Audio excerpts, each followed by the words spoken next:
one and all present here. I, Vanshika Singh, on behalf of the organizing team of Ministry of Electronics and Information Technology, welcome you all to the second day of India Stack Knowledge Exchange session. India has come a long way in its path of digital transformation, enabling seamless and affordable access for all. This has been enabled by the India Stack, the set of open APIs and digital public goods that have unlocked the economic primitives of identity, data, payments, and healthcare. The theme for today's talk will be Health Stack, enabling universal healthcare, wherein we'll get an insight into Health Stack and current landscape of technology in healthcare, Ayushman Bharat digital mission, that is ABDM, experiences from CoWIN and Unified Health Interface, Aarogya Setu, eSanjeevani, and their related impacts. We have esteemed speakers from the digital health ecosystem who will be enlightening us today with their experiences and ideas. The first speaker for the day is Dr. Ram Sevak Sharma, the Chief Executive Officer of the National Health Authority under the Ministry of Health and Family Welfare that implements Ayushman Bharat Digital Mission and Pradhan Mantri Jan Aarogya Yojana, the two flagship health missions of the Government of India. He is also the chairman of Empowered Group on Vaccine Administration for COVID-19 and a member of National Expert Group for the same. Dr. Sharma, ex-IAS 1978 batch, Jharkhand cadre, also served as the chairman of Telecom Regulatory Authority of India, Secretary of the Ministry of Electronics and Information Technology, and Chief Secretary to the State Government of Jharkhand. Dr. Sharma was the founding director, general and mission director of UIDAI and was a part of leadership team that built and launched Aadhaar, the world's largest digital identity platform. For this session, he'll be sharing his insights on CoWIN and Unified Health Interface. The second speaker for the session is Dr. Praveen Gedam. Dr. Gedam is the additional Chief Executive Officer of the National Health Authority. He is also the first mission director of the Ayushman Bharat Digital Mission of India, which aims to revolutionize digital healthcare access for all citizens. A career bureaucrat, Dr. Gedam was also a qualified doctor before he joined the government services. He has held several important positions in his career and was the private secretary to Union Cabinet Minister of Railways in the Government of India. He had earlier served the provincial government of Maharashtra in various capacities. He has served as the Transport Commissioner of Maharashtra, wherein he spearheaded a massive computerization exercise. Many best practices developed and implemented by Dr. Gedam in various fields have been acknowledged and scaled up as policies at state and national levels. He'll be exchanging his thoughts today on Ayushman Bharat Digital Mission. The third speaker for this session is Dr. Seema Khanna. She is the Deputy Director General and Director Operations of National Knowledge Network at National Informatics Center, Ministry of Electronics and Information Technology, Government of India. She is a distinguished and committed professional with more than 25 years of rich experience in various technologies, including networks, security, directory services, messaging services, etc. She is handling the operations of our Aarogya Setu app, which is the COVID-19 contact tracing, syndromic mapping, and self-assessment app with the fastest number of downloads globally, developed under the Digital India by National Informatics Center under the Ministry of Electronics and Information Technology. Dr. Khanna will be engaging with us today to deliver her insights on Aarogya Setu. The last speaker for today will be Dr. Sanjay Sood, the state awardee, and is amongst telemedicine pioneers, and his rich experience spans various geographies besides leading design and implementation of population scale telemedicine platforms in India. He has been a telemedicine consultant with World Health Organization, AFRO, and an e-health expert with United Nations Office for Outer Space Affairs. He has also been associated with NEGD and Digital India program. Currently, Dr. Sood is working as the Associate Director at Center for Development of Advanced Computing in Mohali, India. He's also the Project Director, eSanjeevani, India's national telemedicine service of the Ministry of Health and Family Welfare that has already served around 50 million patients in less than 30 months. Dr. Sood will be giving the talk on eSanjeevani for this session and will also be the moderator for the session today. Once again, I welcome you all to the dais. I now request our moderator to please take over. Thank you. Thank you, Vanishka. I once again welcome distinguished speakers and the audience. As we know, India began one of its biggest COVID-19 vaccination drives on 16th of January 2021. It was certainly marking the beginning of the mammoth effort to vaccinate more than 1.3 billion people. CoWIN was the magic word for both the government as well as the citizens to tackle the pandemic. CoWIN was really instrumental in making this important inoculation exercise a grand success. And now we are fortunate enough to have CEO NHA sir with us, and we'll be happy to listen to him, his first-hand experience of his managing CoWIN, or how CoWIN came up and what are the plans for future, and how would the unified health interface as well revolutionize the healthcare delivery system in the country that is in the pipeline and is shaping up under his leadership. Over to you, sir. Thank you very much, Dr. Sanjay Sood, and good morning to all of you friends, Seema, Praveen, Vanshika, Satyamina, and Brahmanand Jha, and all the audience.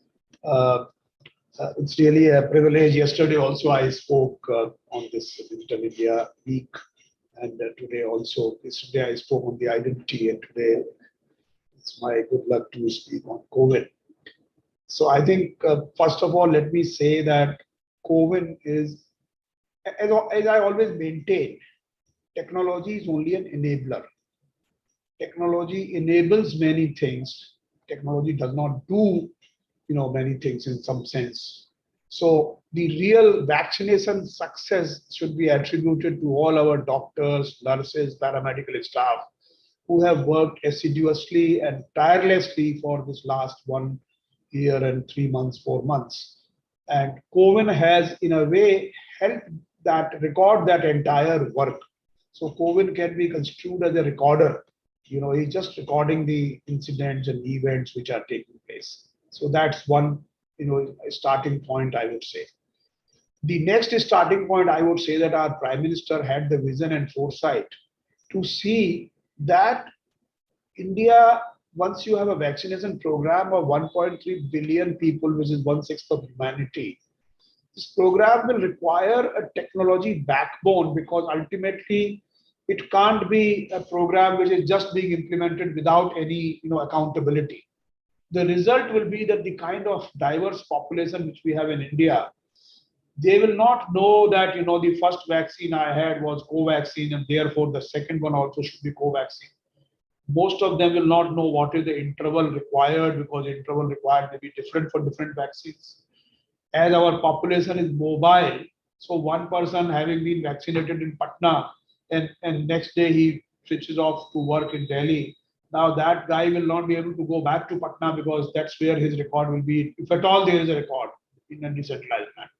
So therefore, it will become into a chaos unless you have a very strong technology backbone. And our Prime Minister, had the foresight to realize this and directed us in the month of June 2020, when the vaccination was about 7-8 months away, so to say, in January 2021, if you remember, the vaccination started. So he actually instructed us that let us make a program, let us make a technology backbone, which actually is robust enough, scalable enough, and of course, interoperable enough to take care of this entire population scale vaccination program. And that is the starting point at which we started developing and designing CoWIN. Now, the overarching designing principles of all softwares, for if they are to be used for the whole country, we have realized since Aadhaar days that there are certain overarching parameters. There are certain non-negotiable sort of characteristics which such software must possess. One is the scalability of the software, because we are not making software for a few thousands or billion people. We are making it for 1.3 billion people. The scalability is important. Similarly, speed is important because when things happen, things will happen at a very, very fast speed. And therefore, speed is important. And just to give you an example, when we did 25 million vaccinations in a day, the maximum speed was about 2,500 vaccinations per second. Now, this software must be really, take care of that kind of speed. Secondly, it also has to be interoperable in the sense that, it can't be one single monolithic software. It has to have a multiple kind of softwares which should connect with it. So that's the interoperability part should also be there. Then it should be based on open APIs so that various kinds of other softwares could connect with it. And it also has to be multilingual because India is a multilingual country. We have 26 languages in our country. So that's another characteristic. Then it should be inclusive. Inclusive in the sense that, you don't have everybody doesn't have a smartphone. Everybody is not educated enough to, make entries in English. So basically, it has to be basically catering for people who don't have a smartphone, people who do not have the actual wherewithal of technology. So somehow we should not exclude them. Technology should not become an exclusion, sort of method. So that's another part. So we had to take all these factors into account while designing the software system. And therefore, from day one, we actually designed software based on APIs. And it had 4 basic components. One was the component where a citizen could register himself or herself. Now that process also has to be easy. Some people suggested in the beginning that let's give username and password to everybody. Now imagine the problem and the scale of distributing username, distributing passwords, and remembering passwords, how difficult this whole thing is. So we came up with a simple idea. Let us have mobile number and OTP. That's the best way. Then, of course, to increase the inclusion, we said one mobile number can have 5 or 6, people can be registered. The whole family can be registered under one mobile number. So that's one part. Secondly, we realized that, the second component was the component where hospitals were recording vaccinations. So there was a vaccinators module. Then there was a certificate module because everybody wanted a certificate. And we realized soon enough that the certificates will become very critical for travel, etc. Whenever you go outside the country or even inside the country, you will be required to, prove that you are vaccinated. And we should have some digital way of issuing the vaccination certificate. So we came up with DIVOC, LAD, digitally credentialed certificate, which is first certificate, second certificate. Then, of course, for helping the citizens, we came up with the SMSs to remind them that they should come and, they should get. Then we had to ensure portability in the sense that somebody can have first dose at Patna and second dose at Delhi without any problem because the whole thing must be on the cloud.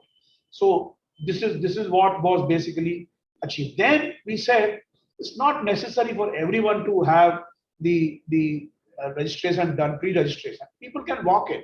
So that was for the people who have who don't want to have registration done or who do not know how to do it, and therefore they can walk and get the vaccination done.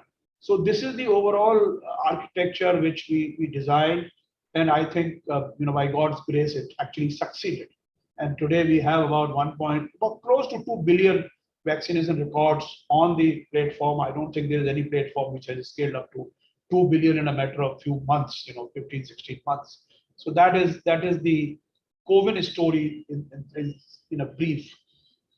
Coming back to UHI, this is the basic purpose of UHI. Is essentially the basic purpose of Ayushman Bharat digital mission for that extent, to that extent, is essentially to leverage information and communication technology for better health services delivery. So we want to have affordable, accessible, and quality health services delivered. And we think that technology again can be a great enabler. Again, I emphasize services will be delivered by the doctors, by the nurses, by the pharmacists, by other kind of entities, hospitals, and other and persons. But ultimately, technology will make them connect. So we are now building blocks, which essentially will interact or interface or connect all these dots, so that we are building a consent manager so that person can give consent for sharing his report. We are building a receptacle basically which a kind of health address, which we call Ayushman Bharat Health Account, which will be able to link all the health records, all my health records, longitudinal health records. So that's another building block. We are building the health facility registry, health professionals registry, drug registry, which will basically, provide a very authentic source of the service providers in some sense. Then we are building that consent manager I talked about, and we are adopting what is called a federated data model, whereby we are not aggregating the data, we are just allowing the data to remain wherever it is, but we are creating a mechanism whereby you can visualize the data as and when you require it, you can share that data. And patient is at the center of this whole universe. So patient is very, very important. UHI is a way, again, like UPI, which is interoperable, scalable, based on APIs, based on open source. Similarly, UHI is again a set of protocols, which will on the one side enable all the end user applications, and on the other side, there will be health service provider applications, HSPA and EUA. Both these will be able to sort of reside on both sides of UHI, and they will be able to search each other. So basically, I will be using my application, whichever application I may have, I will be able to search the doctors, search the ambulances, search other kinds of laboratory services, diagnostic services, and then book them and get fulfilled. So these are all things, and the beauty is that it is a common protocol. It's a common protocol which can be used. So it's like we always had those reusable components of the object-oriented programming. Similarly, this is actually becoming a reusable protocol, which can be reused by any kinds of services. So this is the other side of UHI. UHI is already built. It is already in the sandbox of the NHA. People are experimenting. Similarly, health claim exchange is another digital public good, which has been built and now which is under the protocol, under the testing and under the sandbox. So I think what NHA is doing, we are building a number of digital public goods which will be able to be utilized by all the ecosystem partners, and which will result into increasing the affordability, accessibility, and quality of health services delivery.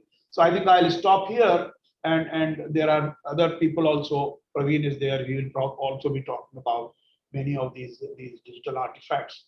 So thank you very much for allowing me to participate in this conclave, and I'll be happy to take any questions which may come later on. Thank you. Thank you very much, sir, for giving us an insight into CoWIN as well as UHI. And it is really mind-boggling to realize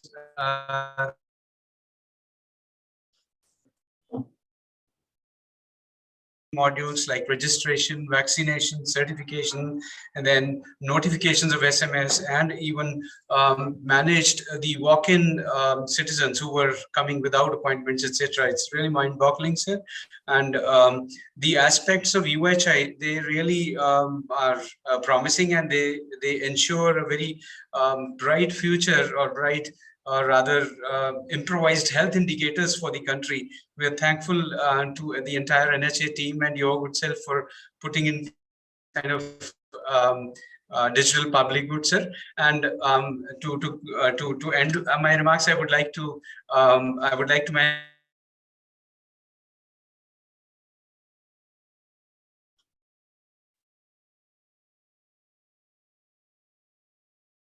be on the making of CoWIN and UHI. So we're looking forward to that moment. So thank you very much for your presence, sir.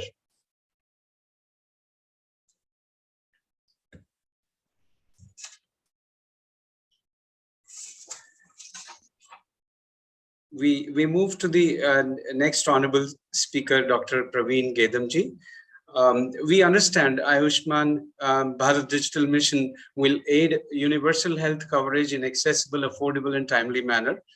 And sir, through CEO, sir, we've also learned in recent past that ABDM that seeks to build the technology backbone necessary to support the integrated digital health infra in the country is a lot more complex than Aadhaar.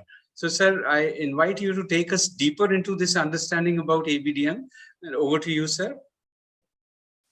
Thank you, Dr. Sood, and thanks to our CEO, sir, for those introductory remarks and explaining how India's digital journey in the CoWIN in particular has been. And I will try to build on the top of that. See, we have to understand that this digitization has transformed practically every sector that touches the human life. So you do banking, you do transactions, from corporate transactions to vendors, then you travel, book hotel, whatever. But everything is digitized, seamless, and on your mobile app now. The sector which has been most resistant to digitization, not only in India, but throughout the world, is the health sector. And there are several reasons for that. I mean, somehow that it was noticed that it was not taking off. And countries like UK, Australia, and the US, they have spent billions of dollars in only on incentivization part of incentivization component of digital health. So there are some issues which we need to address. For example, there are issues of usability. Then there are issues about standardization. Out of all the pure sciences, probably biology is the most difficult science to standardize. So then there are issues of behavior, integration, interoperability. All these challenges made it very difficult for health to get digitized. But then came this devastating pandemic of COVID, once in a century kind of event. And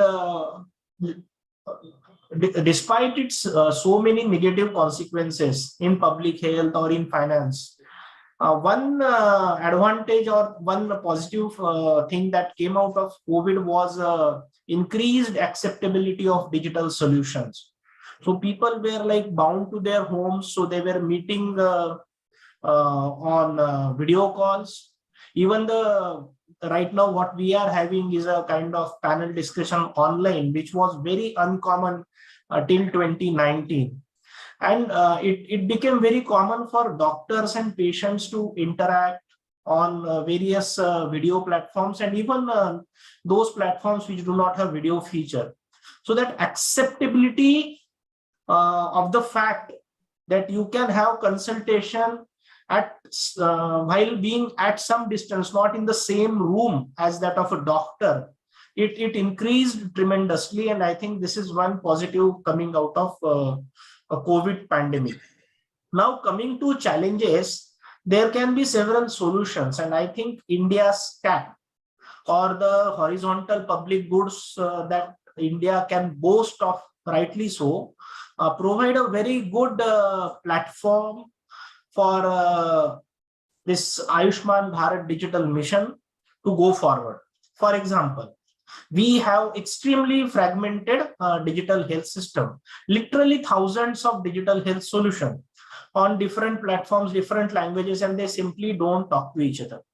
One of the key elements to make them talk to each other is to have a common digital identity in the ecosystem.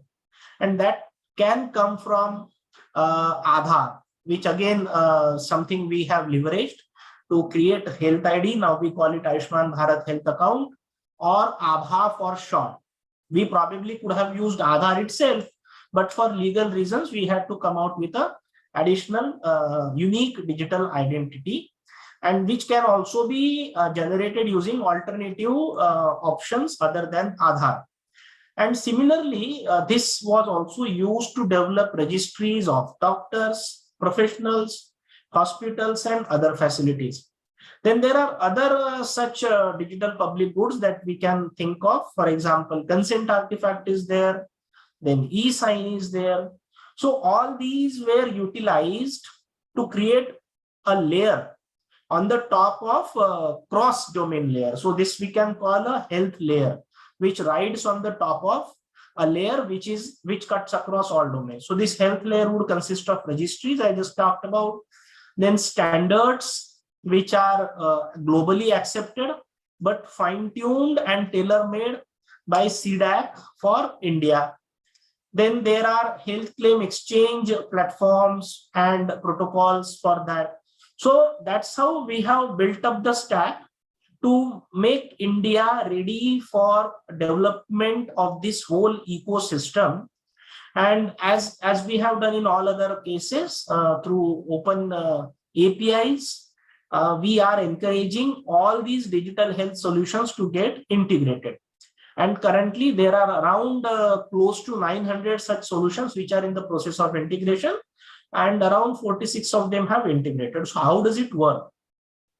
So all these records which are generated in these disparate digital silos, the records remain where they are. So that's what we call a federated architecture of this ecosystem. They are connected, and the repository of these linkages is maintained at a health information exchange, which was developed by the National Health Authority. So it enables for a patient to have a complete view, a longitudinal view of his health records from across various types of healthcare providers. And that's how we have enabled that longitudinal health record to be created. And then it can be seen on a suitably developed app with a user interface as per the choice of the patient. So this is how it's supposed to work. Now, there is one more additional element. When we say that we want to digitize so internet started as an open platform, not owned by anybody. You can access any portal from anywhere because there are a set of protocols. Now, as the internet grew, it was noticed that this has tremendous financial potential. So platforms like Facebook and Amazon emerged, and they kind of tried to develop a moat or a walls around their own systems, making them siloed totally in this ocean of internet. So they became an islands in this ocean of internet. And so now what happens, you are on a Facebook, you want to send a message to your friend, you can send only through Facebook Messenger. And that's the kind of restriction which is brought in. The network effect made it to expand very fast. But given the kind of nature of healthcare, we can't afford to go this way, which will end up creating monopoly or duopoly or oligopoly. So another key feature of Ayushman Bharat digital mission is to ensure that anyone can interact with anyone, irrespective of the platform that they may be using. So something similar to SMTP for email, we say that we will have a protocol for Unified Health Interface, or UHI. The word sounds very similar to and taken in fact from now well-known UPI. So this is another important feature of this whole platform. Now you start thinking of advantages to various stakeholders that this Ayushman Bharat digital mission can bring. So if I am a patient, thanks to UHI registries and linkages and so many apps and portals, I can search now a doctor or a hospital or a pharmacy or a laboratory of my choice based on various parameters like which language the doctor knows, the distance, the pricing, ratings, facilities available in that particular hospital, and so on and so forth. As a patient, I can also access my health records which are in the servers of various hospitals on my mobile and store them at one place in my health record. So that's a big advantage now that I will be having. And obviously the most important advantage of accessibility to a quality healthcare. Doctors were facing a problem of not having access to complete medical history of the patient. And this is true. I mean, I doubt if anyone of this panel or anybody who is viewing this proceeding right now is having a record of their immunization which they got when they were born and when they were few months old. So thanks to this system, now we will be in a position to have that complete records and doctors should be able to make a better diagnosis, provide a better clinical care. And you could also now prevent repetitive tests which were otherwise required. Let us see yet another advantage that is going to accrue to doctors and other healthcare professionals.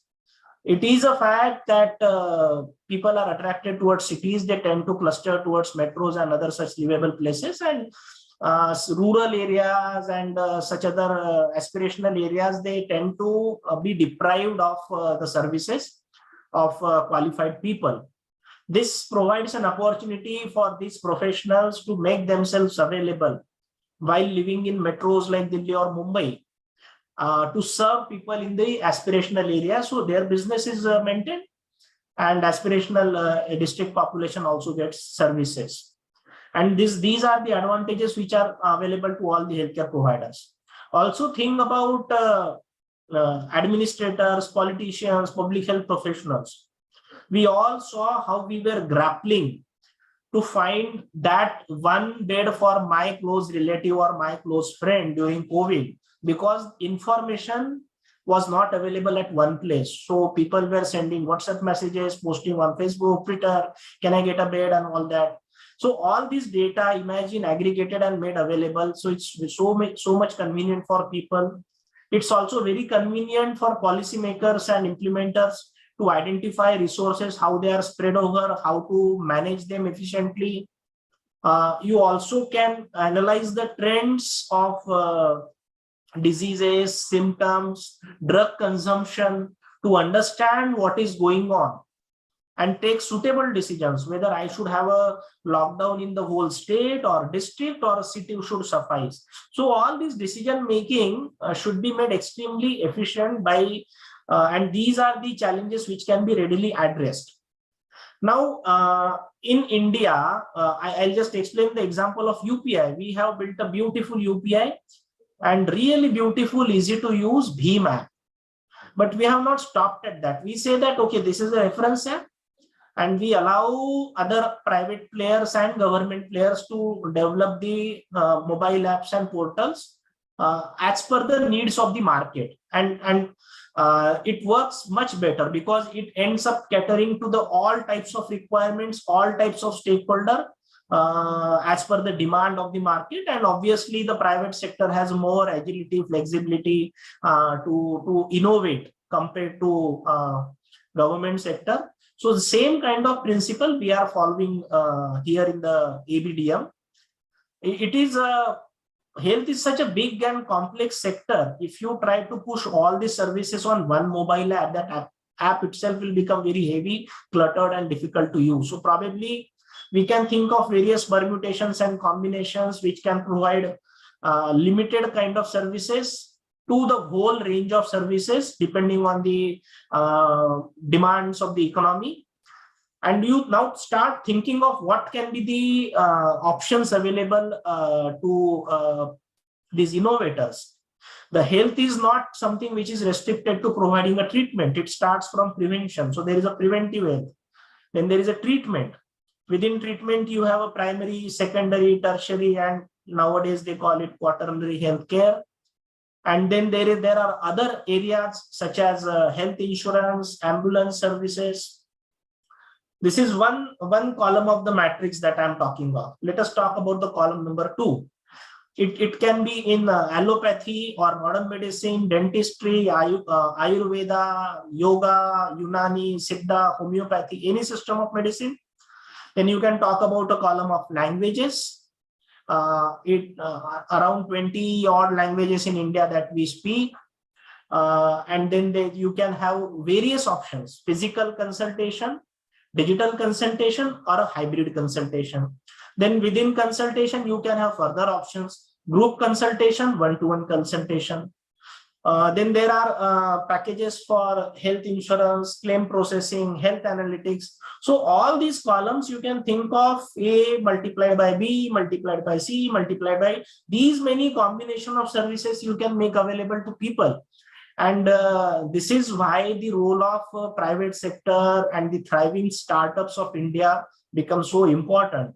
I believe, in fact, we are going to have a hackathon in the coming week At Pune, you can also join it in a hybrid, in a virtual mode, online mode. This is in the series of hackathons that the National Health Authority is going to have. So I just explained that big matrix, which just shows what kind of opportunities are there for those who are interested to work in the area of healthcare and digital health. In fact, there have been many numerous reports that have kind of tried to understand the financial value of the opportunities unlocked by ABDM. And one such report released by BCG and FICCI says that it's going to be to the tunes of $200 billion in India in coming decade, due to number one, efficiencies of services, of existing services, and number two, new services that we can come out and think of. So I think we are on a right track, despite all its negative consequences due to this unfortunate pandemic of COVID. It has a kind of pushed this particular track to some extent, and thanks to all our collaborators, partner, right from Ministry of Health, METI, including the organizations like NIC, CDAC, NEGD, and also ministries of Ayush, state governments, UTs, and obviously a very important player, that is a private sector of India, which provides almost 50% of healthcare in India. We are moving forward, and we hope that this particular decade, like the last decade, we can think that it assured a financial revolution, digital financial revolution. This is a decade which is going to be of digital health revolution of India, and I sincerely believe that India is going to be one of the leaders to provide interoperable, affordable, scalable solutions to not only Indians but to the whole of the world. With this, I close my brief remarks. Thank you so much for the organizers of Digital India Week for having me here.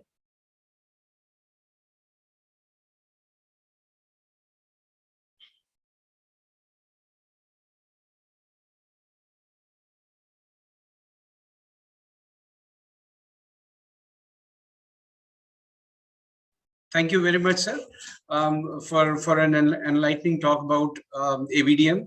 The entire research fraternity into health systems, they also echo the same views as you mentioned, that healthcare delivery systems or the healthcare sector, for one or the other reasons, they have been classified as the laggards in adopting information technology applications. And this is world over, as you said. And the key reason for this slowness of adoption of IT systems has been interoperability, which you highlighted. And you also mentioned that ABDM aims to address this challenge and has been successful in doing it by releasing ABHA, and then also integrating so many IT applications in healthcare space. eSanjeevani is one of them, eSushruth is one of them, and many other applications which are being used by thousands and thousands of citizens are now getting into the ABDM's ecosystem. And so we would want to know that what are the linkages between ABDM and the India Stack that has recently been launched by Honorable Prime Minister, sir. See, the whole India Stack caters to everything that the life can think of. So it has solutions which can address your problems of education, agriculture, finance and banking, infrastructure, health, and so on and so forth. And one such solution I can think of, as always, the first thing which comes to your mind is Aadhaar, which itself is a small artifact, but so simple and elegant that it can help build on any other used in any other sector. So when we started our financial inclusion journey, the number of people, percentage of people having bank accounts were abysmally low. And I remember as district collector pushing, going after banks, please open bank accounts. And it was not possible because of requirements of KYC. And it was made so easy. Getting mobile phone in India is so easy because you just press your thumb and give your biometrics and that's it. So something of that sorts we are using. And as I said that this Aadhaar artifact has been the key for rapid scale up of ABHA module, Ayushman Bharat Health Account. We are in a very early stage, but we have now 230 million Aabhas in India. If it was a country, it would have been a fifth most populous country. So this is the kind of use of the India stack. The whole healthcare registry, the healthcare professional registry is being built on the top of this. Then another very key element in the health sector, more important than any other sector, including financial sector, is the element of privacy. You simply don't want your health records, many of us maybe won't want it to be accessed by anybody and everybody. Even our doctors, we may be very choosy to provide access to our own health records while taking their consultation.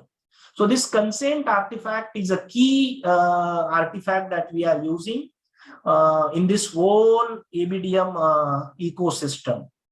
So then UPI and payment, because it's so easy. We go to a doctor, he says okay, it appears that you require this test, and then let us see what to do.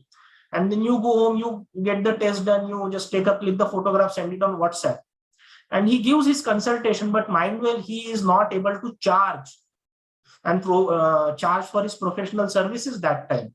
And this is a real fact that because of inadequate facilities to transfer money online, a lot of services are being sought, not willingly, but unknowingly, free of charge, and which brings some sort of discomfort in this whole doctor-patient relationship or healthcare provider. So UPI and our financial transaction ecosystem, if it can be seamlessly integrated into our digital health solutions, can help plug those gaps which are not even talked about very commonly. So there are so many such uses of our India stack architecture, on the top of which this whole healthcare digital ecosystem we have built up. I also want to say that while doing so, we are also taking care of the fact that there may be a person, for example, many people in Meghalaya don't have Aadhaar, or we talk about people in, let us say, Gulf countries or some other countries trying to take teleconsultation from Indian doctors. So they may not be having Aadhaar. So we have also considered these factors and provided a feature of loosely verified identity with so-called ABHA address, and also provided a facility to create ABHA number using other digital means like digital systems of passport or driving license, so that India can also provide this very same solution to rest of the country. So it is actually built on the top of India's stack, and we hope that we make best use of whatever we have, but we should also give it to a global community, particularly low income and low middle income countries, these ideas. And I hope this will also be a kind of soft power that India can leverage at international platforms. Thank you. Thank you very much, sir. You almost answered my second question as well. I also wanted to check with you that what are the preparations required for other countries to adopt or to develop something like ABDM for their populace? Oh, in fact, I would strongly advocate that forget ABDM. The base of ABDM is Aadhaar and other public goods. I don't know the reason. There may be several reasons, mostly political, why Aadhaar is not, we are 1/6 of the humanity has adopted it so easily in a matter of less than 10 years. So probably that is something which others should also look forward to and adopt, and then ABDM and UPIs and everything will follow. But when we talk specifically of ABDM, the problem with digital health is the penetration and adoption of digital health is maximum, as always expected in North America, Western Europe, and Australia and New Zealand, these few countries. And they have kind of created silos which now are very difficult to break. So when we talk about other countries, we can divide the world into these two parts. If I leave these countries and focus on Latin America, Africa, and most of the Asia, ABDM is the way forward. In these countries where the slate is clean, they should not end up in a situation like USA, where a huge advanced hospital in New York cannot share records with the hospital which is just across the street because of so many technological barriers that have been inbuilt into the system. So for these LICs and LMICs, ABDM is certainly the way forward. And India obviously will be more than willing. We have already expressed our interest to provide help to use a CoWIN platform, and obviously ABDM comes next. And when it comes to developed countries also, things may be slightly because of legacy issues, but we still can have a good health information exchange. The key will be to have unique identifiers and interoperability through open APIs. But there are many policy and financial issues which drive decisions. So it is for these countries to decide how they want to make best use of India's architecture. Thank you very much, sir. So the key takeaways from this answer are that the countries, those want to adopt ABDM kind of a framework, they must put in place a unique identification system for their citizens. And then they must also believe in open APIs for integration with amongst various applications. Thank you very much, sir, for giving us this kind of a glimpse into the entire ABDM framework, and also helping us to understand that how ABDM type of frameworks can be seen in other countries as well. Thank you very much, sir.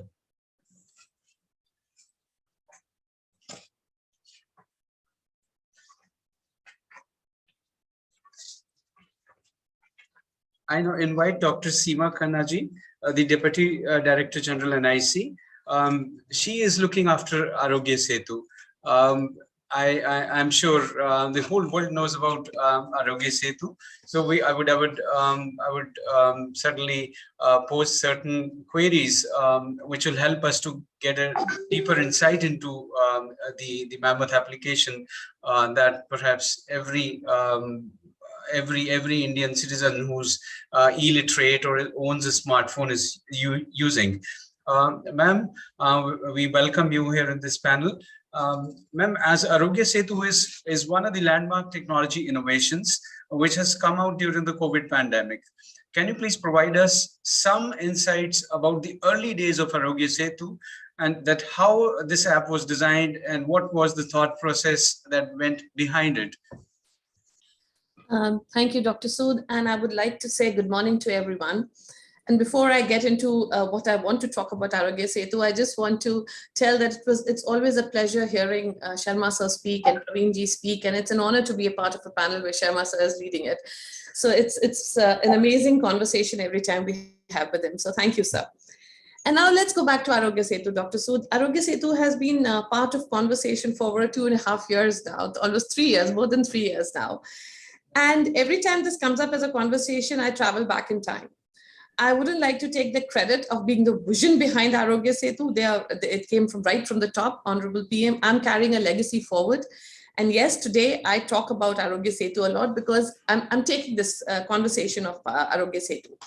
But we need to understand that what triggered Aarogya Setu to begin with. I'm sure many people would be aware of it, but because I was in the middle of the storm, let me just tell you how it all originated. Aarogya Setu, when India was taken over by COVID, we were all very flummoxed about how to deal with it. And we are a very large nation. You've heard Praveenji speak. I mean, we don't talk less than billion. We are a very, very large country. So anything that we wanted to do was meant to scale. Now, we had been talking about technology. India has been a front runner in technology. So technology was not the problem. It never was. But if I'm allowed to say so, Aarogya Setu was the trendsetter of mammoth rollouts. Because at any point in time, none of us could predict how many are going to start using it. We don't know how, we had no clue how many are going to onboard it. But the hope was that if we roll out a technology, it should be embraced by the entire nation, because the endeavor was to save the entire nation, to safeguard everybody. So this conversation actually started very soon when the nation was getting into the storm. And the decision makers had a very senior level meeting, and it was decided that humans cannot do. And it was understood, because by that time, the epidemiologists and doctors like you and many others, Praveenji, I mean, there was a consensus that it's going to be spreading by contact. People had understood what COVID is trying to do. It spreads by contact. So we had to know who's infected. And there was no way of doing it manually. It's not that contact tracing as a concept was new to India. Contact tracing has been going on since smallpox, since polio. You would be more qualified to comment on this. But this is a concept that has been going on forever. And the only difference here was that we did not have the luxury of time. You had to immediately know if SEMA is infected and if the SEMA is capable of spreading it to the other person. So human intervention was ruled out, that it's not possible, that the pre-medieval times of understanding contact tracing could be affected in what the country was facing at that point in time. So technology had to come to the rescue. There was no debate on that. Now, what are we talking about technology? So technology, the key pillar stones of what is required were totally understood. And at that time, the nation came together. I mean, I've yet to see, I've put in fair amount of years in my service, but I've yet to see a nation come together. You know, it crossed and transcended all boundaries. Technology, visionaries, innovations. I mean, today we are in a position to have this conversation today, and such an intelligent conversation, such a brilliant conversation, because COVID actually set the trend of people coming together. It united the nation against one common enemy. So I always keep saying the statement over and over again that we as a nation did not waste a crisis. If today we are stronger, both from a technology standpoint, both from an empathy standpoint, because we all empathized with so many people. It brought out the human emotions very well. COVID in the past 3 years, it brought out people were willing to share what they had in terms of injections, in terms of medicine. So Aarogya Setu, we were given a vision to roll out. We means at that point in time, the teams leading it, that we were given a time of a couple of weeks to roll out Aarogya Setu. So everybody, volunteers, academicians, technologies, everybody came together and a blueprint was drawn for Aarogya Setu. Aarogya Setu was going to be rolled out. Time given was a couple of weeks. So imagine rolling out a technology that is supposed to handle the scale for an entire billion people, not break, not deliver. Now, let me give you a very trivial example when we talk about Aarogya Setu. All of us have seen Aarogya Setu in our apps. We all know the power of Aarogya Setu. We know how much it helped the nation. But let me break it down to the most common denominator, the most common trivial element of Aarogya Setu when we talk about leveraging technology. I'll talk about SMS. I mean, SMS is the lowest end of the food chain. You are aware of that, Dr. Sood. It's the lowest end of the food chain when we talk about technology. But Aarogya Setu cannot even be registered if an SMS is not delivered to a normal person. And we do not have patients. We are struggling with a disease. We are struggling with trying to live. We're trying to survive. And at that time, if as a citizen, I'm trying to download Aarogya Setu and OTP nahi aata hai, it'll fail. You get one shot at trying to convince a citizen that this is good for you. You do not have the luxury of going back to a person who's anyway in pain and tell him, yaar, ek baar koshish kar lo, dobara download ho jayega. So technology had to be end-to-end driven. There was no room for error. So I remember the day when Aarogya Setu was launched on 2nd April. At that time, an Honorable PM announced, and the kind of floodgates that opened. And that was the true test of the application. We were sitting in the room and we saw the scale and the numbers going up and how it went. And today it's 22 crores. This 22 crores, a very large chunk of it was actually downloaded during that initial time. Now, because we are transiting, and I hope I get a chance to speak about the transition of Aarogya Setu, but now that we are transitioning, the numbers are not jumping at the speed when they jumped at that point in time. But at that time, even something at the lowest end of a food chain, SMS had to be delivered in under 2 seconds. Otherwise, you do not expect somebody to download it. Then the challenges that came when we were talking about a rollout at scale. Firstly is scale, which I've been saying again and again, that we had to have a technology that delivered on the scale of the nation. Second, language. Sharma sir also talked about it. We are a nation with multi-languages. You do not expect somebody to embrace just because English mein hai. So there was no way we could roll out an app which was plain vanilla English. It would never have worked. It would just, so from day one onwards, it was English plus 11. So we had to go out with all primary languages of the nation. It all takes time. You can imagine the scale, it all takes time. Translating every screen, crunching every screen, it all takes time. We had to do that. We literally did that. Then the other challenge, which Sharma sir spoke about it, because the challenges that CoWIN faced, Aarogya Setu faced the same thing. Feature phones, kitne smartphones hain? I mean, if you talk about the TRI statistics, you're talking about maybe 54 crores or something. That's the amount of smartphones, but we're a country of billions. What do you do about the rest of the nation?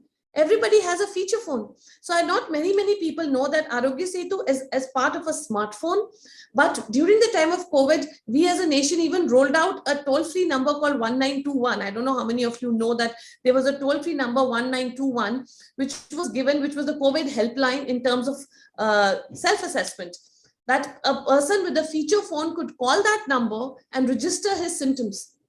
Once he registers his symptoms, that feed was going back to NHA. And at that point in time, then they were collecting that information. They were finding out that this citizen is actually symptomatic.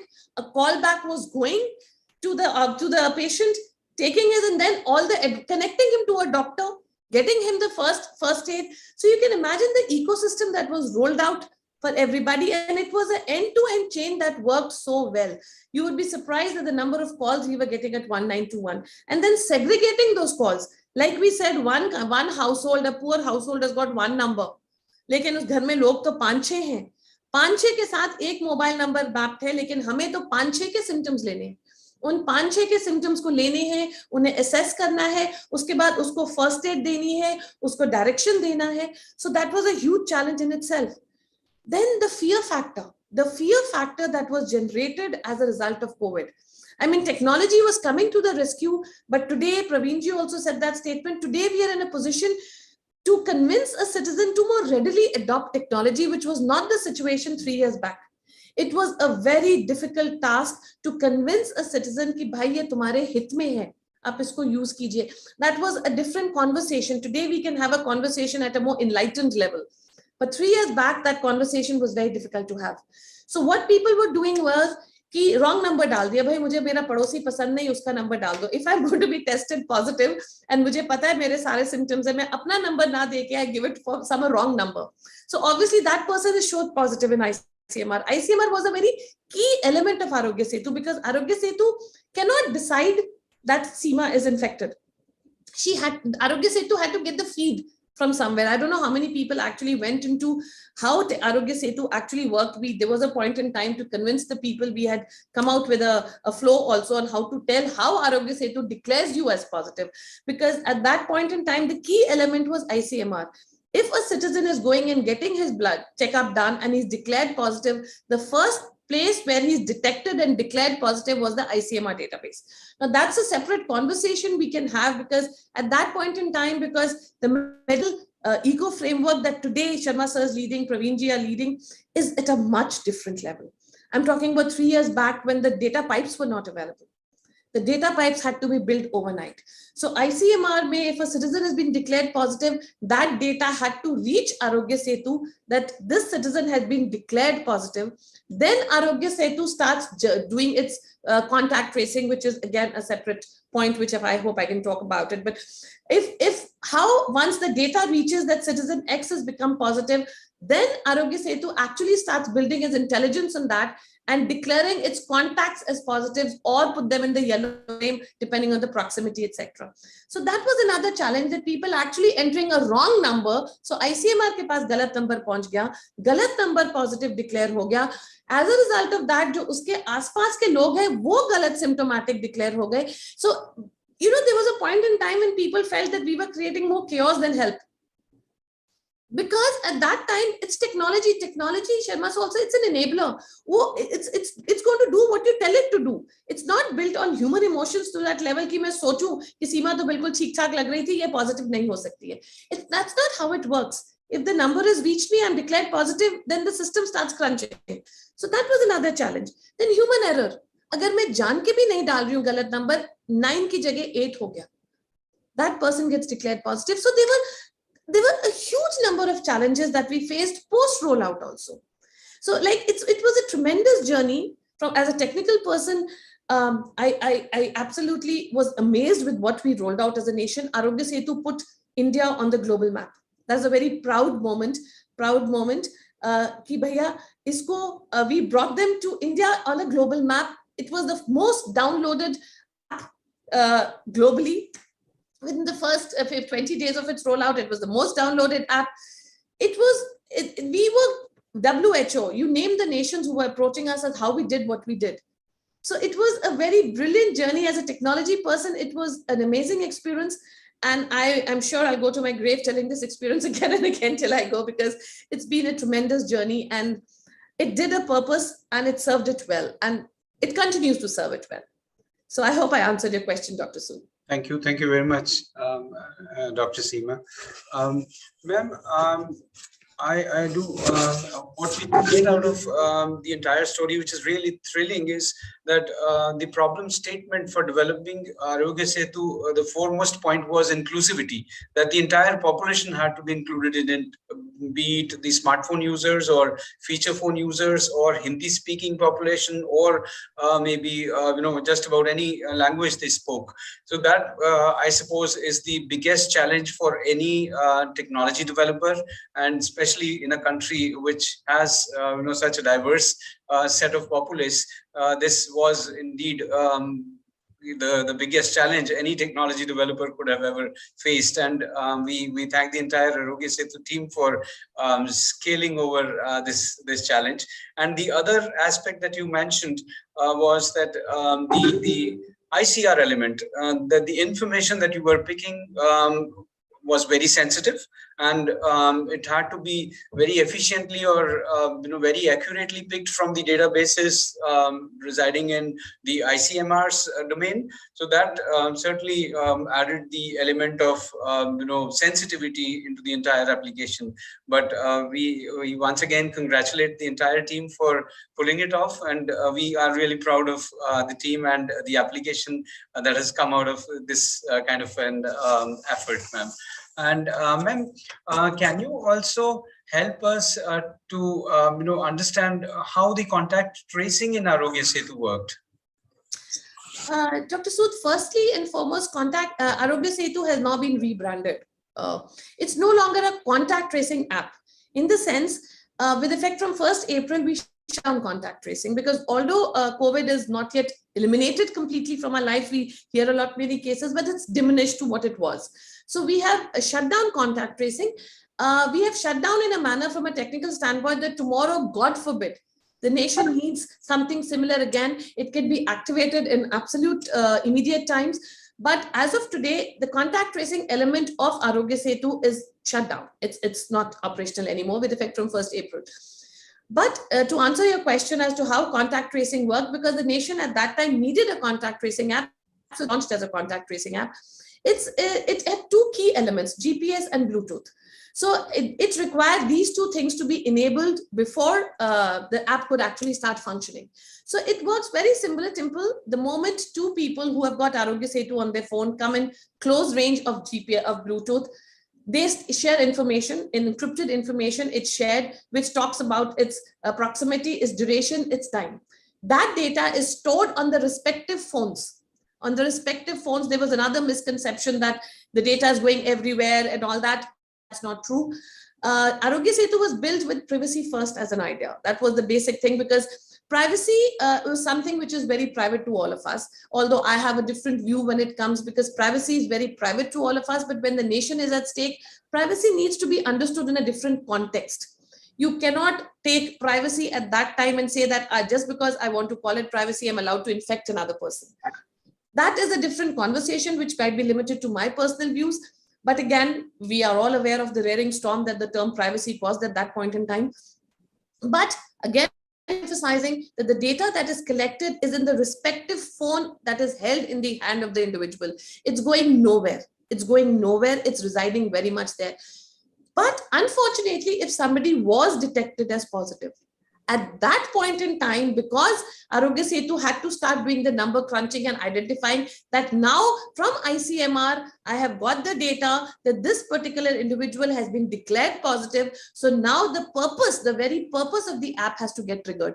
And that is to tell the people who came in contact with that individual that you are in a risk. You need to get yourself tested so that if you've been in close proximity, how many times you interacted, not how many times you're a very close neighbor, you go and have tea with that person every day at 11 o'clock. But if that person has been detected positive, then there's a very large probability that you have also turned positive because you've had a couple of half an hour, 40-minute sessions with him, having tea with him. So it's the job of the app to tell you that you are at a risk. So please get yourself tested. You'll be amazed. We had a 25% hit ratio when it came to number crunching, which was the highest ever in telling that which people we told that you get yourself positive, they were turning positive actually. So contact tracing was very simple, but the only element that was required was GPS and Bluetooth to be enabled, which was primarily required. Thank you, ma'am. Ma'am, some critics claim that contact tracing apps from other countries were not as intrusive as Aarogya Setu because they don't use GPS and they use the contact tracing API of Google and Apple, which is more transparent and protects users' privacy. What is your response to such critics? Again, privacy, Dr. Sood. I mean, this is going to take us to our grave. But then again, this is a misconception, absolute misconception, because one thing we need to understand, how every nation has its different ask. India has got volumes. You cannot compare India with a normal nation. We have to deliver technology which serves our purpose. Google and Apple, brilliant technologies, no debate on that. The technology person in me can very much appreciate what they do, but they need to understand the ask that we had at that point in time. You cannot say people said it was less intrusive, but the very fact that it was not serving the purpose we had, they were just talking about the day of exposure. They were not talking about proximity. They were not talking about the number of times you went. And we had to enable contact tracing. What am I going to do with the day of exposure? If I was exposed, let's say if I'm sitting in a park and I'm exposed and I come in contact with somebody sitting in a park, that's not going to be as damaging as I come into contact with somebody if I'm traveling in a lift to, let's say, 20th floor, or I walk into an office, or if I'm in a market space and trying to buy something in a store at that point in time, and then I come in contact. So it was how you adopted technology, how you use technology. So we just wanted, for us, a day of exposure was of no relevance, because we had to tell that you have come in contact with the person who's come positive. So day of exposure was not enough. We had to tell proximity. We had to tell the number of time. We had to tell the duration. We had to tell the number of interactions. We needed all this data for us to make sense of the madness that was happening around us. So this statement is not true, and we have answered it at various forums also. So this was not true, and I'm glad that people actually understood what we're trying to say, because this was never raised to us again. This came up as a conversation very many times during the journey of 3 years Aarogya Setu, but we put everybody at rest. We convinced them that that is not true. This was the ask of the nation, which is why today that ask is no longer relevant. So we have shut down contact tracing. Tomorrow, God forbid we need it, we will take it up again. But today it's no longer relevant, so we've shut it down. Thank you, ma'am. And then the COVID-19 pandemic, as we all know, now is on the decline. And thankfully, we haven't seen any huge waves of this pandemic, at least this year. With COVID-19 moving out of the picture, do you still think that Aarogya Setu can stay relevant in a post-COVID world?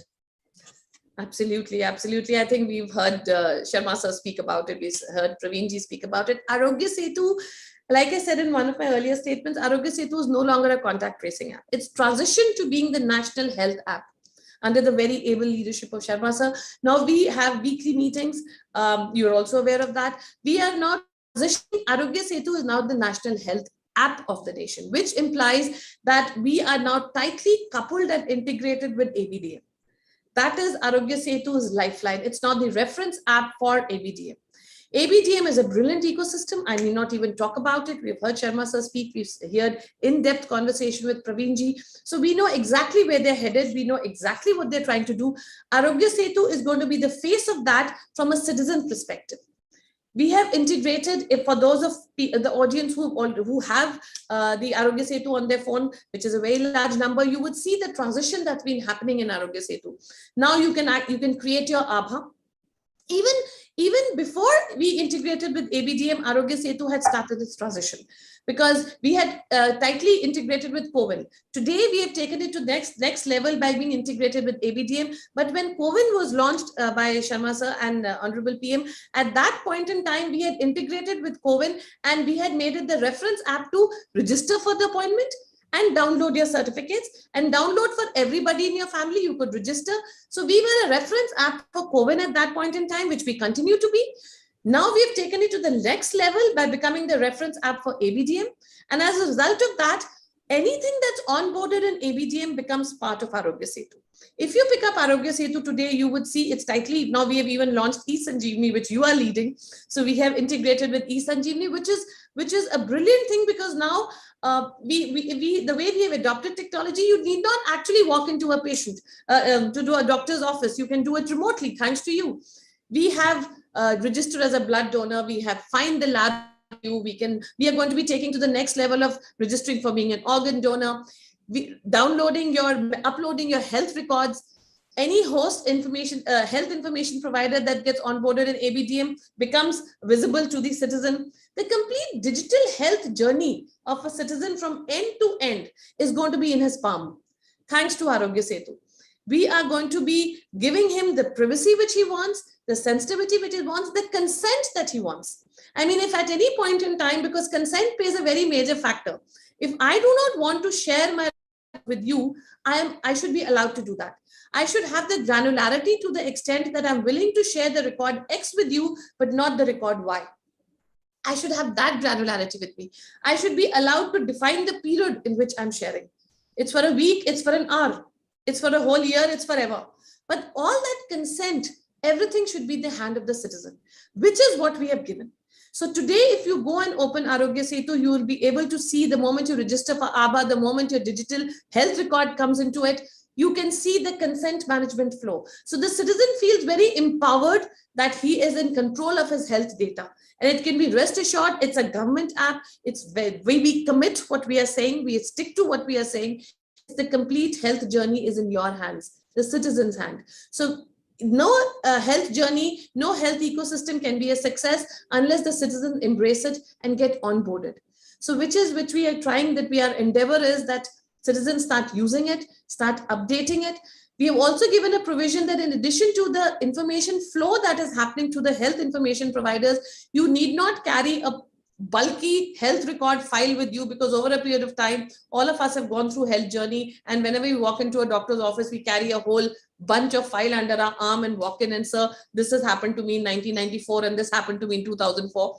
So all that you can upload as part of the app, which you have it in your phone, on your button, the doctor as and when you want. So you have your complete minimized capsule of your health journey in your hand, which is what is an endeavor which Aarogya Setu is doing now. And with the tightly integrated couple with ABDM, we have achieved it almost, and we'll keep growing more with that. Thank you very much for giving a wonderful insight into the background information about Aarogya Setu, about the history, and also about the prospective or the future applications those will get, or the features those will get into Aarogya Setu. Thank you very much, ma'am, for your presence here with us. Thank you. Thank you, Dr. Sood. Thank you.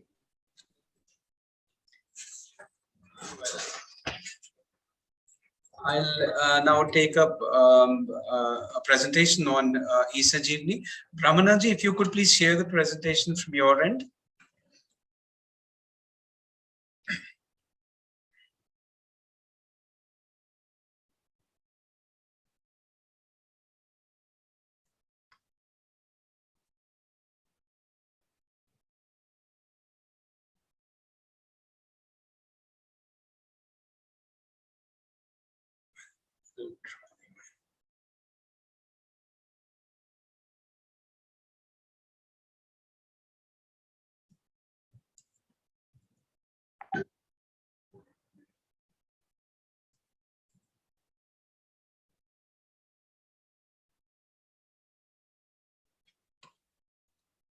Dr. Sood, you want us to present? Yeah, if you could share the presentation, please. Yeah, we'll do it right away. Yeah. Hope it is visible. Yes, it's coming up. Yeah. Thank you. Thank you, Brahmanji. Well, I'll be speaking on eSanjeevani, which has shaped into the national telemedicine service for the country, and till date it has served little over 49 million patients across the country. Next slide, please. Well, eSanjeevani is functional in two variants. The first variant is functional as the cornerstone for Ayushman Bharat scheme, which is the world's largest health insurance scheme owned by the government.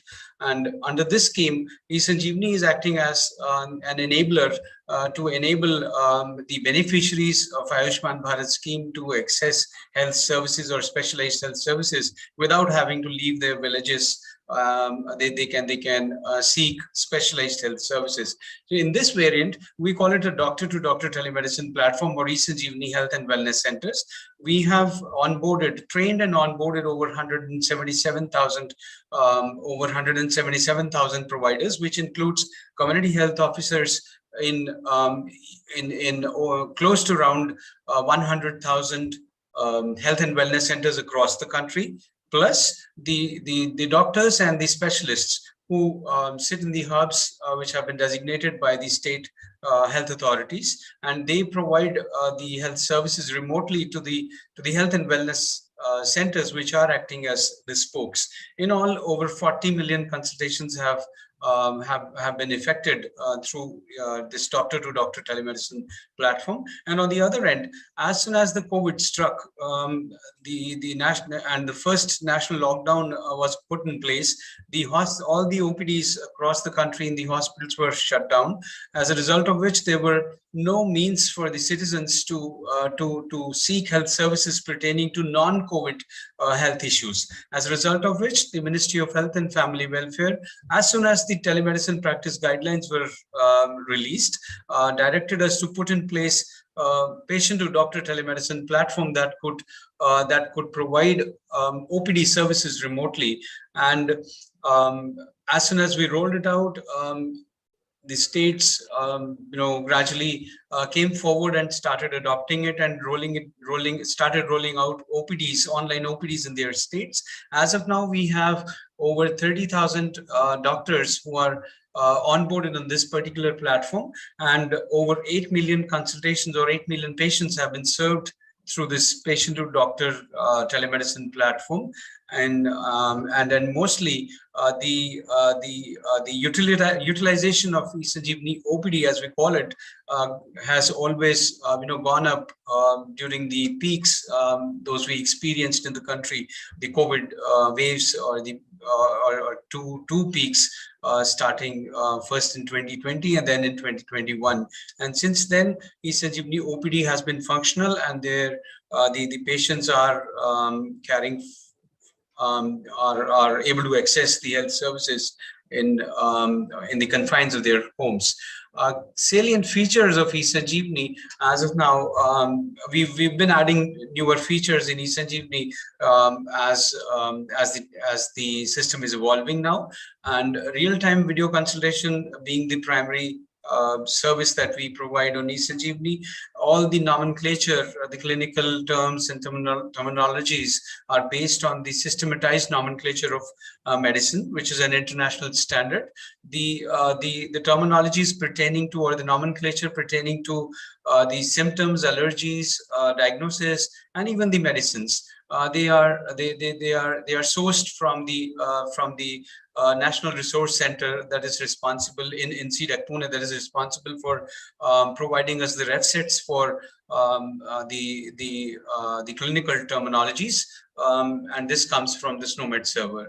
And at the end of the consultation, the doctor issues a e-prescription, which is again based on the SNOMED city standards. The nomenclature is all linked with the SNOMED city standards. And then the entire interaction or the entire platform is modeled on electronic health record guidelines. Those have been issued by MOHFW in 2016, and they also comply with the telemedicine practice guidelines. Those were issued in 2020 March.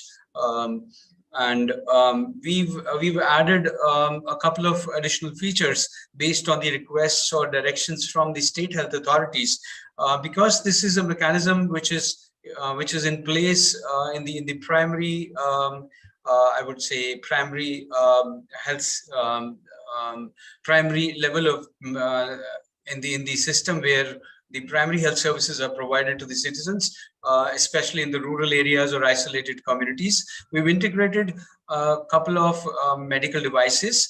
Those are those enable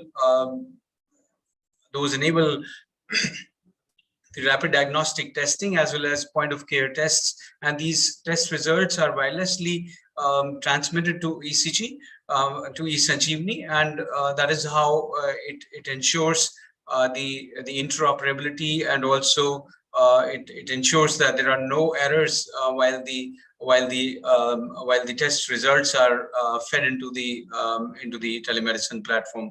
And we have been extensively using SMS notifications, SMS-based notifications to interact with the patient while the patient registers on eSanjeevani, while the consultation is done, or in case the person is to log in, the patient is to log in into the system. And we also have comprehensive and interactive dashboards for users and policymakers, which help the policymakers as well as the health administrators to run some sort of analysis and carry out surveillance and monitoring based on the data that gets generated in eSanjeevani.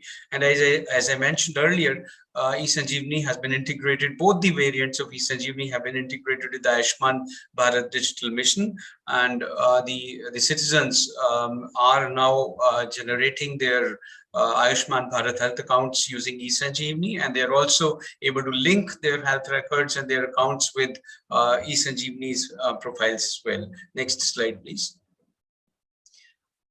If we look at the impact of eSanjeevani, we can say that it is enabling digital health accessibility for the entire population in the country, from within the rural areas or from within the villages or the isolated communities. eSanjeevani is enabling access to specialized care, and it is also ensuring to some extent continuum of care for the patients who are using the platform, and this is leading to improved health indicators in the regions where the utilization of this application is gaining traction.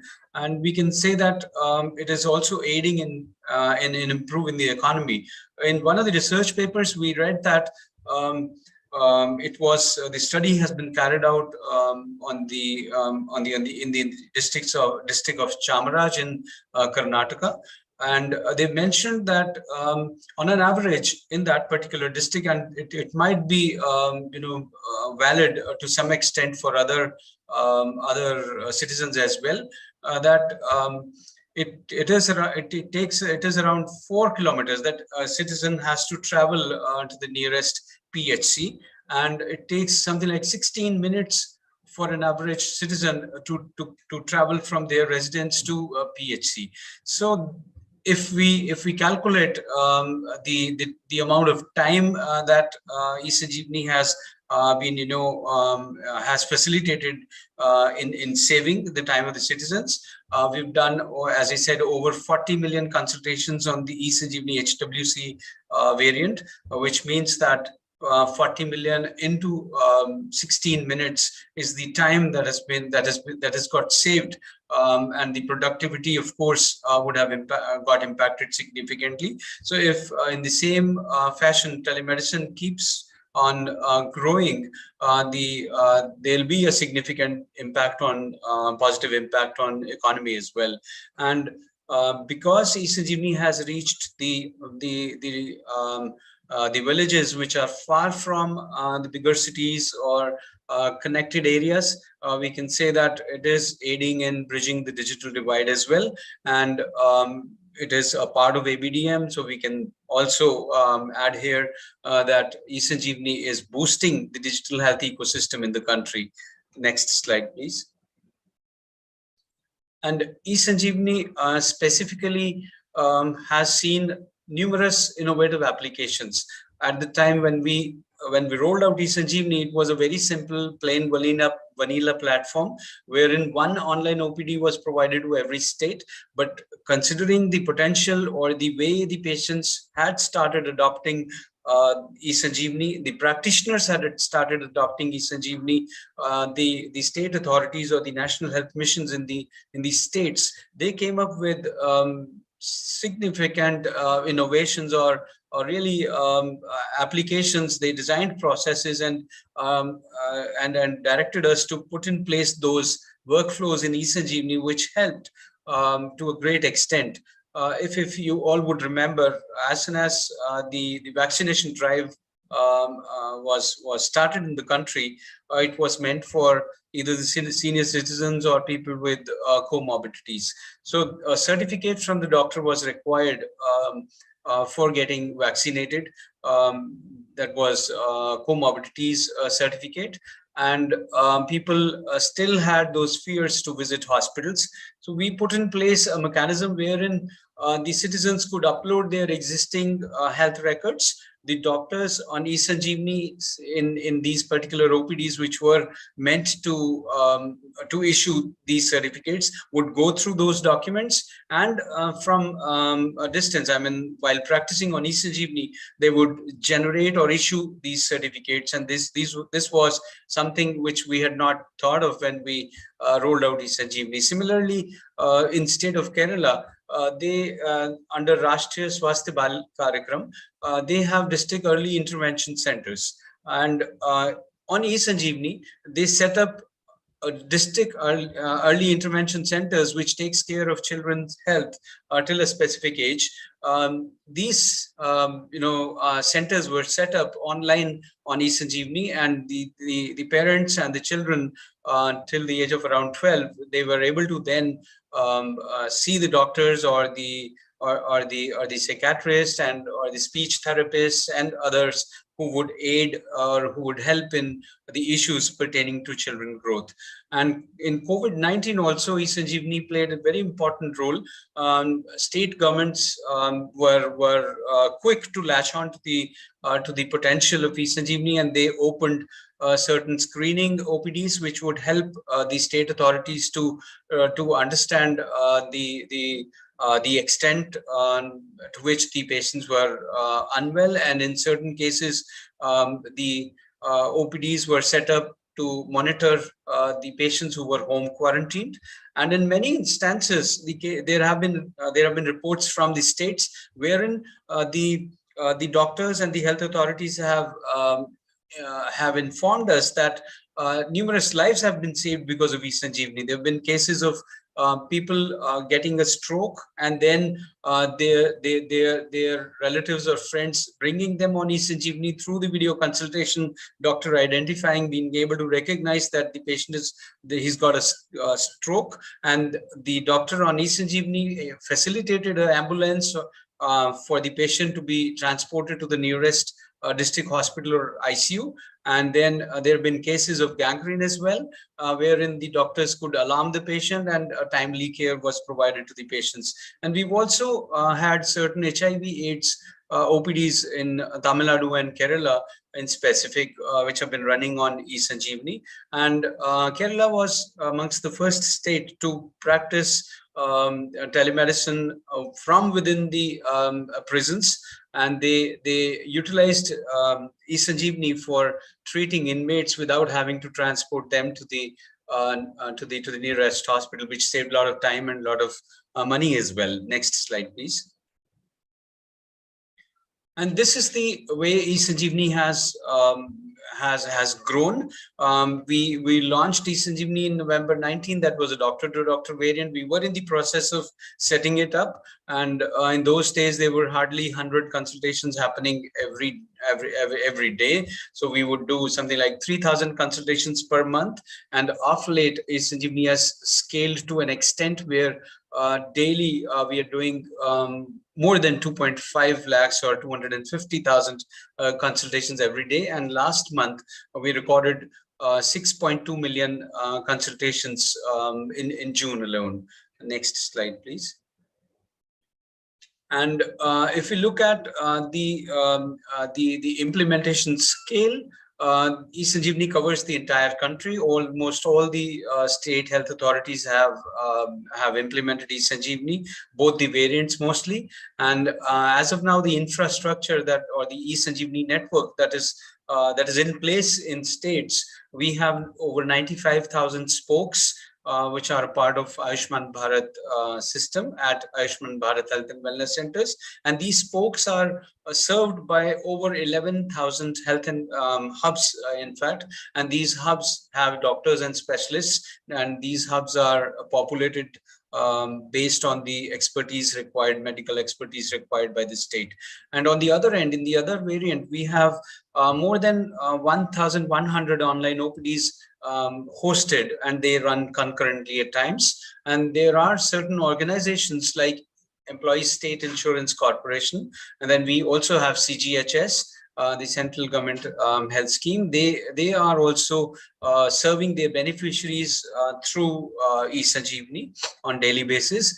And on 16th of April, that was on the mark of the 4th anniversary of Ayushman Bharat Health and Wellness Centers, we really tested the capacities of eSanjeevani. On that particular day, we touched the peak. It was 335,000 consultations we did in around 9 hours, and which for us was really a great accomplishment, because we were looking forward to this kind of scaling in the application, although we had done it in the back end, but we wanted to see it if getting affected in the field or while it was being used. In the entire process, we've also upskilled or trained and onboarded over 200,000 providers, which includes paramedics or community health officers and doctors and medical specialists, as well as super specialists. And the highlights of eSanjeevani, I would say, are that on daily basis, at least 3,000 doctors and specialists are practicing on eSanjeevani. And in last 1 year, eSanjeevani has grown over 6 times. And then more than 10% of the beneficiaries or the patients on eSanjeevani are senior citizens, and over 2.5 million downloads of eSanjeevani OPD app have been affected. Next slide, please. And this is an interesting, I would say, analysis done by Ministry of Finance, and they've covered it in 2021's version of economic survey. It shows it is a plot between the internet penetration and the number of eSanjeevani OPD consultations. The interesting aspect to note here is that states like Uttar Pradesh and Uttarakhand, they have relatively lower internet penetration, something like close to around 30%, whereas on the other end, Delhi and Kerala, they have more than 55% internet penetration. Despite the internet penetration in states like UP and Uttarakhand is lower, the utilization of eSanjeevani was pretty high. And if we replot this kind of analysis again, there'll be many states like Madhya Pradesh, Jharkhand, even Rajasthan and Andhra Pradesh. They would also be seen up there, very close to Uttar Pradesh, or may have overtaken Uttar Pradesh. And that is something which goes on to prove that number one, internet penetration, internet access is very important, and it does play a significant role in ensuring utilization of telemedicine, and that is clear from Tamil Nadu and Kerala. They're way ahead in utilization, and it also shows that in case there is a lot of need, for example, in Uttar Pradesh and Uttarakhand, the state UP being big, and the places are scattered, and Uttarakhand being a difficult terrain kind of a setting, the telemedicine certainly is required, and they use it even if the penetration is lower. So that is the demand that has pushed this kind of utilization in those areas where internet penetration might be low, but they need to use these kind of applications, or they need these kind of applications to access health services. Next slide, please. And this is a historic graph. I thought I would share this here. This is the 16th of April experience that we had. You can see the peaks. This shows per minute, I would say transactions.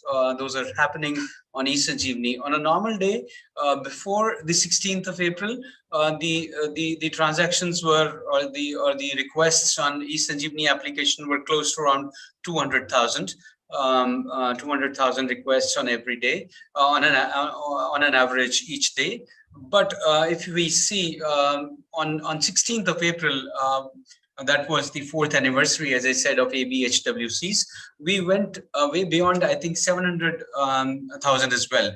And it gave us a huge confidence to sort of realize that the architecture of eSanjeevani is good enough that in moments it can scale up at least 3 times we could see. And I'm pretty sure that on that day, in case we had more HWCs operational, we could have crossed something like 500,000 consultations a day. And this shows we had a little glitch. You can see there was a drop, but that was a very momentary drop because there were some configuration problems primarily which had to be fixed, and it was within couple of minutes it was fixed, and we could see the scale going beyond unprecedented ways, beyond our normal capacities. And after this peak, the normal utilization of eSanjeevani has gained. This was something like 150,000 consultations happening every day, and now we are somewhere around 2.5 or 250,000 consultations happening on daily basis. Next slide, please. And this is another interesting plot that we worked out. I missed to mention there that on 16th of April, when we experienced the peak of 335,000 plus consultations happening on one day, we certainly do not match CoWIN's scale, but then telemedicine being a very complex phenomena, it is a lot more than what we are experiencing. We are sitting on Zoom platform. It is just plain presentation and the interaction or video consultation that we are happening. In the case of eSanjeevani, there are lots of other things which are happening. Patients are registering, patients are generating tokens, patients are waiting in the queue, and doctors are writing prescriptions as well, besides video consultation that is happening. So on the 16th of April, for over 100 minutes, eSanjeevani was concurrently running 1,000 consultations parallelly. So that means 2,000 users were in live consultation, video consultation, and they were consistently maintaining a scale of around 1,000 consultations happening and concurrently non-stop for over 100 minutes. So that was the peak at around 11:30 a.m. till around 12. And the same is seen on a routine day. The peak comes at around 11:30 till around 12. And on an average, this was in 2021. On 29th of June, we plot this graph. And it was, we touched for 19,000 consultations, we touched around 10% of those consultations were happening at the peak hour. So that is how normally the utilization of the platform goes. Next slide, please. And based on the experience that we've had, eSanjeevani has been a runaway success. amongst the doctors as well as the patients. There's been a lot of traction. The Ministry of Defense came forward and they wanted to have a similar platform. While we were developing or managing eSanjeevani in 2021, we rolled out services, e-health assistance and teleconsultation. This is again powered by eSanjeevani's telemedicine technology.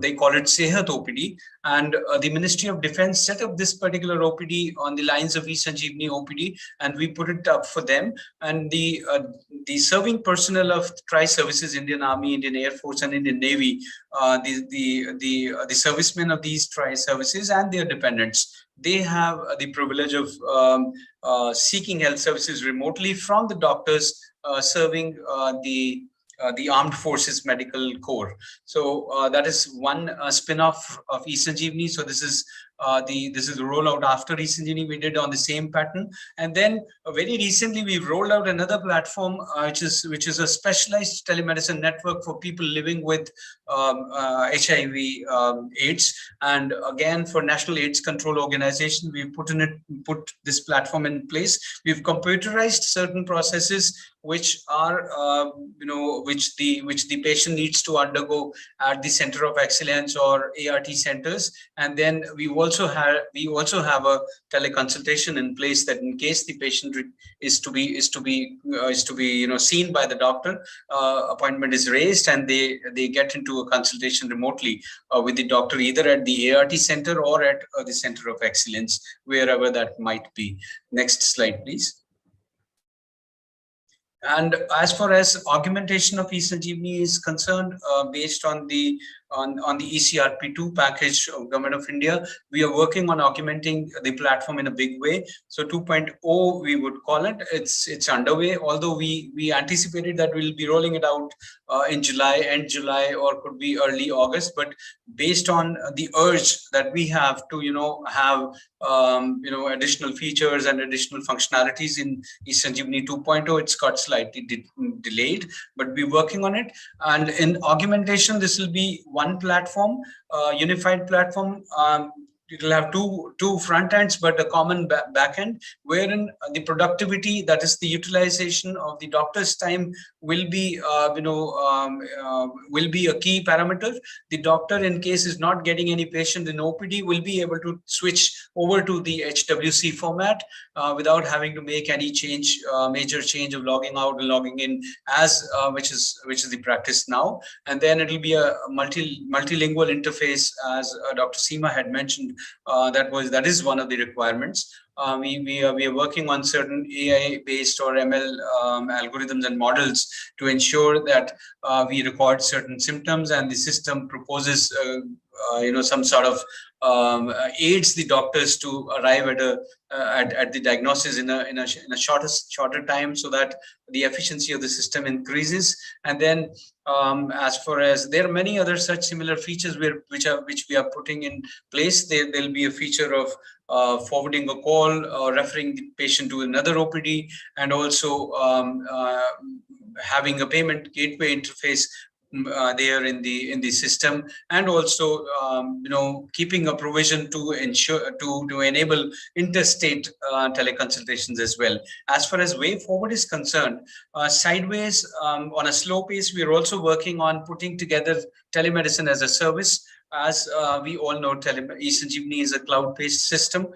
So we've developed two parallel systems, and we are working on two additional telemedicine platforms. So every time we are compelled to design the eSanjeevani or telemedicine core part again and again. So the architecture is going to be certainly the microservices architecture in eSanjeevani 2.0. And based on that, we are also putting in place telemedicine as a service task, we'll call it. And this task will be a sort of a module or a service which will be available on cloud. And in case any telemedicine platform is to be set up, in no time we'll utilize these services and just prepare a user interface for this service, and it'll be ready to sort of use in a matter of a couple of weeks, relatively when at this point in time we take up to 2 to 3 months to put in place a system a separate system, telemedicine platform for just about any department or any agency in case they need that. But with tasks in place, telemedicine as a service, which will be modeled on the mechanism or on the principles of software as a service, will certainly enable us to roll out a telemedicine application of national scale again in less than around 2 weeks. So that is what I had today about eSanjeevani to share with you. Next slide, please. And these are some of the glimpses that how a doctor is practicing telemedicine on the extreme left upper picture. In the middle, we run some pre-COVID times. We used to run some trainings, and now we've once again started orientation and training. Either we do it remotely or we train the trainers, and then they in the states train the users, the doctors and the community health officers. And on the extreme right, we have an elderly couple using eSanjeevani from a tab in the confines of their homes. So that is just a glimpse of eSanjeevani. Thank you very much. And in case you would have any questions, I'll be happy to address them.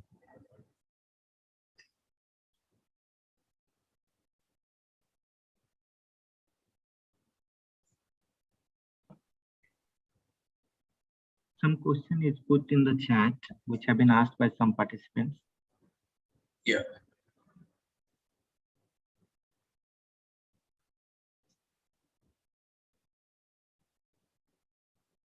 We have a question from Mr. Manoj Kumar Kulshresht. He's mentioned, Ramaji, if you could read that question out, because I'm not able to get the complete text in one shot. Okay, so the question is, are we considering dispensary CGHS with empaneled hospital solutions?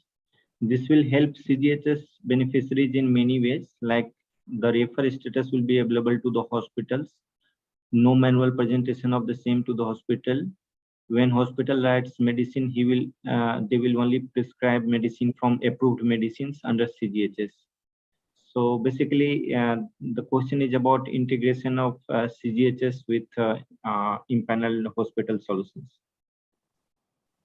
As of now, CGHS has rolled out 5 online OPDs of various specialties: ENT, ophthalmology, orthopedics, etc., and cardiology, etc. And there is a requirement that the beneficiaries must present a beneficiary ID when they come for consultation in those OPDs. Yet we have not received any directions for integrating these services with the hospital. However, the e-prescriptions, those are generated out of eSanjeevani in these CGHS OPDs. They are very much valid, and the patient can go and get the medicines, etc., from the specified sources. But we are not very clear, because this being a policy aspect, CGHS administrators will be able to address this. So this question certainly, this is the other part of it, I'll not be able to address. However, I would like to address that there have been certain innovations those have been added in eSanjeevani, which include dispensing or rather delivering medicines in states like Gujarat and Andhra Pradesh. We've already integrated eSanjeevani with a state-based application, wherein as soon as e-prescription is generated, the e-prescription goes to the nearest pharmacy based on the address, and then in that pharmacy they sort of direct the A&M workers and others around that area, and they package those medicines, because those medicines are prescribed out of the essential drug list to the state. So the efforts are being made to deliver these medicines as well. And similarly in Sehat OPD as well, and ECHS is also coming up for using Sehat OPD. They are also working on dispensing medicines after the e-prescription has been generated in eSanjeevani. So we are doing many such innovations. For the state of Bihar, we've done a mechanism wherein the printers are not required to print e-prescriptions, rather 80 mm handheld printer of the kind which we use for credit card receipts, etc. On that we are printing the prescriptions, etc. So these innovations are continually ongoing process. So we hope that very soon these hospitals like CGHS hospitals, etc., will also be onboarded on eSanjeevani. And ABDM certainly would come in, would play a big role in ensuring the authenticity of the patient, as it has been talked about in the question.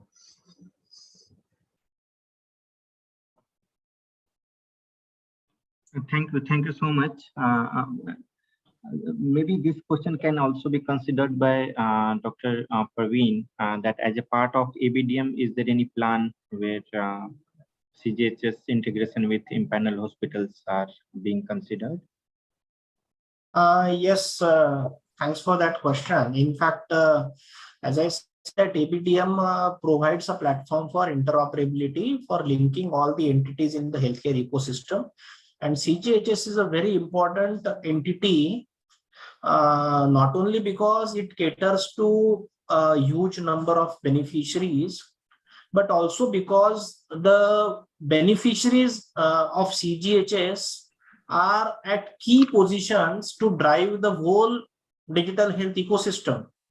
We have policymakers such as politicians, legislators, administrators, officers, judiciary, and their families and retired persons from these organizations who are part of CGHS. They are, I mean, if you think of a spectrum of literacy and comfort with digital technologies, they can be considered to be at high end because they are mostly, all of them are educated and generally having better access to internet and smartphones compared to rest of the population. So this can be champions in the digital health as a whole. So this is why integration of CGHS with ABDM is so important. And I'm very happy to tell that CGHS digital systems are getting integrated. It is one of those 800 plus systems which is in the process of integration with ABDM. Once it is done, you should have CGHS records as well on your PHR app or Aarogya Setu app. Thanks. Thank you, sir. Sir, one more question has come from participants. Dr. Somnath Mitra is asking, he would like to know that how exactly microservice is getting used in the medical setup. So it is a little technical question from the medical fraternity. So as for Brahman, I'll address that query to some extent. As far as eSanjeevani is concerned, the first variant, the variants, those are being used now at present. Initially, it was launched as a monolithic application. We had we were not using microservices. However, based on the adoption or based on the utilization by the citizens as well as by the HWC network in the country, we faced certain problems initially. The system used to choke, and as a result of which the system used to go down. And then we had no other option but to improvise either the entire architecture or as a modular, make it slightly modular. So we identified the areas based the sections where the load was exceeding the capacity of the architecture, and the loading points were the patient registration point when the patient would log in to register, because it would take something like 3 to 4 minutes for the patients to register in the application. So based on the monolithic architectural capacities, the load, whatever load we were getting at the registration module, it was not able to bear, and the entire application would go down. So we segregated, or rather we separated the registration module and sort of reintegrated it with the application, and it helped us. That is, it worked as a sort of a I would say microservice, but was not actually a microservice based architecture. Then we continued with this kind of approach for some time. Then we again noticed that the system was loading, and it was not taking a load in a specific module. And this time it was the reporting module, because the health and wellness centers, the state nodal officers and the community health officers, they would download the entire set of consultation details, reports, etc. every day at a specific specific time, and as a result of which the reporting was inefficient or was loading the entire system. So we again segregated the reporting module as well, and we sort of redid that. So now there are certain, we can say, modules which have been redone and connected with the same basic monolith architecture. Now we can say that eSanjeevani that is currently running is a hybrid architecture. It is primarily a monolith architecture, but has certain elements which are working as microservices. So that is how we've been able to overcome the issues of loading, and we've sort of made an effort to sort of, because rewriting the whole architecture or putting in place a system that is based entirely on microservices architecture needs significant time. So that activity is parallelly ongoing, and the existing variant, as I said, is a hybrid architecture. We've also got another question from it is Mr. Atul Hemani. He's mentioned the telemedicine as a service. Will this be available for private players as well? As I mentioned, in 2.0, we'll also be having payment gateway in place. And with UHI coming up very soon, eSanjeevani will certainly be one of the active applications which will be banking heavily on UHI of NHA. We will certainly make all the provisions to ensure that in case the private players are okayed for this application by the policymakers and the superiors in the Ministry of Health and Family Welfare and NHA, we certainly will be ready to extend this platform for private players as well.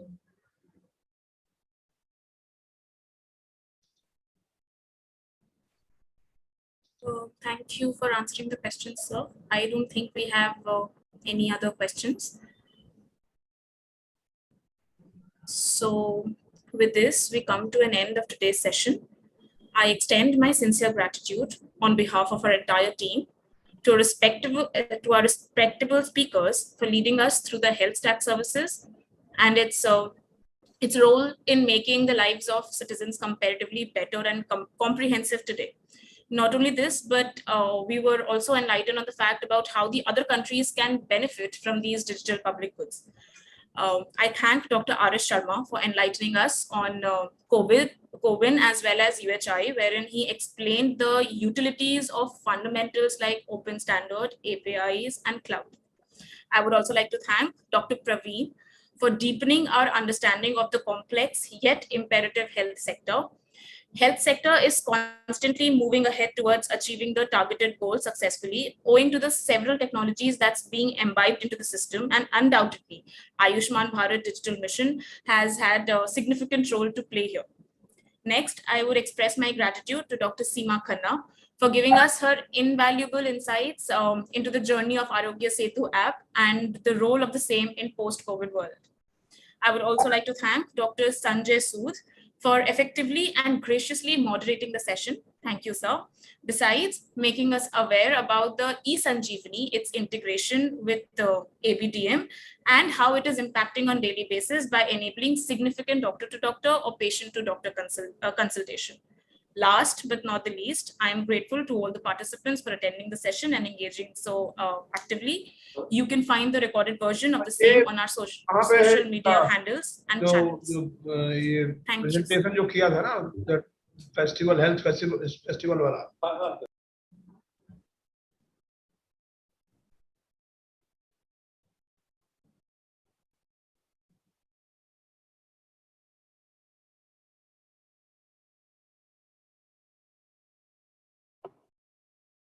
Yes, Vansika, we can continue maybe.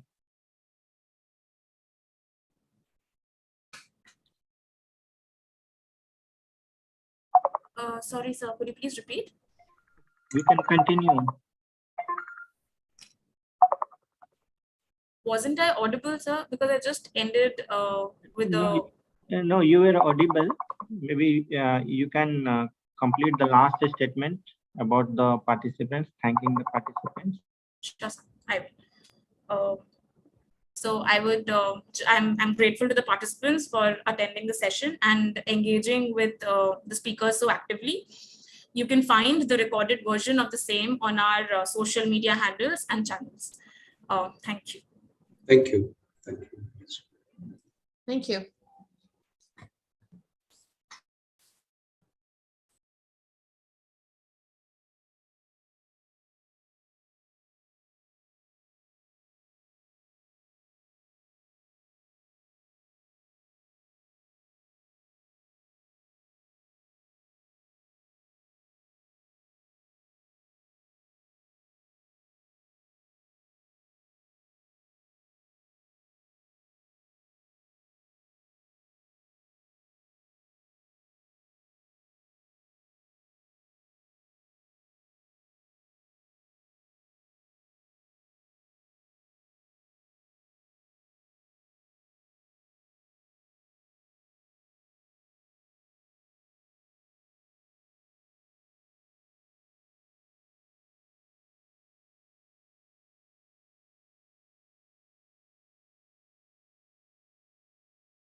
Good afternoon, ma'am. Good Welcome afternoon. to the session. Yeah. I am able to set this, but can I actually, do I have to save it somewhere? No, can you open your video so that we can see? Yeah, sure. 1 minute. Yeah, you are visible and it is perfectly fine. Perfectly fine? Yes. Okay, great. It may be seen as a little left-right for you, right? No, right now I have background? not chosen the mirror image. I have taken direct one. Okay, but it is coming perfectly fine here. Okay, and then I'll have a small presentation. Okay. Because I think each of us will be given around 5 to 7 minutes. It will be little more time. Since it is a 1 hour session, so it is a 90-minute session. So last 25 minutes is for question and answer from the participant side. Okay. And last 5 minutes is for thanking. So 60 minutes is available to the panel. So 15 to 20 minutes presentation I can prepare, 15, right? Yes.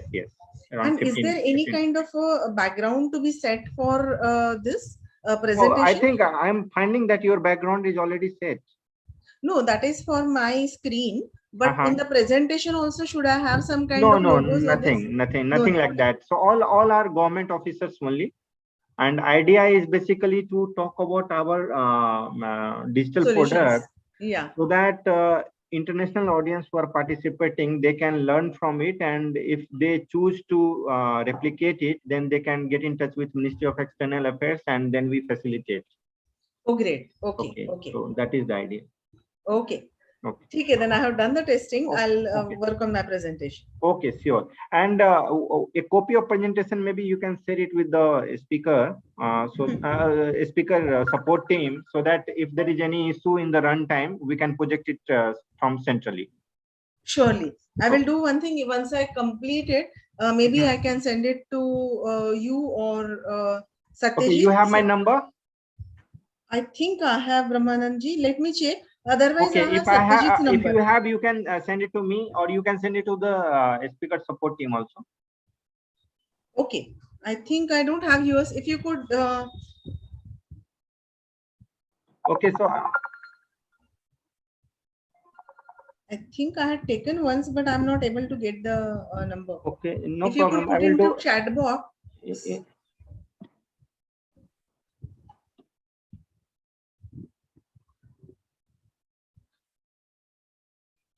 I thought after PRSG I had taken your number, but I'm not finding it.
Directly जो देगा तो हमारे इसमें दे देगा तो उसी को आप कंपाइल करना है।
No one here.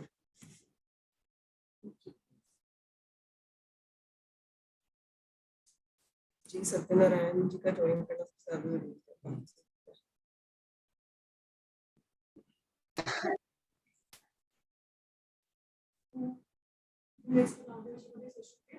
Question number C.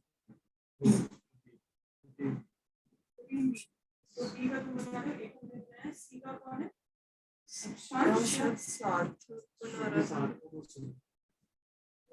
में अक्षांश हाँ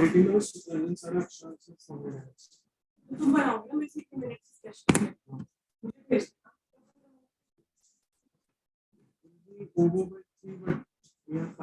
हेलो यस सर पहले मैंने ब्राउजर से किया था, वो हट के आया, अब तो आना नहीं चाहिए दोबारा।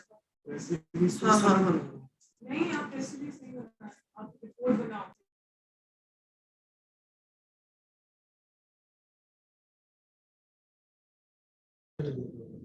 इसको कर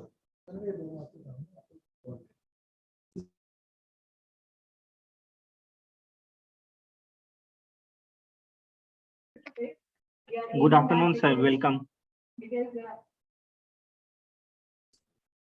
नमस्कार विनय सर, नमस्कार।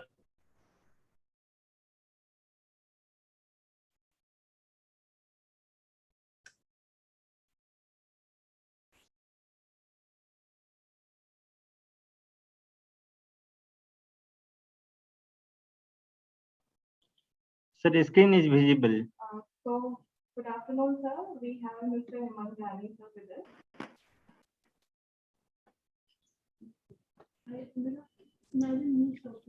Good afternoon, Vinay sir. Sir, your screen is visible. Only thing is, it is not blown up. Share कर दिया है, मैं I'll just कहाँ गया है ये सर आप थोड़ा वो लाइट कर लीजिए अपने, हाँ हल्का सा लाइट और चाहिएगी सर का चेयर। अब अभी ठीक है सर, काफी ठीक है अभी। यस विनय सर, प्रेजेंटेशन जो था वो फुल ब्लोन नहीं हुआ था उस टाइम पे, वो चेक कर लीजिएगा। Hi Kamna, please want to join because everybody else is on board.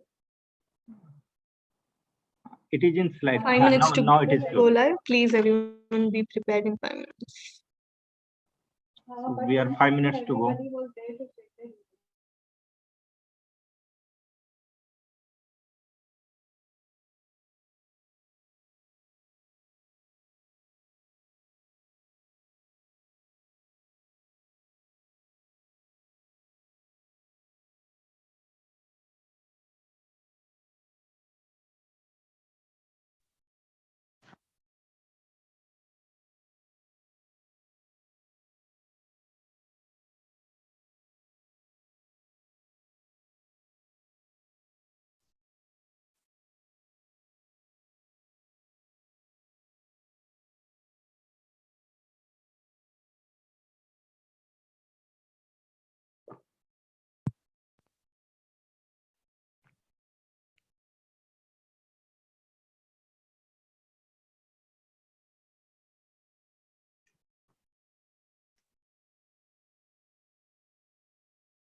Welcome to our esteemed speakers for the day, starting with J. Satyanarayana sir,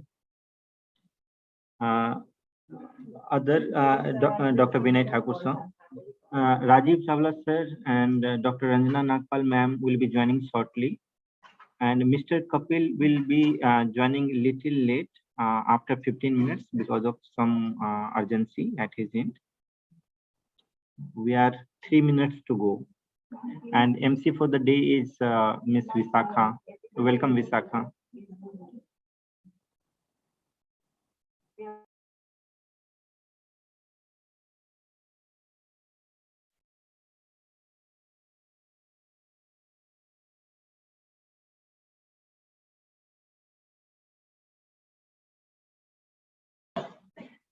Welcome, ma'am.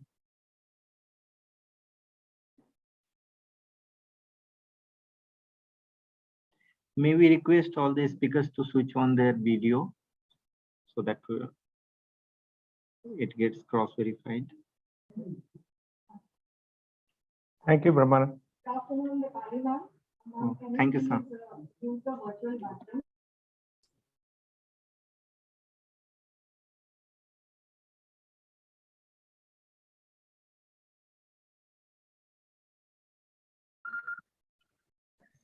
One minute to go live.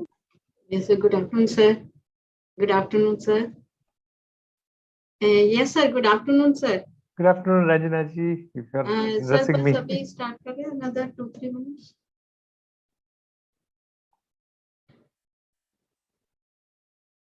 Sir, Satyanarayana sir has joined. Vinay Thakur has joined. Ma'am, आपकी video please put on the yeah. हाँ जी sir, आप join करिए. Sir Satyanarayan sir का पहले Excuse me, 30 seconds that will be live on the platform. First is the keynote speech bye Satyanarayan sir. फिर आपको वो 15 minute. Madam mic off कर लीजिए. 20 seconds for live. Please be ready. Yes, sir. Yes, sir. Yes, sir. Yes, sir.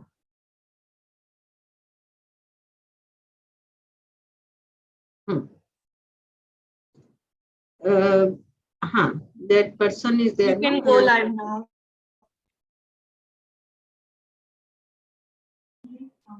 So with the permission of all the esteemed speakers, we are going live. Over to Ms. Visakha. A very good afternoon to one and all.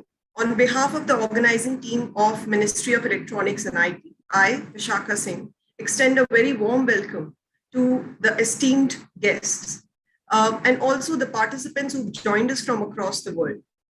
A very good afternoon.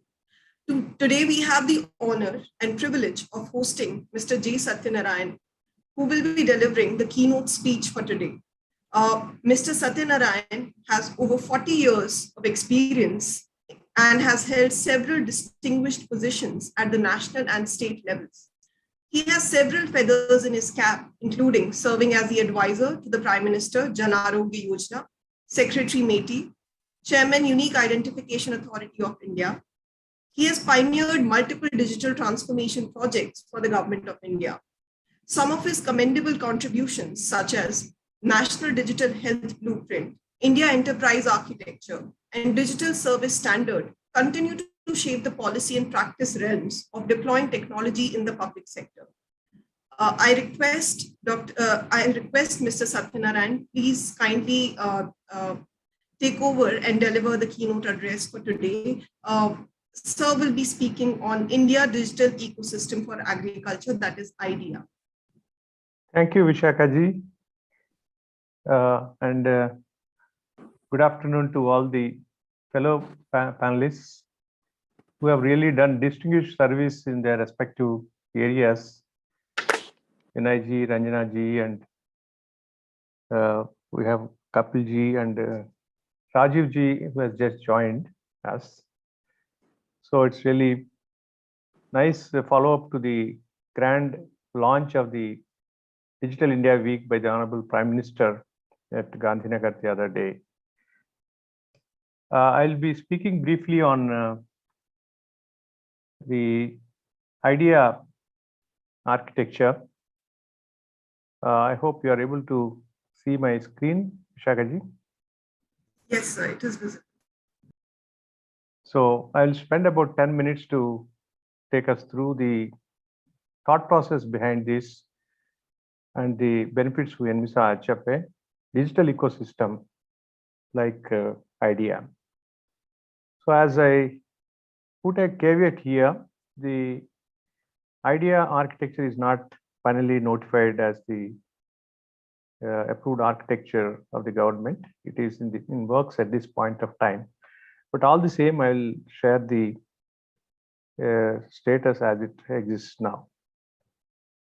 So first of all, the architecture or the framework of IDEA arises out of the ground level germane problems that the farm sector faces in India, as brought out very nicely and elaborately by the DFI report, Doubling Farmers' Income Report, which is quite voluminous and goes into minute details.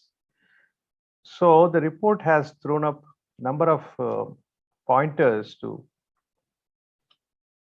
the areas where digital interventions would be required and recommended. They have been compiled together and examined, and the idea, that is the foundation for IDEA as such. As you see on the screen, a wide variety of problems like the nutrition deficiency of particular types of crops, then the yields reaching a plateau, needing further interventions like the digital interventions to take it to the next level. The prices which are so volatile and hit the farmer time and again, and the need to make the market, the entire supply chain, post-production very efficient. So these are all the areas that need to be addressed, among other interventions, including the digital interventions.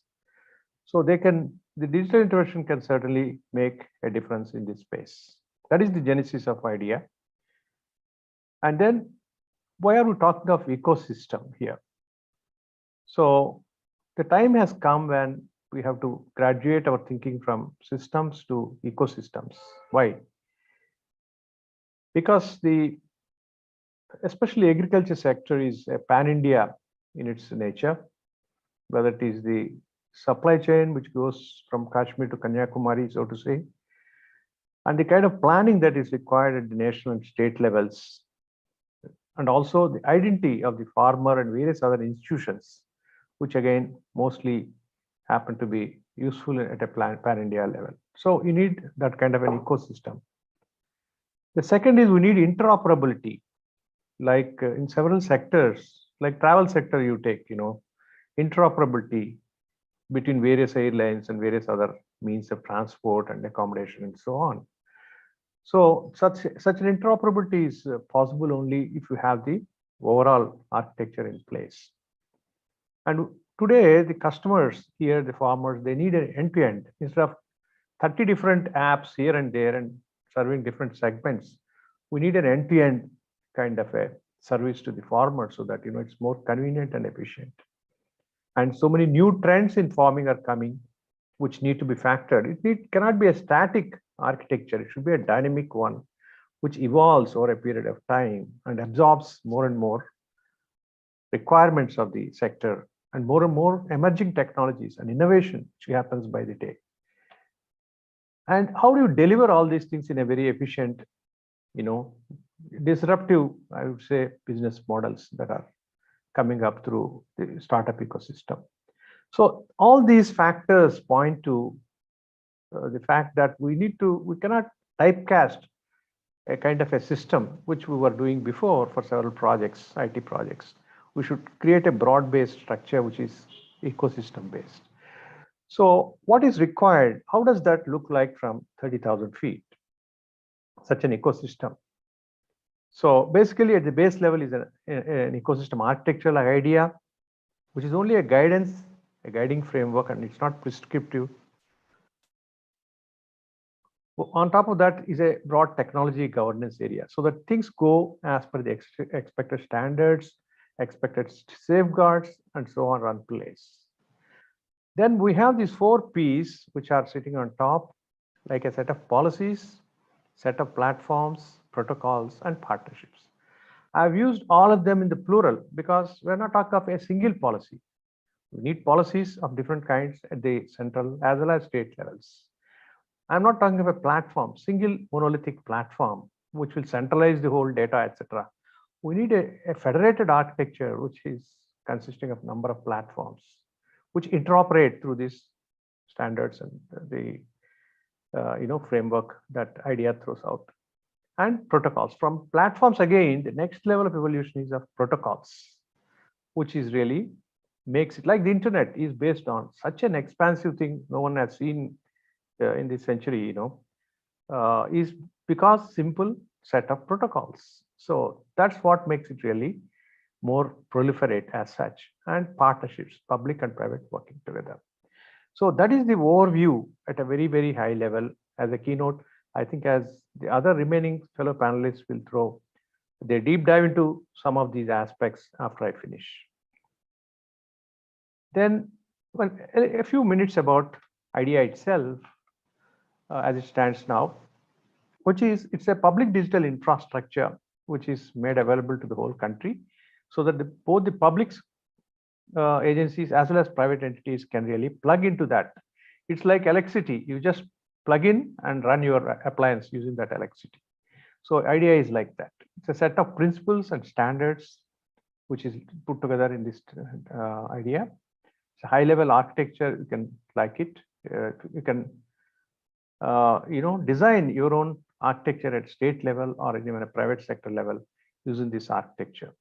And it will, at the end of the day, it will push the entire ecosystem forward.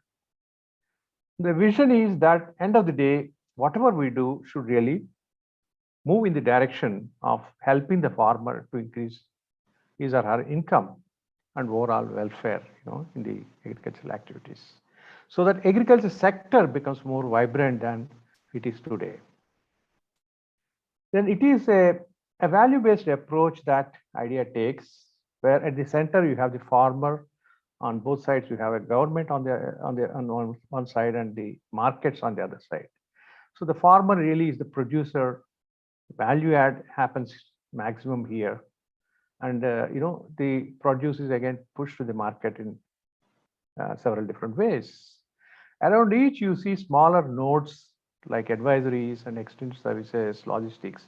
So there are issues which are thrown up around each of these components that are shown on this slide here.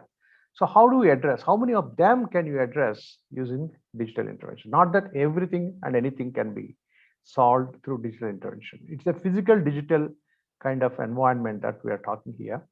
Most of them can definitely benefit by using digital techniques, including emerging technologies like AI and other technologies.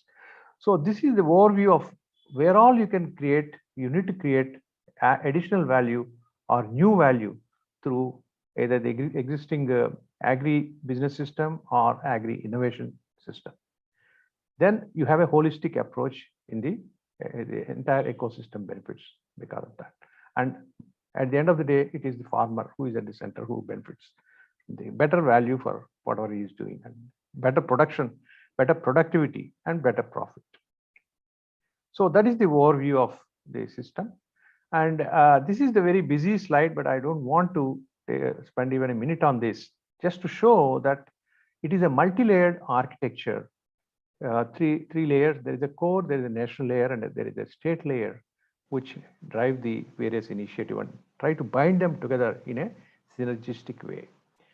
Only 1 second I will spend to point out the need for a unified farmer service interface, UFSI, which is termed in the document as such, and you can see more details of this in the document, which is on the web.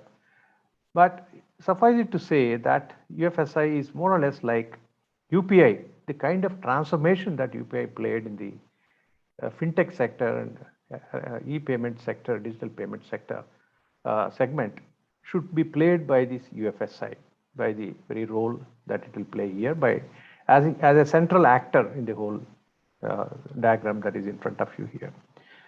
The details of this can anyway be seen in the detailed document. Now, what is the benefit? End of the day, what will come out of IDEA? Okay, you have gone ahead and proliferated this idea of IDEA across the whole states and the public and private sectors. So the benefit will be that we'll be able to, once you are data driven, the farmer can take the right decisions at the right time. What crop to grow and what variety of seed to buy, where to buy, when to sow, where to sell, and how to maximize the yield. And the supply chains will become more efficient because there is real-time information available about the various commodities and their qualities. Precision agriculture, while the crop is on the ground, will be a reality. If not universally, at least in good number of pockets, this will become a possibility with the data. And of course, the price point, as I already mentioned. But the bottom line is that in the entire gamut of things, the bottom line again is that the farmers' data and farmers' interest should be really protected. Whatever we do, that is the bottom line. That's not negotiable. So whatever we do, that should be inherent in any system that we develop. So that is the essence of IDEA, and that's the benefit of IDEA. That means development with the necessary guardrails and safeguards that are required on the other side. So at the end, I will say what is critical to success of IDEA is that we all need to adopt a farmer-centric, farmer-driven interface. The control lever is in the hand of the farmer, and especially within that, again, segment of farmer, the small farmer holding, which is really 80% of the holdings are belonging to small farmers. That is very important. Involvement of farmers, educating and promoting the digital literacy among the farmers is very important. Why are we all doing this? Rightly informed, the farmers can really reap rich benefits out of the whole thing. Otherwise, they think programs will go on and may not yield the best benefit to the farmer. That's very important, education and awareness of the farmers on the not only on the digital side, but otherwise. Then engaging the private sector and startup ecosystem is important. Land records is an important component because any crop, anything is happening on the land. So an accurate description of the land records, not only the title, but also the geography, the georeferencing of land parcels is very important across the whole country. Then the end of the day, the whole thing cannot be done by the government, but in the diagram that I have shown, the core parts at the national level and the core parts at the state level have to be done so that it will catalyze the whole development of the IDEA ecosystem. Then to give sustainability, to empower the farmers and other ecosystem players, and to protect everybody's interest, we need a set of data management policies. I'm very happy that a few governments, including Telangana, Karnataka, etc., have come out with policies in this space. And as I mentioned earlier, the digital literacy and education among farmers is really very, very important. So that, the benefits of all these technologies, they're able to. Today, take the example of digital payments. Across the length and breadth of the country, even illiterate people are using, the benefits of UPI. So likewise, we must get the benefit of extension, the benefit of better crops, better productivity, etc., at the tip through a smartphone or non-smartphone, even at the farmer level. So when it percolates the farmer, then the idea of IDEA is really doing its job. I'm fondly hopeful that collectively we'll be able to do this gigantic task in front of us. Thank you very much. Sir, on behalf of all the participants of India Stack Knowledge Exchange, I would like to thank you for sharing your wisdom with us. I would like to thank you for articulating the challenges faced by the Indian agriculture so well, and also why we need to graduate from a system approach, from a system thinking to an ecosystem thinking, and also for simply explaining the idea, the concept of IDEA architecture and what it entails and its value-based approach. Thank you so much, sir. Now I would like to take this opportunity to introduce our eminent panel for the panel discussion on AgriStack. On the panel today, we have with us Mr. Rajiv Chawla. He is Chief Knowledge Officer and Strategy Advisor to the Ministry of Agriculture. He is an Indian Administrative Services Officer of 1987 batch. He previously served as Additional Chief Secretary, E-Governance in Government of Karnataka, and Principal Secretary, Department of Horticulture and Sericulture, Government of Karnataka. He combined administrative skills and technology to pioneer projects like Bhumi and Fruits. He received the Prime Minister's Award for Excellence in Civil Services in 2007 for his project Bhumi. He will be sharing his thoughts on Fruits, that is Farmer Registration and Unified Beneficiary Information System today. We also have with us Mr. Kapil Ashok Bendre. He would be joining us very shortly. He is Director, Agriculture Marketing, Ministry of Agriculture. He comes with 15 years of rich supervisory experience with corporates, NGOs, multilateral agencies, and management consultancy firms. He has conceptualized and successfully led large-scale multi-stakeholder complex projects in the domain of food-based retail, livelihoods, women empowerment, agribusiness, community and farmer development. He will be speaking on ENAM today. We also have with us Dr. Ranjana Nagpal, Senior Deputy Director General at National Informatics Center, NIC, a premier builder of e-governance applications up to the grassroots level, as well as a promoter of digital opportunities for sustainable development. She has been the architect of implementation of several projects of national importance, including fertilizer sale and subsidy management, soil health card portal, PM Kisan, DBT, Kisan Suvidha, etc. She will be sharing her insights on soil health card in the session today, and she has graciously agreed to moderate the session as well. At last but not the least, we have with us Dr. Vinay Thakur, Chief Operating Officer, National E-Governance Division, Ministry of Electronics and IT, where he has been instrumental in designing Government E-Marketplace, GEM, and Geographic Information System, GIS, for quick decision making and improving the governance overall. With this, ma'am, I would like to request you to take over and drive the session.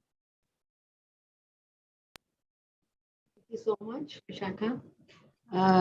Once again, a very good afternoon and very warm welcome to all the executives and senior panelists who are here present in the AgriStack panel.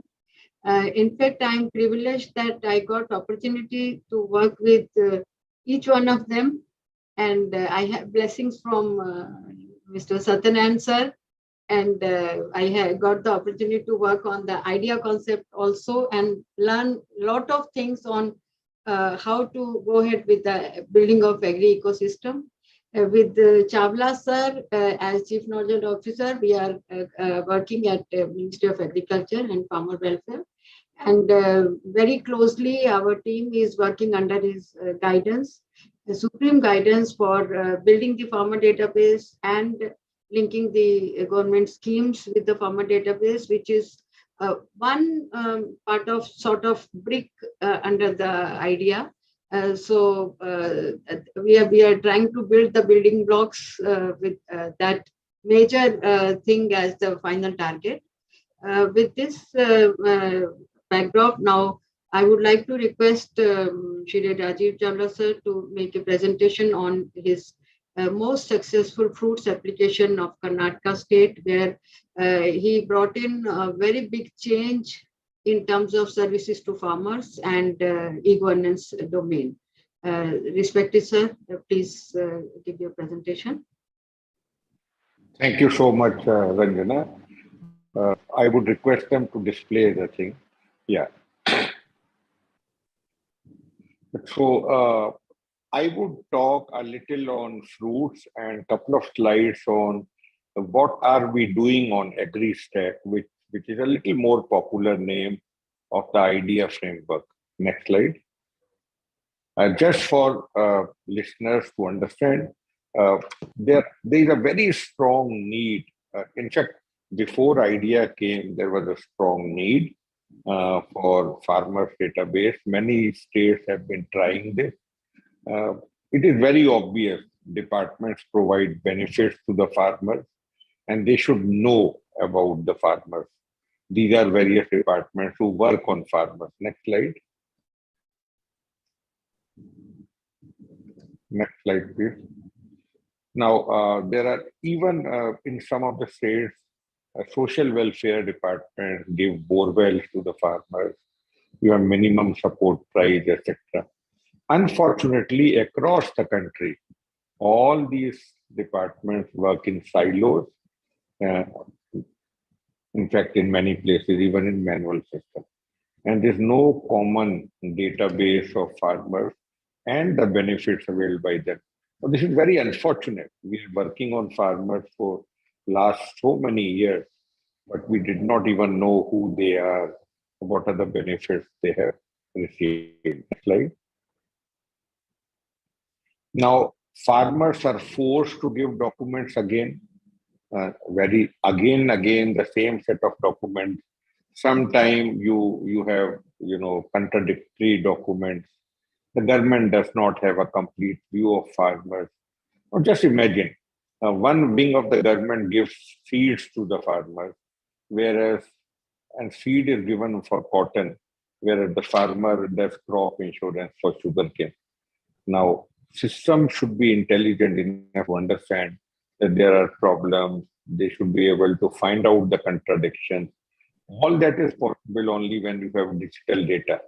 You spend so much of money within the same government, same ministry, give seed, do crop insurance, but then you have contradictory data. Next slide. Again, the same thing. How much of fertilizer is purchased by the farmer? Is it as per the crop zone? No, we have no idea.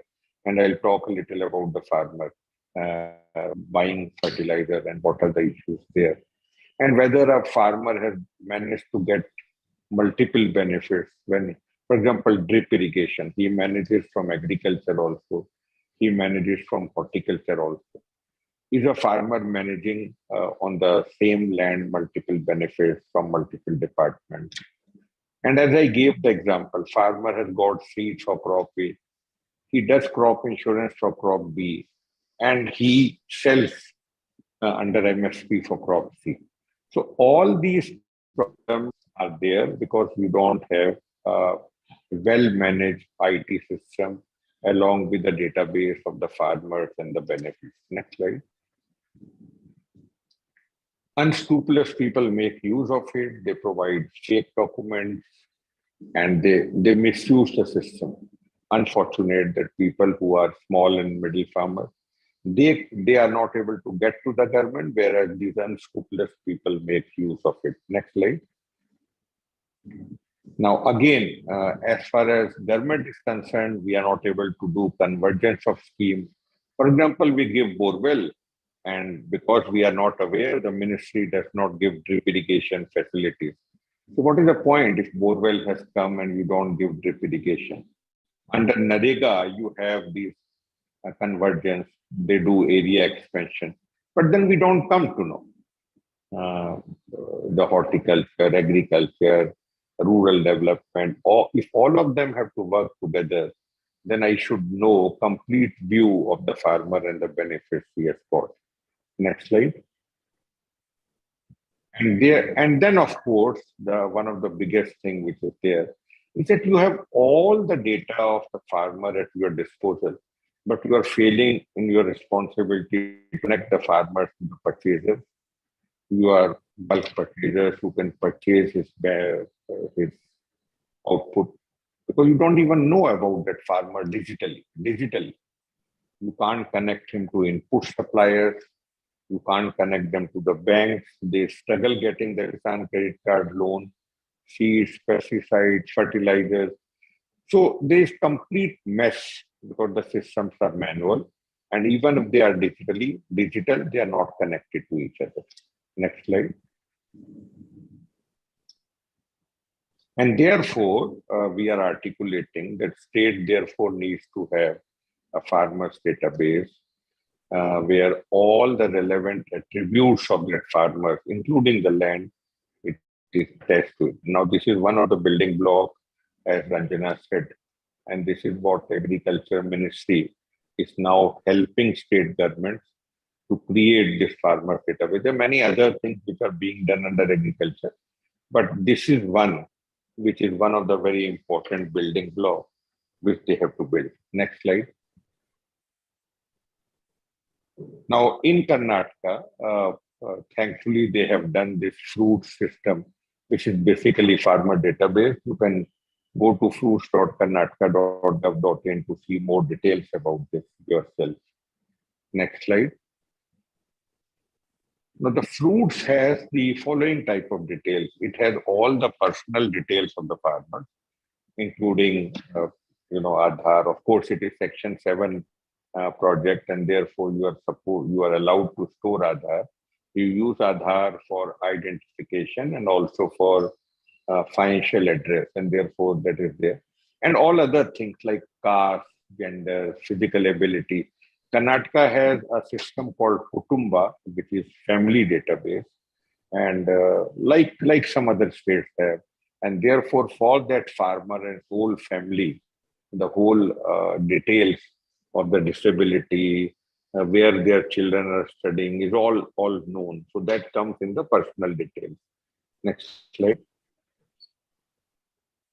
You also have their land details. So the fruits is connected to the Bhumi system, the land system, and therefore the parcels owned by the farmer are connected to this. This, of course, is dynamic. As and when any mutation takes place, the land gets disconnected and gets connected to the new person. The crop grown details are also there because they have a crop survey system, which again ministries want all states to do. It's a electronic system where crop surveyor go to each of the 200 lakh plots and digitally pick up the crop grown details. So that details are also there in fruits. And then of course you have benefits availed. What are the benefits which are given to the farmer? And those benefits which are given to land. For example, PM Kisan is given to a farmer, but the drip irrigation is given to a land belonging to that farmer. Next slide. So it's a farmer-centric database, as I said, and it's connected to all departmental systems. The departmental systems make use of this data, and they also write into the database. Because they write into the database keeps on getting updated. They write about what benefits they have given, what benefits they are intending to give. And because they use the data, they get to know everything about the farmer, his cars, his income, his family members, so his land, so that they don't have to collect any more details. In fact, in Karnataka, if you give a farmer ID, that's enough. You don't ask any physical or electronic papers because everything is there in the fruits database. Next slide.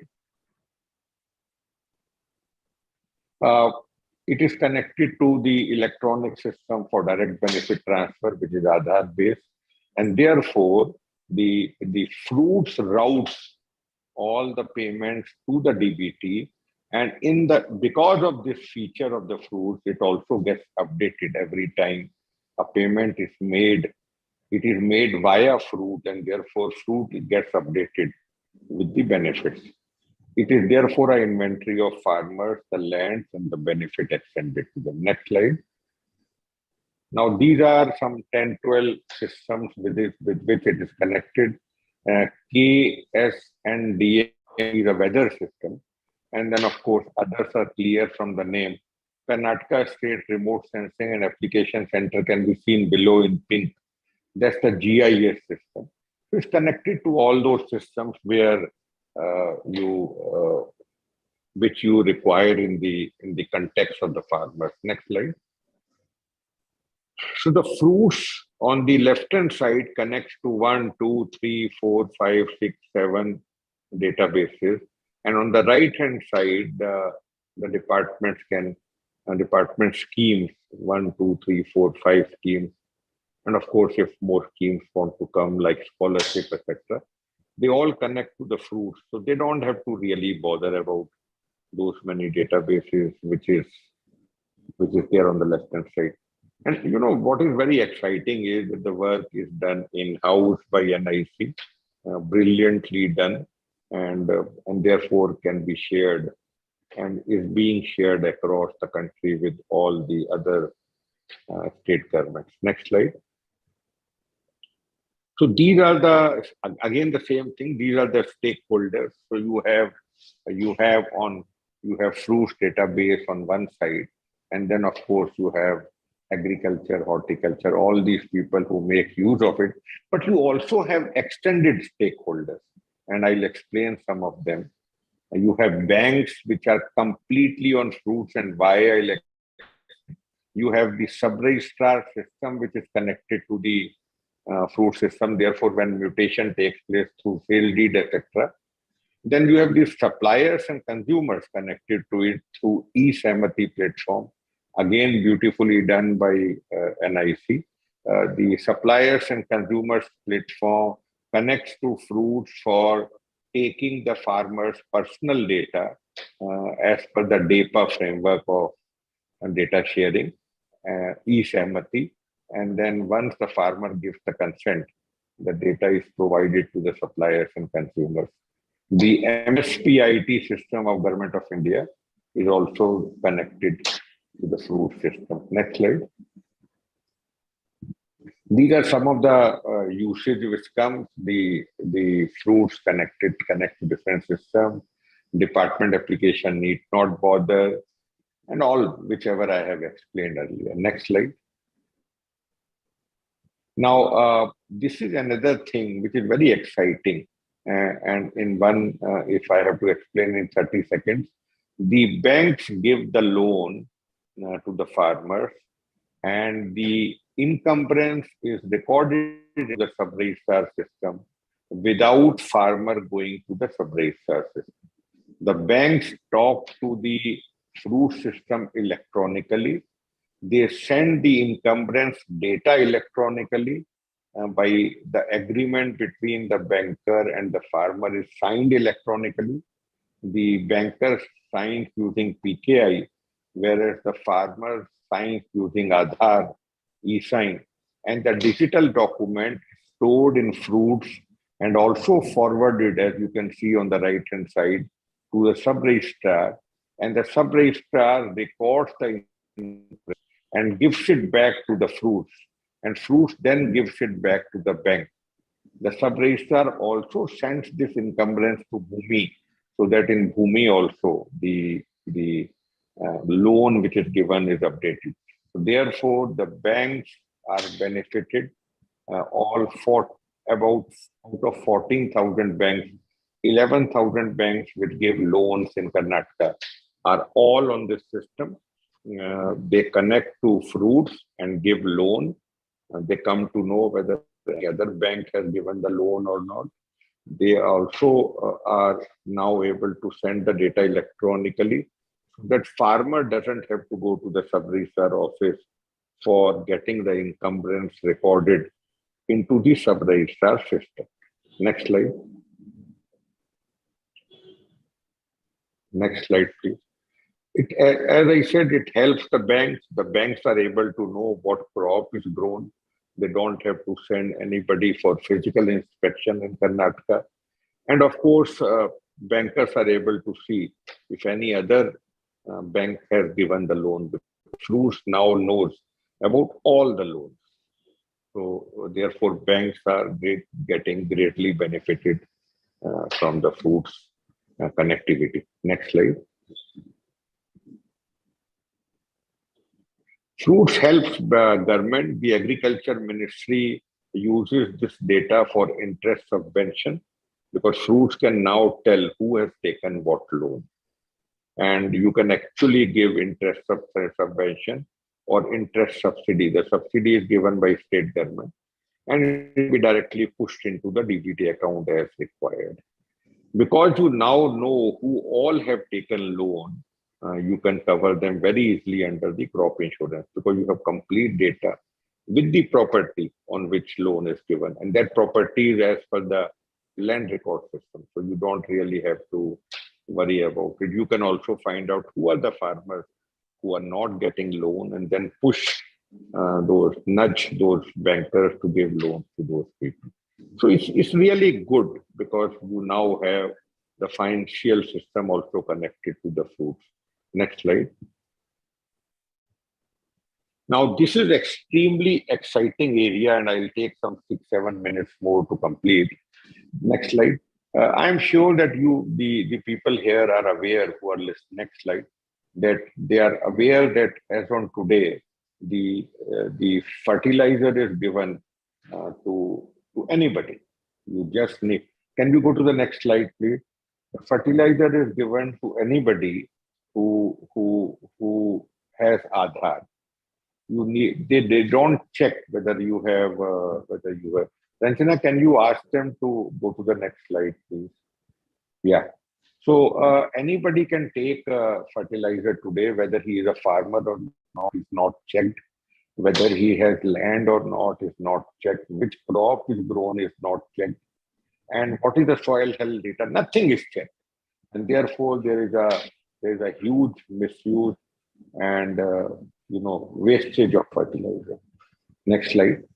And therefore, I mean, there are people who have purchased huge number of bags of the fertilizer. The reports show that, and the artificial scarcity is therefore created. Next slide. The fruits today is ready and connected to the fertilizer ministry, and the farmer has to give his fruit ID, and we know everything about that farmer. And then, of course, the fertilizer organization will give only that fertilizer, which is eligible quantity depending upon the land. If you don't want to depend upon the land and you only want to check whether he is a farmer, you can check that also. Therefore, the integration with the fruits makes a lot of sense. It obviously requires administrative decision to use it, and I must say that that decision is still not in place. But I am sure that once the fruits type of databases come across the country, then it's just a matter of time that fertilizer distribution will be dependent upon the farmer's database, of which fruits is an example. Next slide. Now, fruits is also used, as I said, for connecting to the other ecosystem stakeholders. It connects to the input suppliers, including fintechs, through the eSamati platform. It connects to all these bulk purchasers. And as I said, everything happens on the basis of the consent framework, so that farmer has consent before the data can be shared. Next slide. I now come to the last 4 or 5 slides, and I thought I must tell Mr. Satarn, of course, spoke of idea as a concept, but just to tell the listeners, because this is a very active work which is happening in all the states. So the Agri Stack is basically creating digital services to the farmers. And it has nothing but various databases. And I spoke about the database. One is the farmer's database, one is the crop database, one is georeference maps. And then, of course, you have policies on data sharing. You have IT systems which will have to be created, and maybe a regulator also, because once you have the data and policies, services will also be given by agri-tech, as you can see above. And therefore, you may perhaps need regulators also. Next slide. It would help farmers. They would be able to get contactless, paperless loan. We are working with Department of Financial Services so that the banks can connect to these databases, and farmers can apply electronically. They need not physically go to any bank, and the data required to them can be given electronically. They would be able to choose an organization, that means agri-tech, and get advisory what to grow, when to grow, where to go, when to irrigate, when to apply pesticide, etc. Next slide.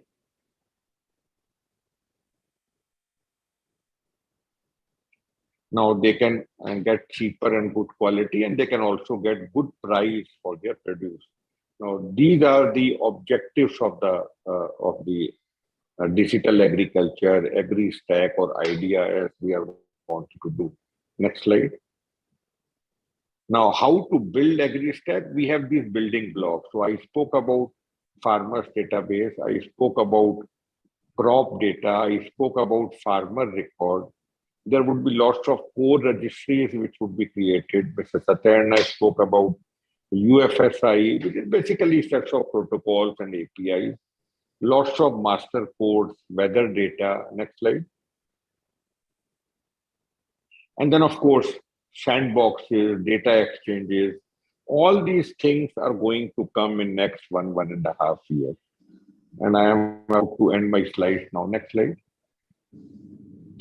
So this is all what we are intending to do in agriculture. What ministry, what has happened in fruits would perhaps now get replicated, apart from the policies and apart from the other data sharing mechanisms which will come in place very soon. So thank you, Ranjana and Akpal, for the opportunity. Thank you very much, sir. Thanks a lot, sir, for giving us such a deep insight in the concept of AgriStack and how things are moving at government level at present. I think this will definitely benefit our audience, and there is a lot of food for thought for the people who are initiating their activities or sort of building ICT solutions for the agriculture domain. So from both these lectures, the keynote address and Mr. Chavla's presentation, there is a lot of food for thought that what all needs to be done. Our next speaker is Dr. Vinay Thakur from NEGT, and he has done very good initiatives in terms of mobile applications for agriculture sector. So I move over to him and request him to make his presentation.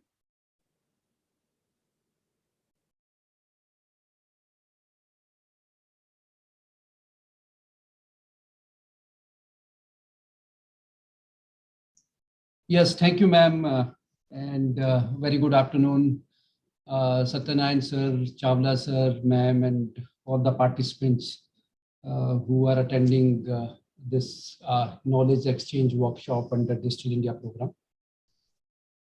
AgriStack is definitely where the Agriculture Ministry is working on, where Mr. Rajiv Chavla is leading the initiative there.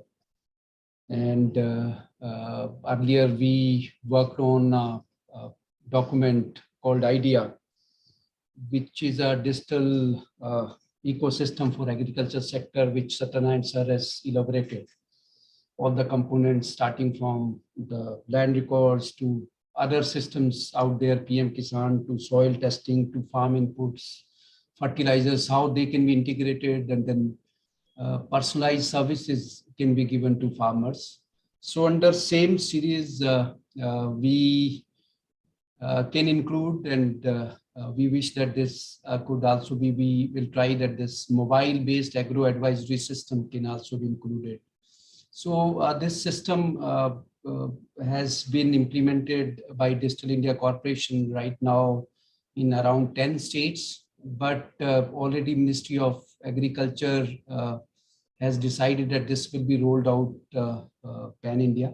So I would like to give some highlights related to the methodology adopted by us and how it has been implemented in these 10 states. So mobile-based agro advisory system called M4 Agri is definitely to empower the farmers so that they can get the right information at the right time. The information and the data and the details definitely are personalized, and that they are based on the farm and farmer's profile. This system is based on the live interaction, in that too in the local languages, so that they can talk in their own language, they can understand it better, and then the domain experts are also aligned in order to provide that information and data to farmers in the local languages. Anywhere, anytime access. It is not only the one-time access which they can do, but the system has been designed in such a manner that they can also get to know about the past advisories. So that all will be available to them through their mobile app. Around the clock query registration in case they remember, and our team is not available, though we are making in a new version, we are making a facility that anywhere, anytime type of 7/24 type of facilities for this. But in case some of the farmers think that they have some query, they can even register that through IVRS system, and then next day early morning when the office start or the system will start, they will be provided the required details, required information, and the advisory through this. So round the clock query registration system has been built into this. Earlier, the State Agriculture Department and KVKs were helping farmers going out to each and every farm. But then this IT-based system definitely is going to enhancing rather the outreach and enable to monitor the farm specific information anytime. It is also empowering scientists to take informed decision and sometime of the details which probably they don't know. So since the knowledge base is being created, so based on that knowledge base, based on the LMS and KMS, which is being made a part of it, they can take much better and informed decision. This also enables access to knowledge in farmer databases, Know Your Farmer. It is also being integrated with land record database, as Rajiv Chabda sir was talking of, where fruits has been integrated. So this system also is being integrated, and in few cases has been integrated with land record. And not only integrated with land record, but also with a photograph of that area, satellite imageries of that area. So, so this knowledge is shared with the expert, and as well as while speaking back to the farmer, so that can be used. And push emergency messages are also not generic; they are location based and domain based. So, so these are some of the benefits which the farming community is going to get out of this M4 Agri, and they are getting also, which I'll share the details of the implementation of the project. So right now this project is being implemented in Meghalaya, Tripura, and they are known by different names. It is not only M4 Agri everywhere, it is known by different names. The names were given by state governments, and these are also available in local language, somewhere in Khasi, somewhere in Mizo, Bengali and all. So that is the beauty of this system. How we have reached to this this system is that we conducted a lot of awareness workshops, analysis workshop, focus group discussions, where we called farmers, we called experts in order to work out and implement this system. And then based on that, we planned the system. We also saw the existing small and big ICT-based solutions available with various state governments and various other organizations. So taking all this together, and we have tried to identify the gaps out there. And based on those gaps, we have designed the system, carried out the refinement in existing ICT models. And after that design and development was completed, we have undergone a lot of testing out there, users testing, acceptance testing, even systems testing somewhere, and then deployed the system. And then user feedback is very, very important, which is a continuous process, so that we keep improving our system. And then once that is done, this is available right now on cloud. Earlier, it was available on our own data center at Mumbai, but then recently it has been shifted to cloud, and regular operation and maintenance do happen through that. We have a team which is providing continuous support on this. Though this is a generic slide, but very, very important and relevant, that while we work out the system for anyone, whether it is farmer or citizen or anyone, so we need to see that for whom we want this. So these four Ws are very, very important. What is the problem statement? What time they need it. So the right time should also be there, and then who will be the collaborators in this, who all will be collaborating, whether domain expert or private sector. So this all needs to be decided, and then definitely the system has to be adaptable, affordable, and acceptable. This technology solution, like for fire, the material, oxygen, and temperature is needed. So for any IT system to be implemented, we need to have the user, we need to have the technology and the domain experts. So they are very, very important, domain experts or the service provider or the manufacturer. So this is a generic slide. While we decide and we work on any of the technology, we keep care that everything is put in place and all the collaborator and the people in the ecosystems knows their role and then carry out the things as per that. So I was talking of, sir, the need assessment. A lot of workshops were carried out, focus group discussions were carried out at different places. And then based on that, we identified the gaps that right type of information is needed by farmers. We called a lot of farmers out there at right time and should be available in a specified mode. In case they want that it should be available through their mobile based communication, then it has to be done like that way. So based on that, we have seen that farmer, the majority of them, they want that the voice as a media for communication. So they want that they should be told on mobile, not to be made available on web, though web has its own benefits. We also are accessing the web-based system and databases to provide that information or services to the farmers. So, but then the end user want this information through their mobile, and it has to be personalized and then very, very specific. It need not to be generic that he is asking something maybe for potato and we are providing some generic information to all the farmers in the country. So it has to be personalized and very, very specific. And then the devices also, which I was talking of, that feature phone, the majority of them, they do have feature phone, they don't have smartphone. So we have to align our system as per the requirements of the user. So these were many workshops which I was referring to were conducted by the team.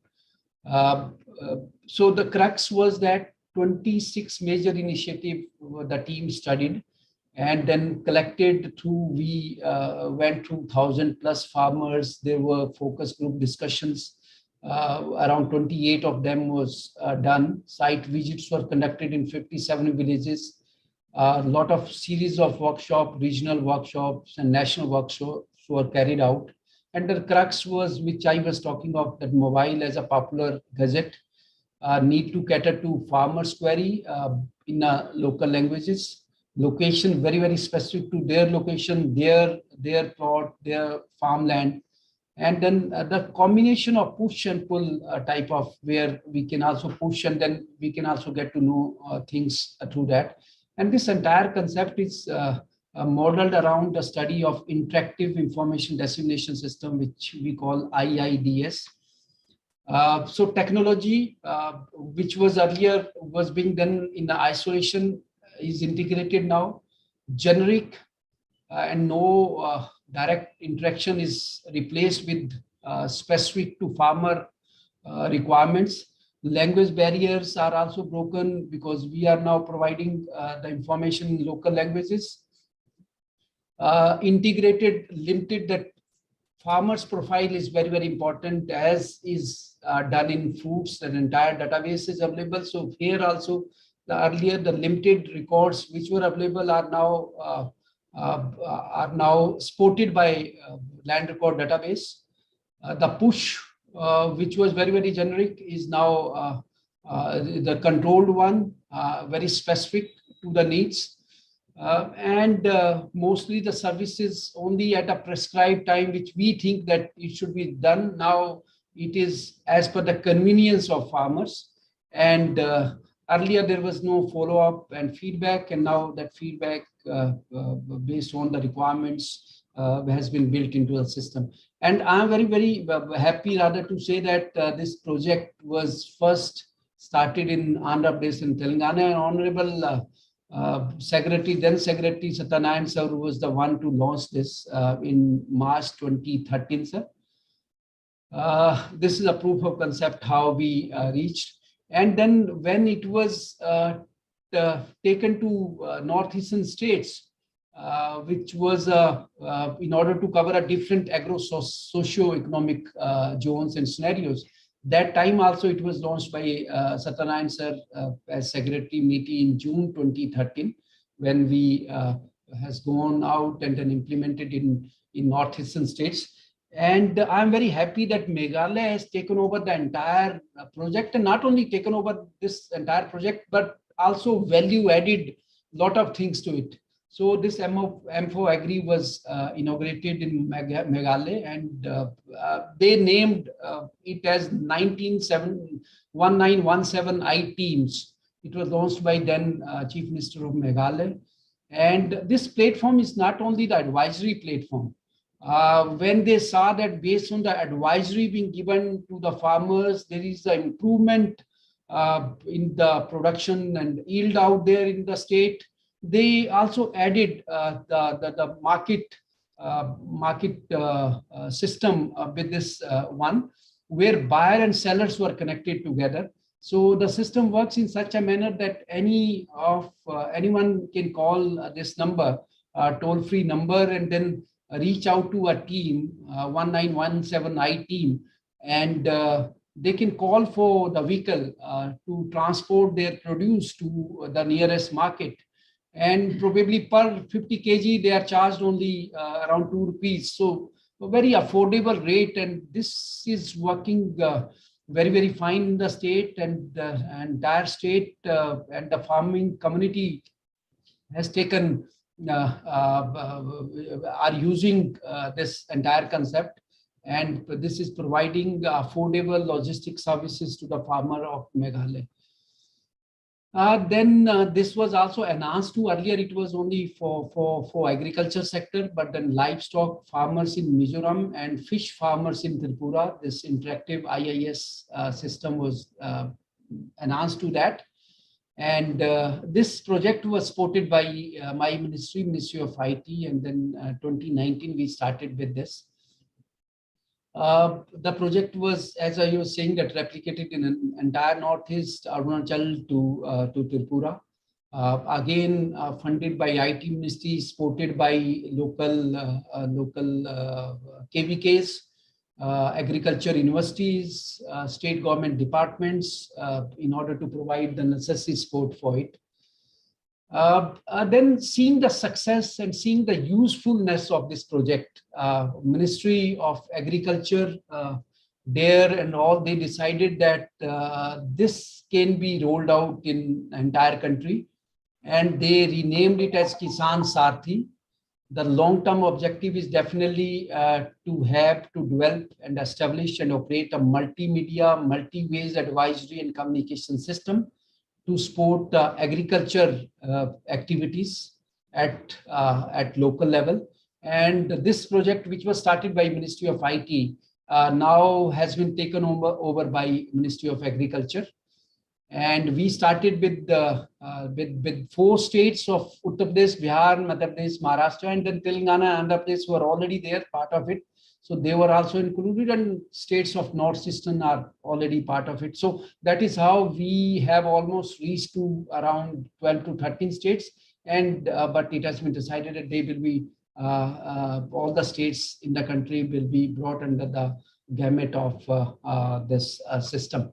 So this is now this new system will work like this. There will be advisory services at 3 levels. There will be the Kisan Sarthi helpline centers, which will be not the center, physical centers, but the online type of centers. And the system will be connecting to these Kisan Sarthis online based on the locations, based on the local language requirements. And in case they cannot solve that problem or reply to that particular query, so it will be going to next level of experts and then next level of experts. So this is going to work like this. And not only that, it will be a simple cloud-based database, but AI, ML-based approach, chatbot and alerts notifications will also form part of this. The services of Kisan call center, M-Kisan systems, they are all going to be merged together. and then Kisan Sarthi will be taking over on, from henceforth once it will be rolled out in entire country. The mantra of this system, and rather of all the systems which we are implementing, my team is sitting here with me, Dr. Anurag and Rishikesh, who are the domain experts in agriculture and rural development. They know the requirements of the farmers, they know the requirement of the people staying in rural areas. So the systems are, we deployed a system for the empowerment of citizen, in this case for agriculture, and in order to ensure that they are involved, there is a ownership and there is a trust. So the systems are being designed of the people, by the people, and for the people. So that is some of the brief. And then right now we have a database of around 30 lakh farmers, along with some integration around there. Some areas in Northeast we don't have land records. So wherever it is available and digitized, we are integrating them. And right now in this system, we are getting around 600 to 700 calls. But once we implement it in the entire country, probably the number of calls may increase to 15 to 20,000. So that is all. Thank you so much, ma'am.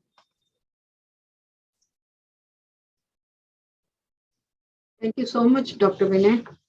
Really a great service to the nation. And moving ahead as Kisan Sarthi, I wish you all the success.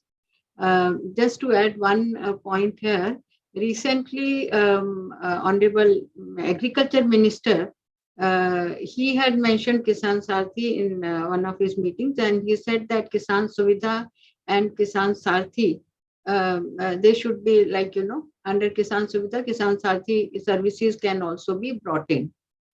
So we were in fact talking to ICR scientists, and I didn't know that it is lying right here. So our teams, we were looking for services, web services, linkage, etc. with the ICR scientists. So it's very good, and then we'll be in touch with you, and so that we can work on further integration, and the farmer database, whatever is available with the agriculture stacks. Those can also be, that your application can also be broad-based across those farmers. Thanks a lot, Vinay. Next, I move to our speaker director from Department of Agriculture, Mr. Kapil Ashok Bendre. So welcome, Mr. Bendre. He is going to talk about the ENAM project.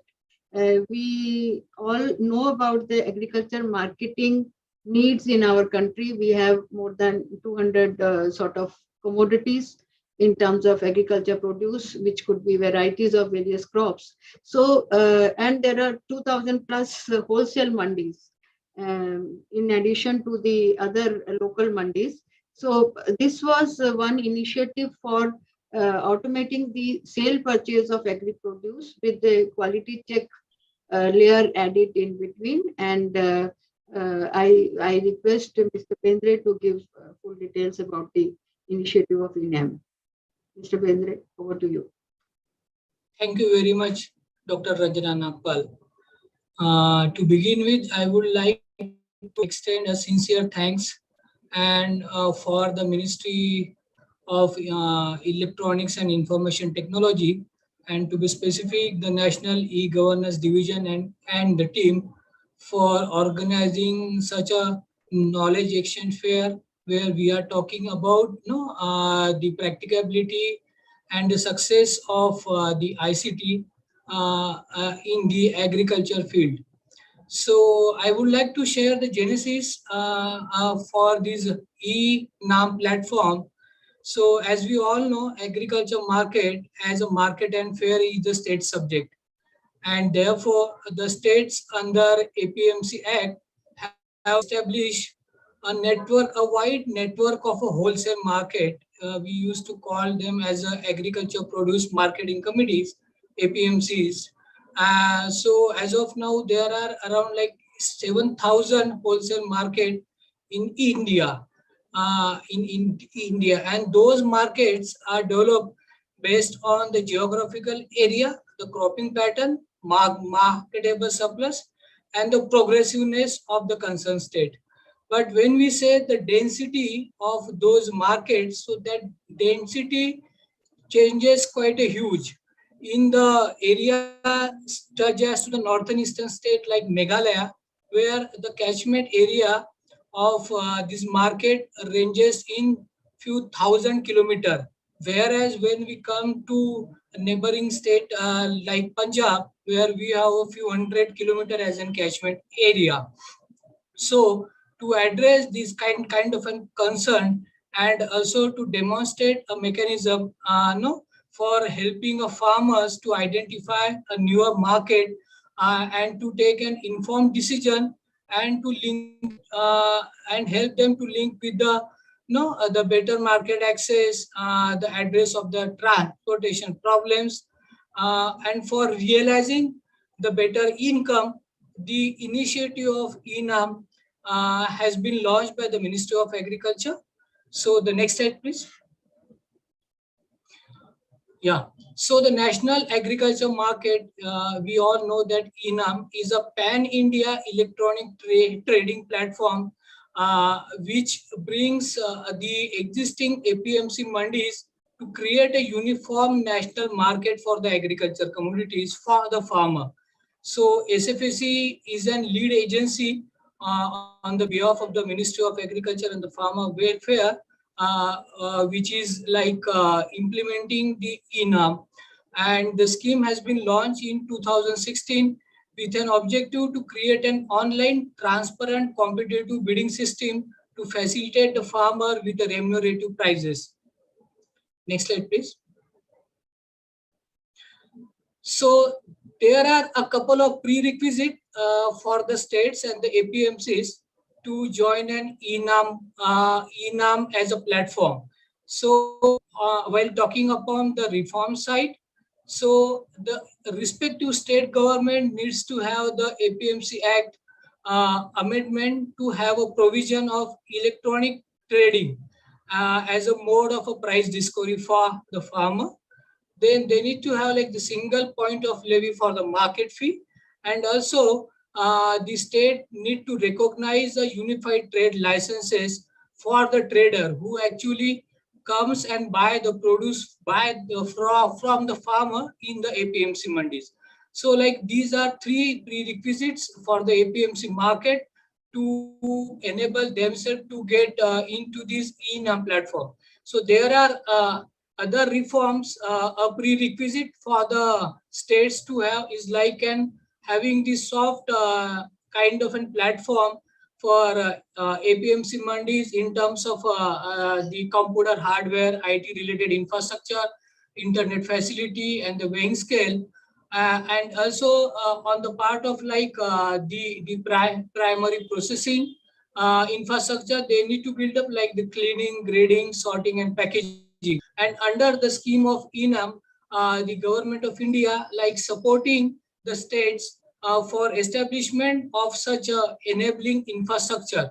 So under like 30 lakhs of the component, we are supporting the state to establish an IT infrastructure related framework within the APMC Mandi, and under like the 45 lakhs grant, we are helping them to establish a sorting, grading, assaying kind of a facility to be extended to the farmer who brought their produce in the APMC mandis. Next slide, please. So while talking about the journey of the ENAM, which had been launched in April 2016 to begin as a pilot where we integrated 21 mandis into the 8 state. So when we see the journey since 2016 to the current, so in the month of July 2020, we have extended our reach to 22 state and the 3 union territories, and the number of mandi has been increased to 1260. So these mandi have been integrated based on the success of the ENAM, where more and more state government are coming forward to get their wholesale market integrated to the ENAM platform. Next slide, please. Yeah. So this is a chart of a pan India where we can see the mandi which are into the ENAM platform. basically designated the pan or a few of the pockets are still like left behind, where the state governments are in the process of drafting their the governance and the regulatory framework of the APMC Act.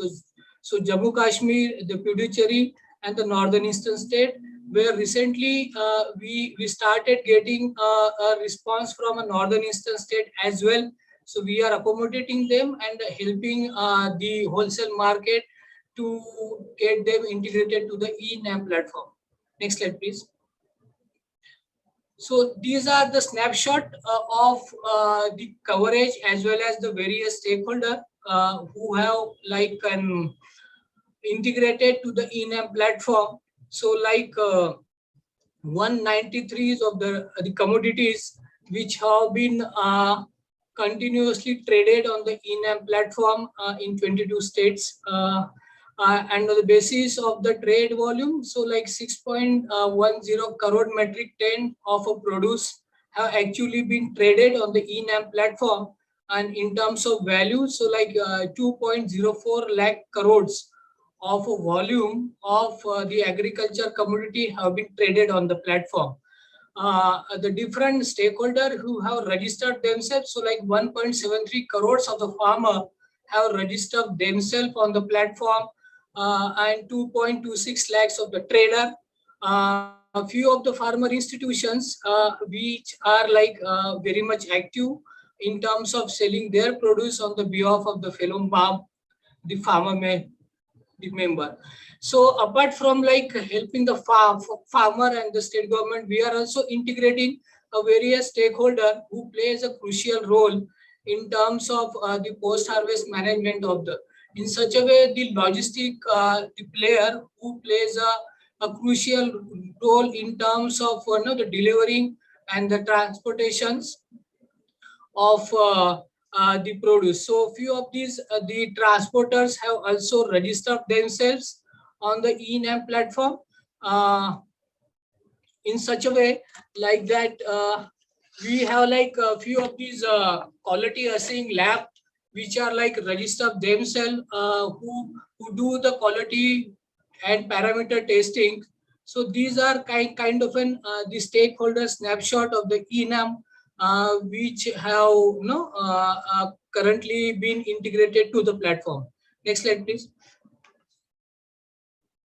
So now we will talk about the benefit of the eNAM platform, how these the digital platform would integrating a different nodes and the stakeholder, and how like it would be helping the process flow to be much more flexible. So eNAM help in terms of bringing the uniformity and the streamlining of the processes across the pan-India wholesale market. It helps for a very easy and user-friendly registration, and it gives the access to the farmer. The farmer has a choice to sell his produce to the number of the buyer who actually bids their the buying prices. The farmer has been a very crucial point. The farmer would be taking an informed decision at what price to whom his produce is to be sold. Whether as an IT integrated system, the system is quite error-free reporting, and we could have a easy knowledge management and the record keeping of the various transaction and the data which is generating on the system. The system also helping in terms of the payment through the various payment gateway and the various the financial institutions who have registered themselves on this platform. So while having such a system help in terms of reduction of the lead time, which consume a lot of time, when the farmer produce their bring their produce to the market, and the traditional system he has to go through, where the commission agent used to auction his produce by doing the heaps of the produce and all. So most of the time and also the quantity of the produce which farmer brought into market used to go into the waste. So such an IT enabled system will is helping them to reduce the lead time the transaction cost for and as well as for the farmer. So that is the one advantage of the IT-enabled e-NAM system, and such system has brought a transparency in terms of the buying and selling practices, because in India, as we all know, there are a different system has been followed in a different wholesale market. In few of the wholesale market, the price realization happens by the way of auctioning. In few of the market, it happens a practice followed where the trader used to do handshake with the farmer, and that been covered under the handkerchief. So the having an IT enabling system has built up a transparency and trust between the both the farmer side as well as the buyer side, where we could have the display of the electronic display of the prices, and as well as the real-time price discovery for the farmer. And one of the great benefit of having such a system, IT-enabled system, is like breaking the information asymmetry, because for farmers, for bringing their produce for sale to the APMC mandis, they need to see what kind of a price has been offered in the particular APMC mandis. So this IT-enabled system, by displaying the price mechanism on the display board and letting them know, has like kind of an fortified the asymmetry which were prevailing in the current traditional system of agriculture produce marketing in the APMC mandis. Next slide, please. Sorry, I'm afraid, Mr. Kapil, how much time more you need, because we are short of time now.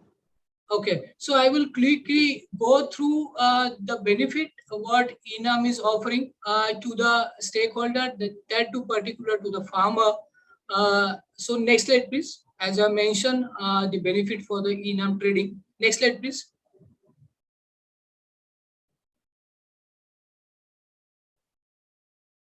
Next slide, please. Yeah. The benefit for the seller, the farmer, is, as I mentioned, the transparency part, where they can aim for a price discovery by having an informed decision whom to sell, at what price to sell. For having an IT-enabled system, the farmer can have access to more market and one number of a buyer. They have the real-time information of the various prices of the commodities which have been offering to them, and that too the market which are within their vicinity. e-NAM also help the farmer to locate and to see the mandis which are in the radius of the 100 kilometer to them through the GPS enabled system. And it's a quick online payment gateway, help them to realize the price of their produce what they sells. So these kind of a few of the benefits of the farmer. Next slide.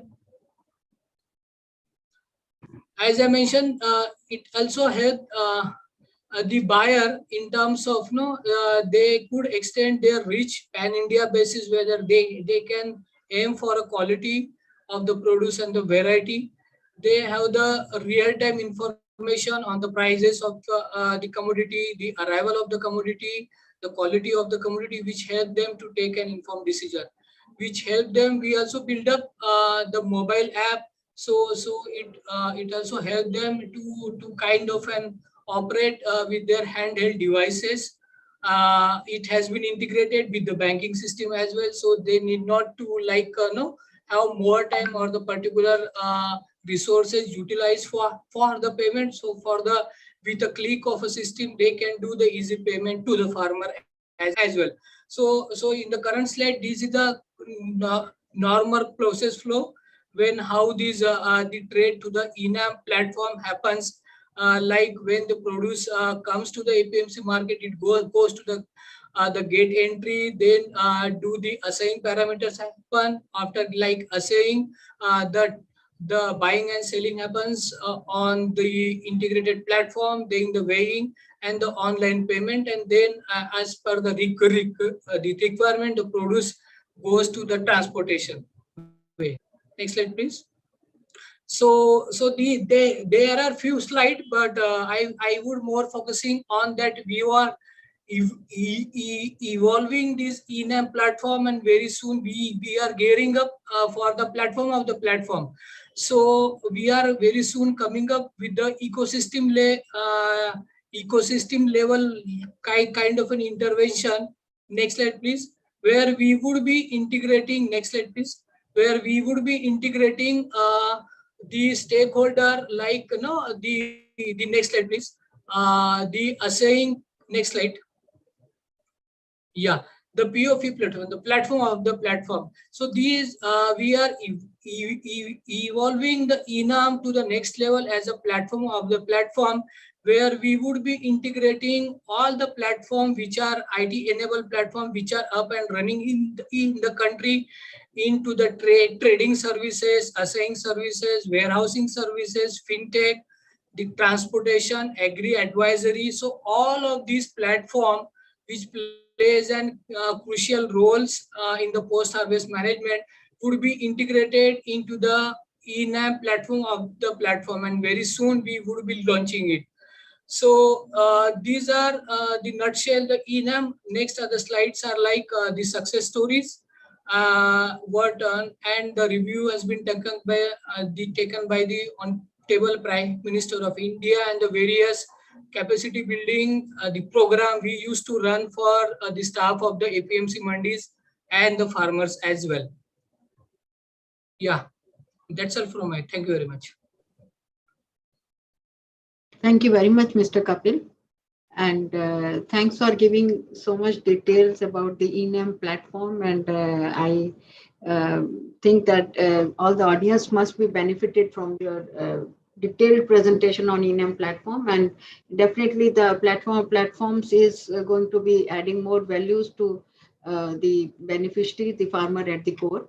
Next presentation is by myself, and I would like to speak about the soil health card, which is the backbone, or we can say the seed for our agriculture. I'm sharing my presentation here.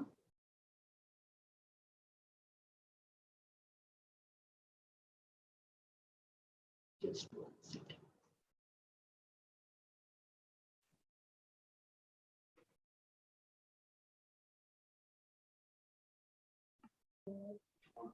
Ma'am, in case of any issue, we can project it from back end. Okay, you project it from there. There are two slides open on my window. Yeah, you project it from there.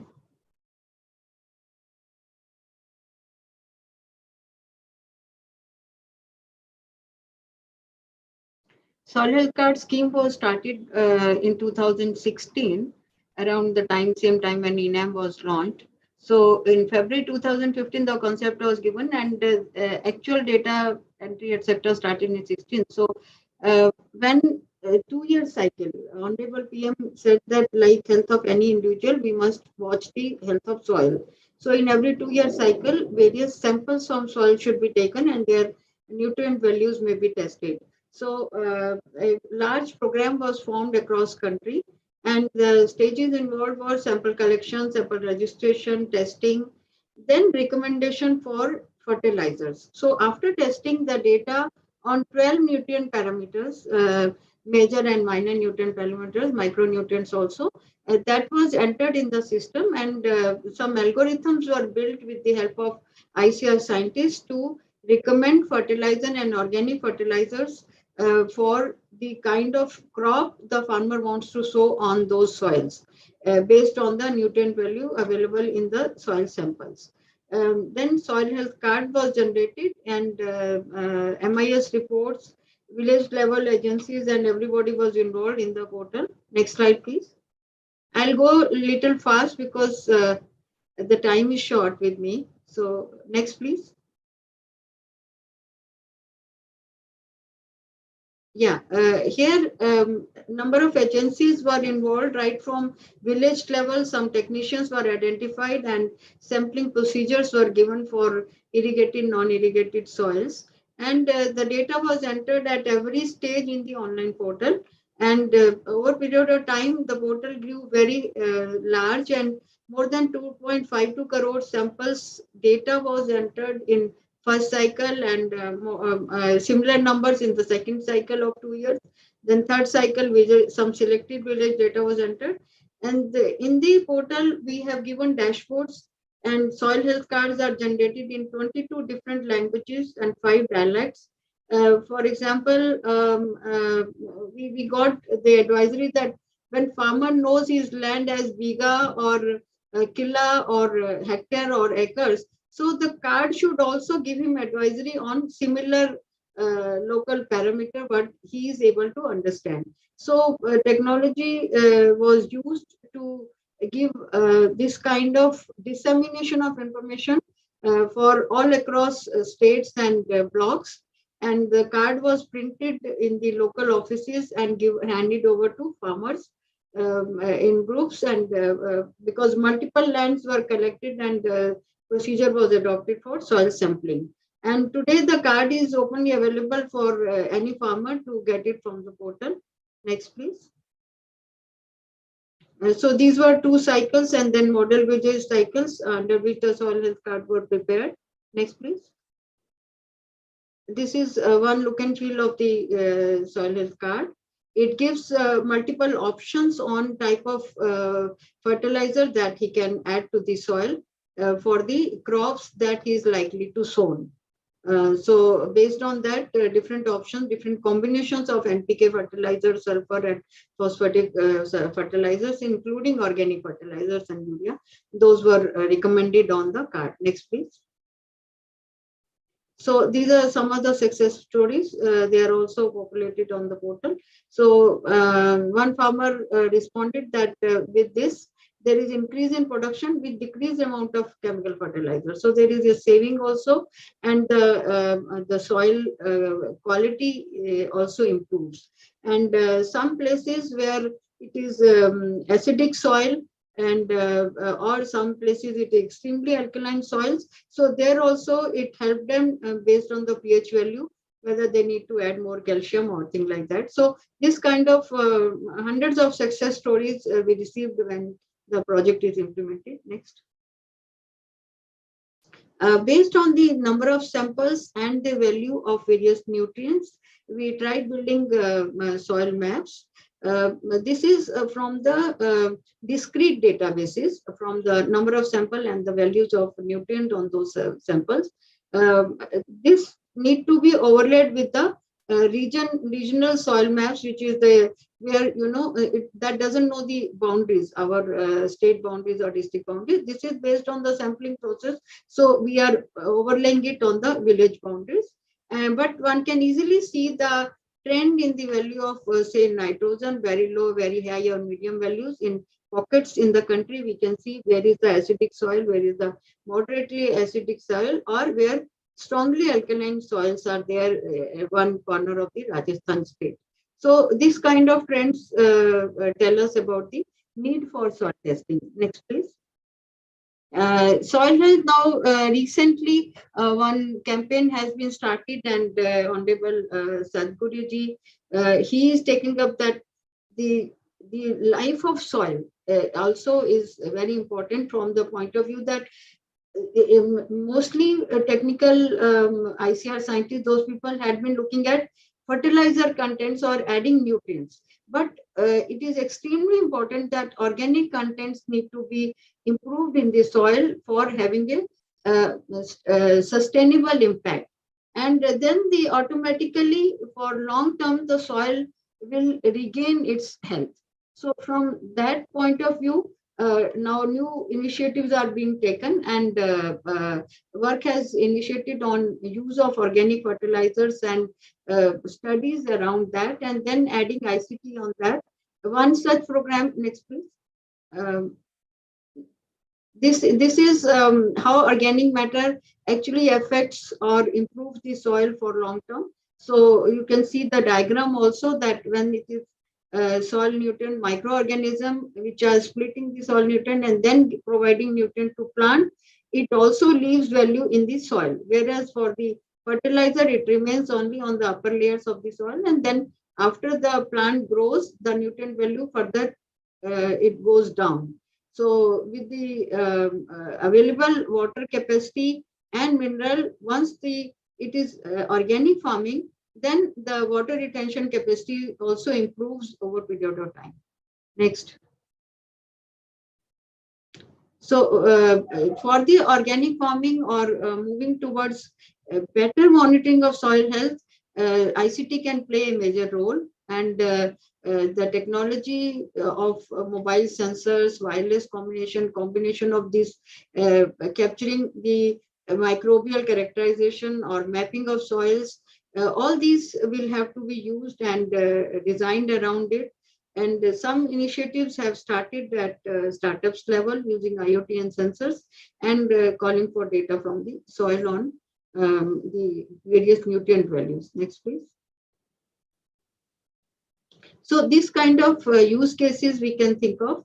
In the typical existing capabilities, we are getting the farm sample and getting the results from the laboratories and advisories from the soil health card portal through the algorithm which are inbuilt in the portal. So farmers can come and put their data and they can get the advisory on recommendation of fertilizer with the existing capabilities of portal. But once we do digital convergence with more use of sensors and IoT, R&D needs to be done around this. This could be the future roadmap. And then real-time data can be shared with the system and better recommendations in terms of both microbial and nutrient values addition that can be provided for. This is a huge scope around profiling the soil health. Next, please.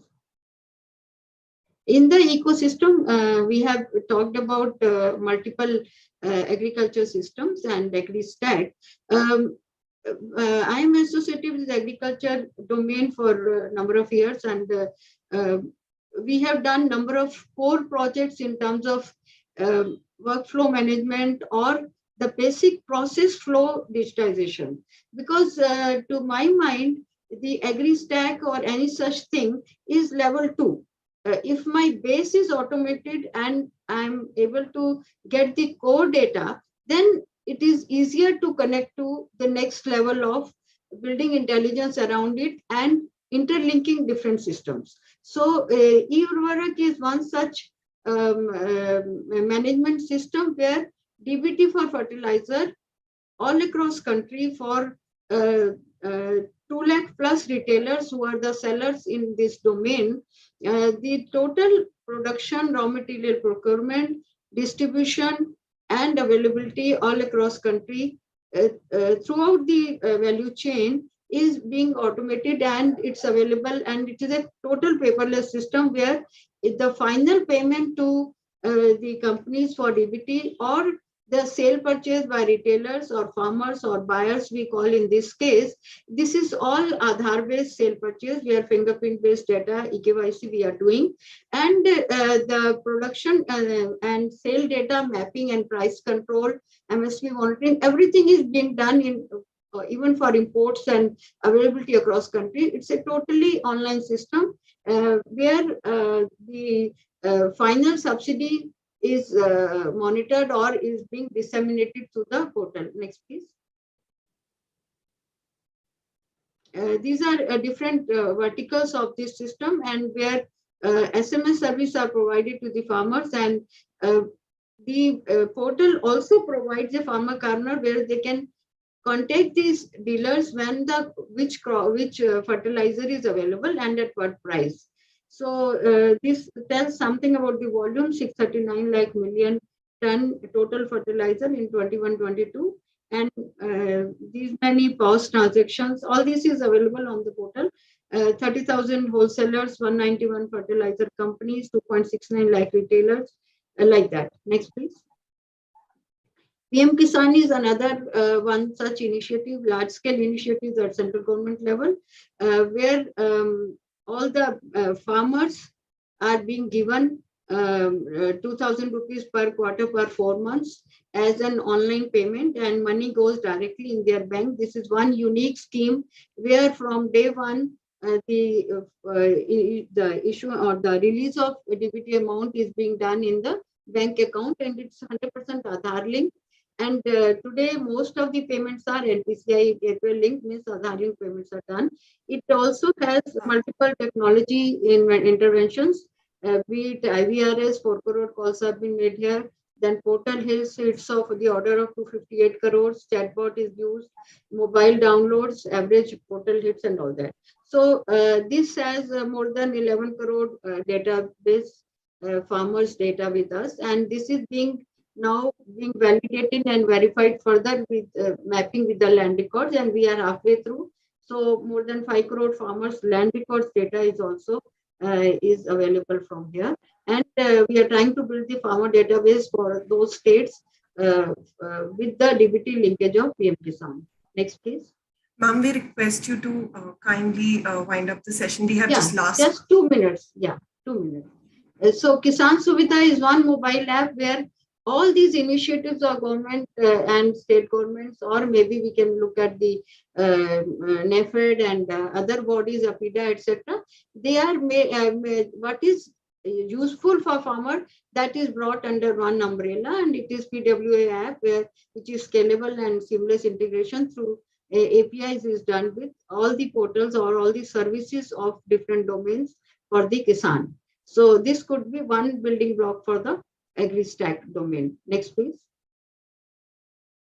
Seed traceability is one new initiative. This is recently sanctioned, and we are starting to work on this. A blockchain-based system shall be built for nucleus breeder, seed to foundation, seed to seed quality check, and all seed companies' productions. Then the inventory management and distribution across country. So it's going to be a huge system, similar to fertilizer, or maybe more than that, because it will be nucleus seed till the sale of seed for 60 plus crops. Thank you very much. This is all I wanted to say for the soil health plus other initiatives in the agri domain. And when we talk of total agri ecosystem, these could be the some of the core system that can sit on the middle layer of providing services to stakeholders. Thank you very much. Over to you, Shaka. Thank you so much, ma'am. With this, we come to an end for this panel discussion on AgriStack. I would like to express my utmost gratitude to our keynote speaker, to all the eminent panel members for sharing their insights and their knowledge with all of us. It was indeed very interesting and interactive. Also, the participants who had asked questions on the chat, the questions have been addressed by our panel members. Please check the chat box section to see the responses to your queries. I would also like to thank all the participants for making this session interactive with their queries, with their questions. And the recordings of this session are available on our social media platforms. So those can be accessed by you after this session. Thank you so much, Mr. Chawla, for enlightening us on the need for a farmer's database, for explaining the fruits architecture and its linkage with other welfare schemes and the banking system. Thank you, Vanessa, for showing light on M4Agri and how it is being taken forward in the form of Kisan Sarthi and being replicated in the northeastern states of India. Thank you, Kapil sir, for explaining the workings of ENAM, its coverage, its dynamics, and its benefits for all stakeholders. Thank you, Ranjana ma'am, for explaining so beautifully about the soil health card scheme and how it works and how it can benefit the farmers in India. Thank you, Satyanarayan sir, for such an enlightening keynote speech and setting the context for this panel discussion. Thank you so much. Thank you. Thank you, Vishakha. Thank you very much. Thank you, sir. Thank you. Thank you, everyone.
Welcome, Dr. Padmaja. Maybe we'll request you to kindly put virtual background and yes, I have already put. Thanks. yeah, it looks good now. Yeah, thanks. Thank you so much.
Welcome, sir. Welcome, Sanjay Rakesh, sir.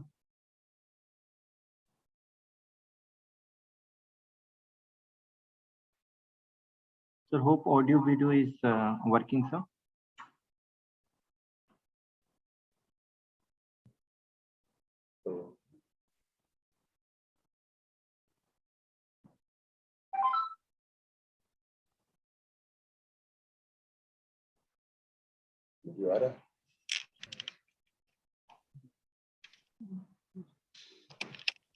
So video is not coming very clearly.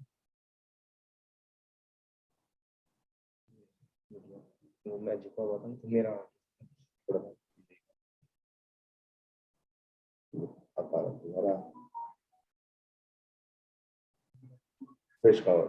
Refresh cover. The background is clear. But so we observed the problem with Mr. Anil Agarwal. Since his shirt is blue and background is blue, so there was a little issue there.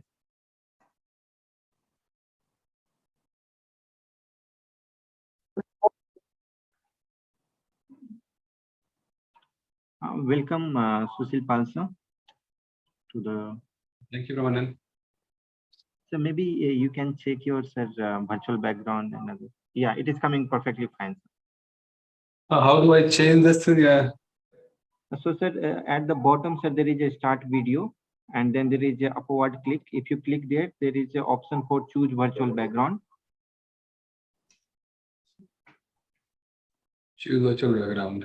Yes, and there, once you click there, sir, then basically you are having option to select it. Choose background. So there is a plus option is there, sir, at the right hand corner. Plus. Okay. Once you click on the plus, sir, you can choose the background. And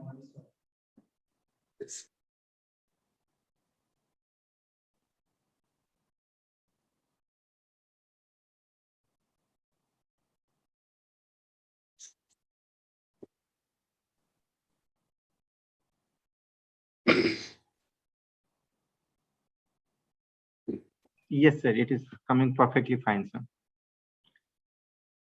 Sir, right now it is little towards the left, so maybe it can be made little center. Yes, sir. Now it is better. Namaskar, sir. Good afternoon. Yeah, boss. Morning. Good afternoon, boss. Anil Agrawal, sir, we will also request you to put background note, virtual background. Sir, there is a little issue. Mr. Anil Agrawal, sir, is wearing the blue shirt. So since virtual background is blue, it is causing little issue. Yes, I can understand. Color contrast is not there, so that is little issue. Then Anil sir, फिर आप continue कीजिए, right? You are on mute, Anil sir. So good afternoon to all. So that's why I removed it because it was not working okay.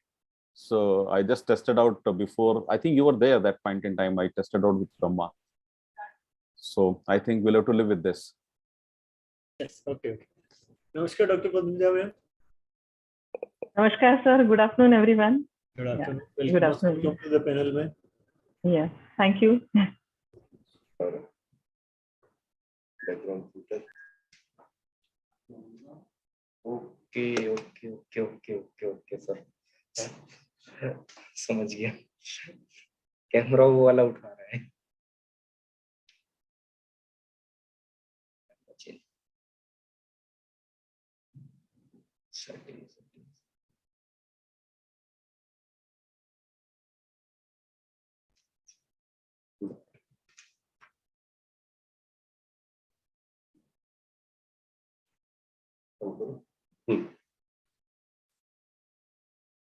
sound आ रहा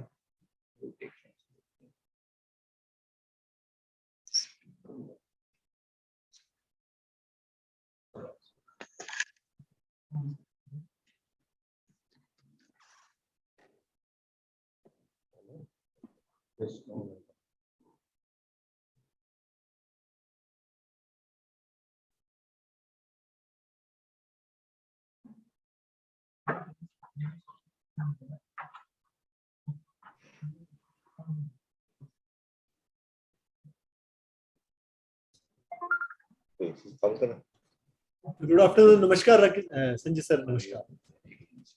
Most welcome, sir.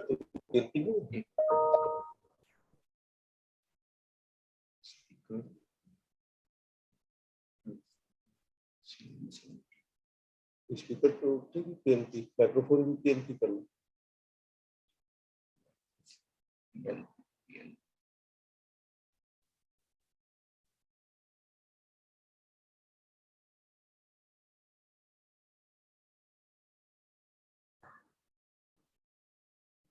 इसे पता चलेगा test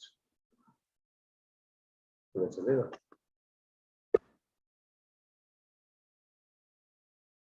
hello ठीक है okay ठीक है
वो बोलो ठीक है छोड़ दो चलो हाँ छोड़ो hello Yes, sir. Good afternoon. Yes, sir. Good afternoon. Namaste, sir. Good afternoon. चलिए हाँ finally the sound is coming. Yes, sir. We are able to listen you loud and clear. Thank you. Thank you. Most welcome to the panel, sir. Thank you and thank you. So, yes. It's to go live. Please.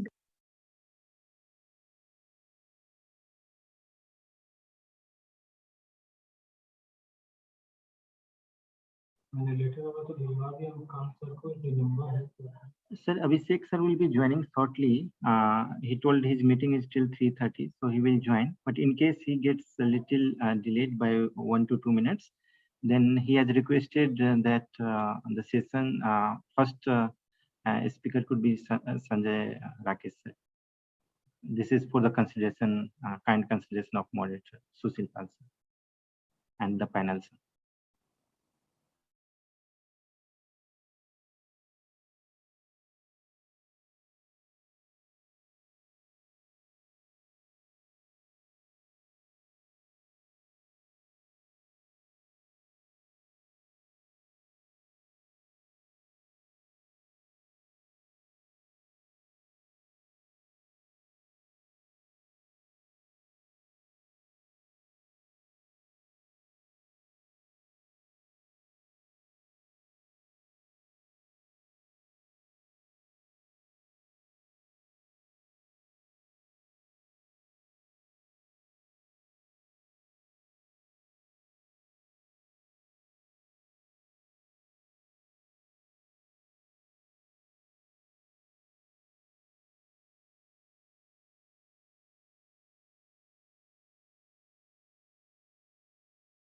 We can start the session now.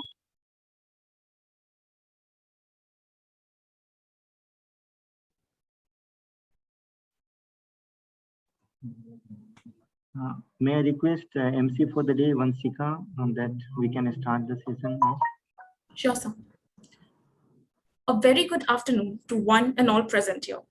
I, Vanshika Singh, on behalf of the organizing team of Ministry of Electronics and Information Technology, welcome you all to the second day of India Stack Knowledge Exchange session. India's development strategy is anchored on inclusivity. We ought to prioritize and maximize spending as well as brainstorm on how to exponentially expand India's digital ecosystem in order to connect the remotest areas of the country. The theme for today's talk is Digital Inclusion and Connecting Unconnected. We have leading figures from the Digital India ecosystem who will be sharing their experiences and expertise on domains of deep tech innovation, product features and architecture, regulatory support, and evolutionary journey. To begin with, the first speaker for the session is Shri Abhishek Singh. He is an IS officer of the 1995 batch with diverse experience of governance and policy formulation with regard to use of technology for improving governance. He is presently posted as President and CEO NEGD with additional charge of MD and CEO, Digital India Corporation and CEO MyGov. In his role at National E-Governance Division, he coordinates projects relating to Digital India, especially DigiLocker, Umang, Geoinformatics. He has also been leading the efforts on communications on COVID-19. He has done Masters in Public Administration from Howard Kennedy School of Government as a Mason Fellow in May 2030. He'll be sharing his insights for today on MyGov. The second speaker is Shri Sanjay Kumar Rakesh. He's joined as Chief Executive Officer of CSC E-Governance Services India Limited, a special purpose vehicle under Ministry of Electronics and Information Technology. He has 30 plus years of experience in working with union government and state government in India. His early appointments include Additional Chief Secretary Government of Tripura, Joint Secretary Ministry of Electronics and IT, Ministry of Rural Development, Government of India, Principal Secretary and Chief Electoral Officer to the Government of Tripura. He has been nominated as the director on the board of several corporates, including National Housing Banks on ONGC Tripura Power Limited. For today, he'll engage in exchanging his thoughts on common service centers. The third speaker for the day is Shri Anil Agarwal sir. He serves as the additional director at NEGT and possesses 33 plus years of comprehensive experience in e-governance, m-governance, IT, enterprise domains, and telecom. He has experience and depth knowledge in technology evaluation, vendor selection, and objective technical procurement with a focus on initial outflow vis-a-vis total cost of ownership, product roadmap, ease of operations, stability, reliability, etc. The last speaker for today's session is Dr. Padmaja Joshi. She's currently working with CDAC, Mumbai, as a senior director and heads software engineer division. She's leading research and development projects in the area of mobile computing, e-governance, blockchain, authentication, and software engineering. Her work is published in many renowned international journals and conferences. She pioneered workshop on reverse engineering and a track on mobile software engineering in an international conference, ISEC. She also had been keynote speaker at various IEEE and ACM forums. Dr. Padmaja Joshi holds PhD in software engineering from IIT Bombay, India. For today, she'll be talking on M-Seva App Store. Lastly, we have a moderator, Shri Sushil Pal, a civil officer with 22 years of rich experience. He has worked with various ministries of Government of India. At present, he's serving as Joint Secretary, MeitY. He has conceived and successfully implemented the computerization of receipt accounts of direct taxes across the country by leveraging the banking interface. He also worked as national level consultant of WHO and DFID, providing technical assistance for formulation and implementation of financial and accounting guidelines for National Rural Health Mission, a flagship scheme of Government of India. He's also a certified internal system auditor, qualified as awarded by ISACA USA. Sir, I now hand over the session to you. Thank you. Thank you, Vanshika. Good afternoon to all the eminent panelists and to all the participants in this conference. As we all know that this topic for digital inclusion and connecting the unconnected is very relevant to the present times.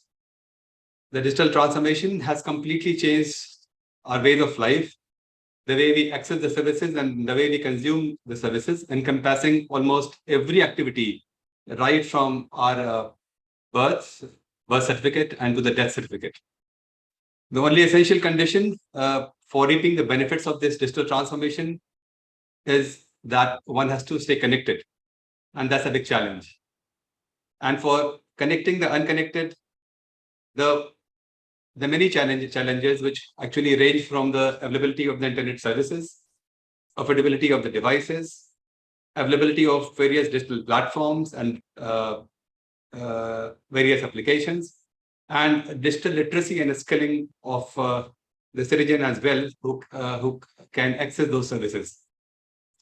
While we have received near universal coverage in terms of our internet connectivity, and we have one of the cheapest data plans for internet users, our efforts should then focus on the other two variables, that is providing the applications and the platforms and the digital skilling. This sessions largely focuses on providing various applications and platforms to the citizens and enabling them to access the services. In this endeavor, the Government of India launched the Digital India program in 2015 with the aim of digital inclusion and removing the digital divide. A host of e-governance projects were launched by the Ministry of Electronics and IT with the aim to transform India into a digitally empowered society. As a part of this initiative, MyGov was launched in 2014 and Umang was launched in 2017. CSC's common service centers and MSEVA existed prior to the launch of Digital India, but I'm sure the launch of Digital India program gave them a new wings and also a fresh wind beneath their wings because of the proliferation of the various applications and innovative solutions in almost every aspect of life. So we have a variety of applications here, and we have the experts who have kind of nurtured those applications and have developed them, have taken it through their life cycle. MyGov is a leading citizen engagement platform which facilitates participatory governance. I would request Shri Abhishek Singh to share his experiences and take us through his journey and the challenges he has faced in the development of MyGov.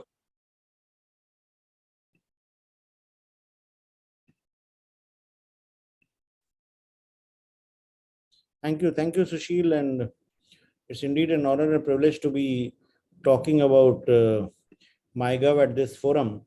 And I will just quickly run through a few slides with regard to what MyGov is and what MyGov does, and then maybe open up the floor for a few questions. So MyGov, I hope my slides are visible. Yes, sir. Okay. So MyGov was launched in 2014 by our Honorable Prime Minister, and with the objective of MyGov was to enable participative governance to involve citizens in the decision-making process. Because as we know, our democracy is of the government, by the government, for the government. But very often, citizens, we always wonder where do the citizens democracy is for the citizens, of the citizens, and by the citizens. But very often we wonder where do citizens get a chance to voice their opinion or to contribute to decision-making processes? Do we think that citizens only play a role during elections, or can they also contribute in between elections? So MyGov is a platform which gives an opportunity to citizens to express what they want, to contribute to policy making, to contribute to decision-making during elections also, in between elections. And it ensures that policy making becomes more participative and we are able to involve citizens in the governance processes. So what is MyGov? I'll quickly go through. It's the world's largest citizen engagement platform, and this short video will kind of explain what it does. Engagement platform. Technology के माध्यम से तैयार किया गया platform Hindustan के या हिंदुस्तान के बाहर रहने वाले, भारत का कल्याण चाहने वाले हर व्यक्ति के लिए एक बहुत बड़ा अच्छा अवसर है. So how does MyGov engage you in good governance? Do, discuss, and disseminate. Do, engaging citizens through contests and activities. Discuss, inviting ideas and suggestions on government policies. Disseminate, spreading awareness through informative content. Let us take a look at the 8 years of MyGov.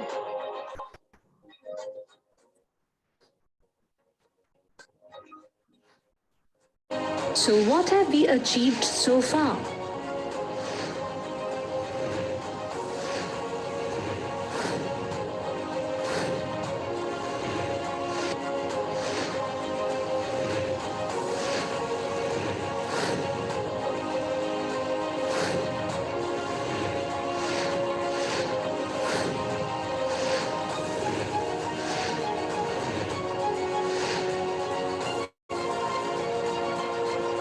Hey, we're social too.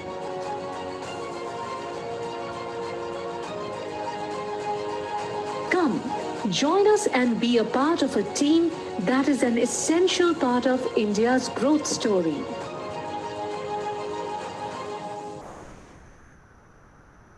So as the video showed, is that it's a huge platform. It's the world's largest citizen platform.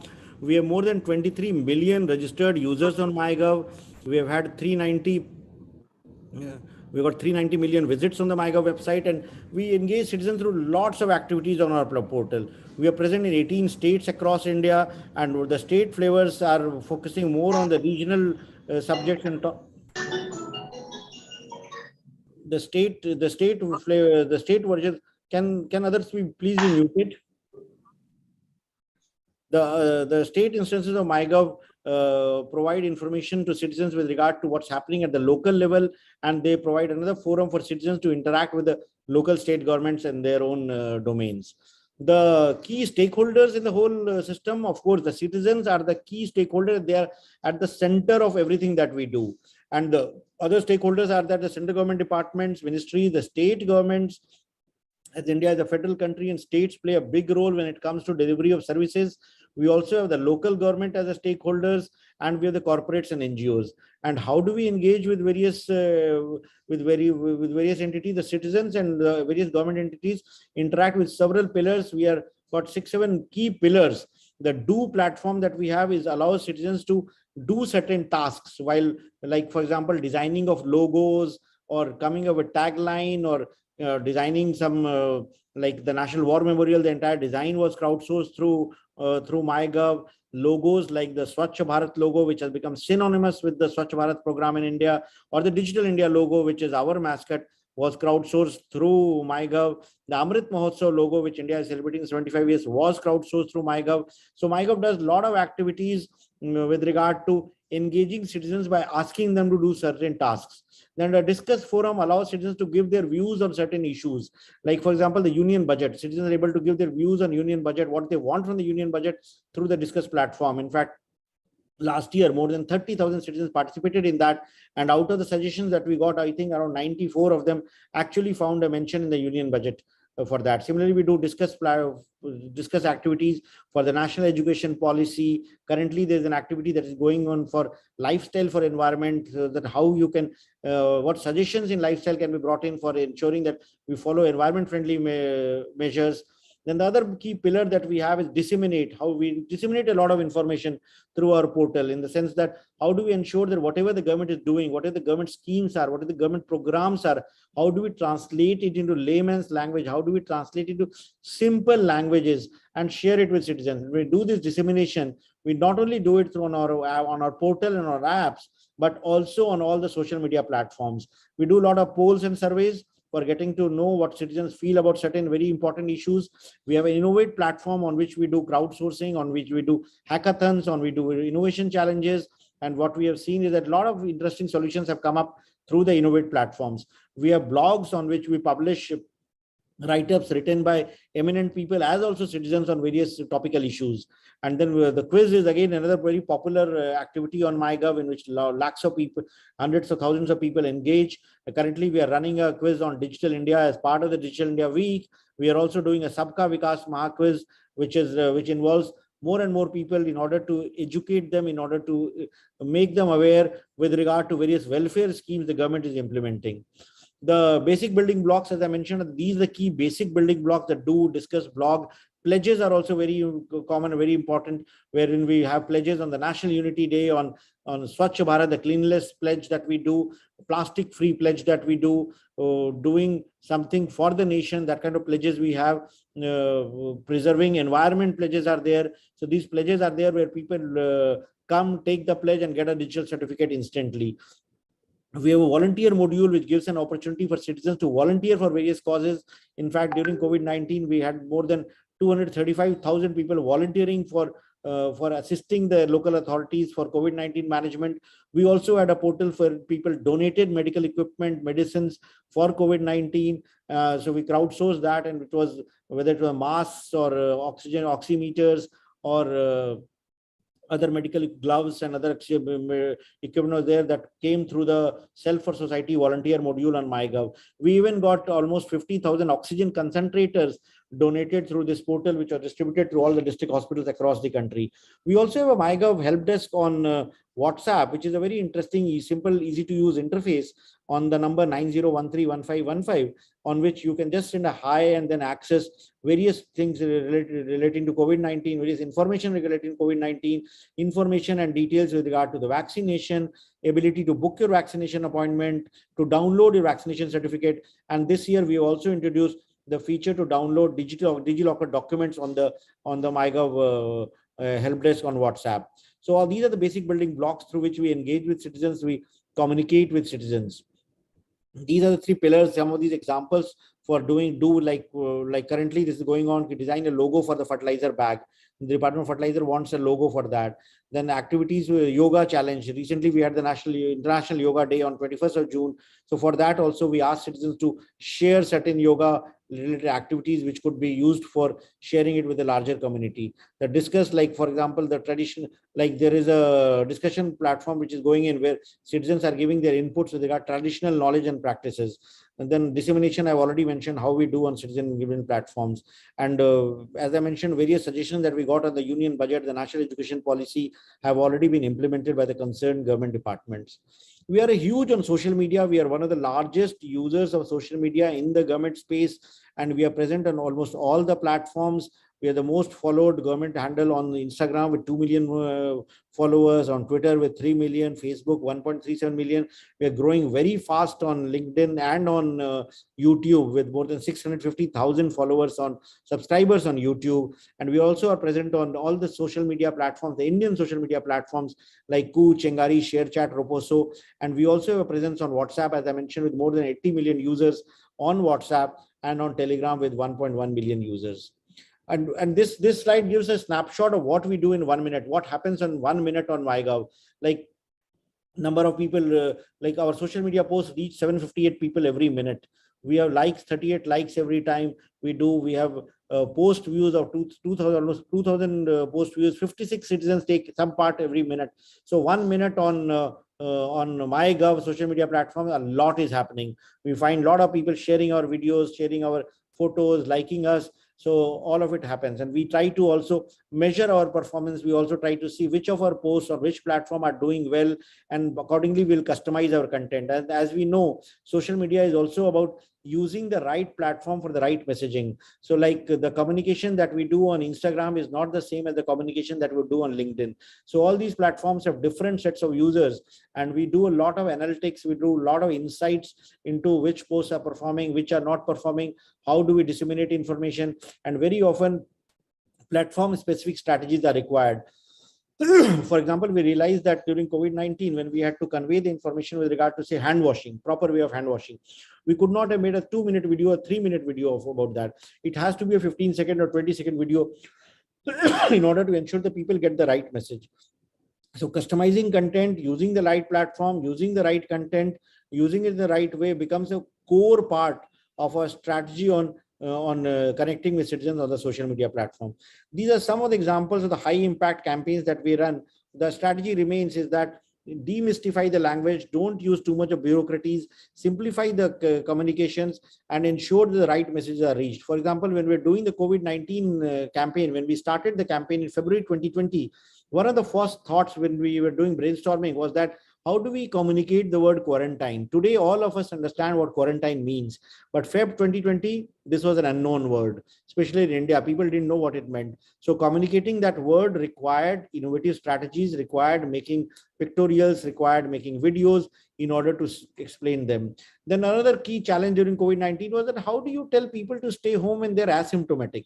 Because people would feel that they are okay and then they will roam around, they'll spread the disease. So that also became a very challenging thing for communications, and that was also resolved by using creative use of social media, creative use of videos for communicating that. Then another key phrase that we found was very interesting and challenging to communicate at that point of time. Now, of course, it feels very obvious, but like social distancing, because as in India, the concept of social distancing is not known. We love to stay together, we love crowds, and we are always near each other. So when we had to speak about social distancing, we had to communicate with something in Hindi that we call do gaj duri, which means a distance of almost 2 meters between people. So that required innovative communication mechanisms. So all these campaigns, whether it's about science, whether it's about immunity, whether it's about nutrition, or whether it's about constitutional duties, it requires innovative approaches. It requires rethinking what we are trying to communicate and then designing a campaign around that. Then again, positive harmonies was something that we did during COVID-19, because when we realized that that saying the same thing to people again and again, like use masks, do social distancing, do quarantine, do proper hand washing, all these messages were becoming very boring. So what we did was that we started something called Positive Harmonies, in which we got musicians, so famous musicians across India, to create special numbers, to create special pieces for our platform. And during the rendering of the 2-minute video by this musician, in between there will be a message with regard to COVID-19 behavioral aspects that we want people to do, like for regarding usage of masks, or practicing hand washing, or using social or doing social distancing. So these messages came in as part of musical notes from musicians that ensured that people would actually watch it and get the message that is required. Otherwise, if we would have just said that, yes, do this, do that, people would not even watch it. Then quizzes have, as I mentioned, have been very popular campaigns that we have been running.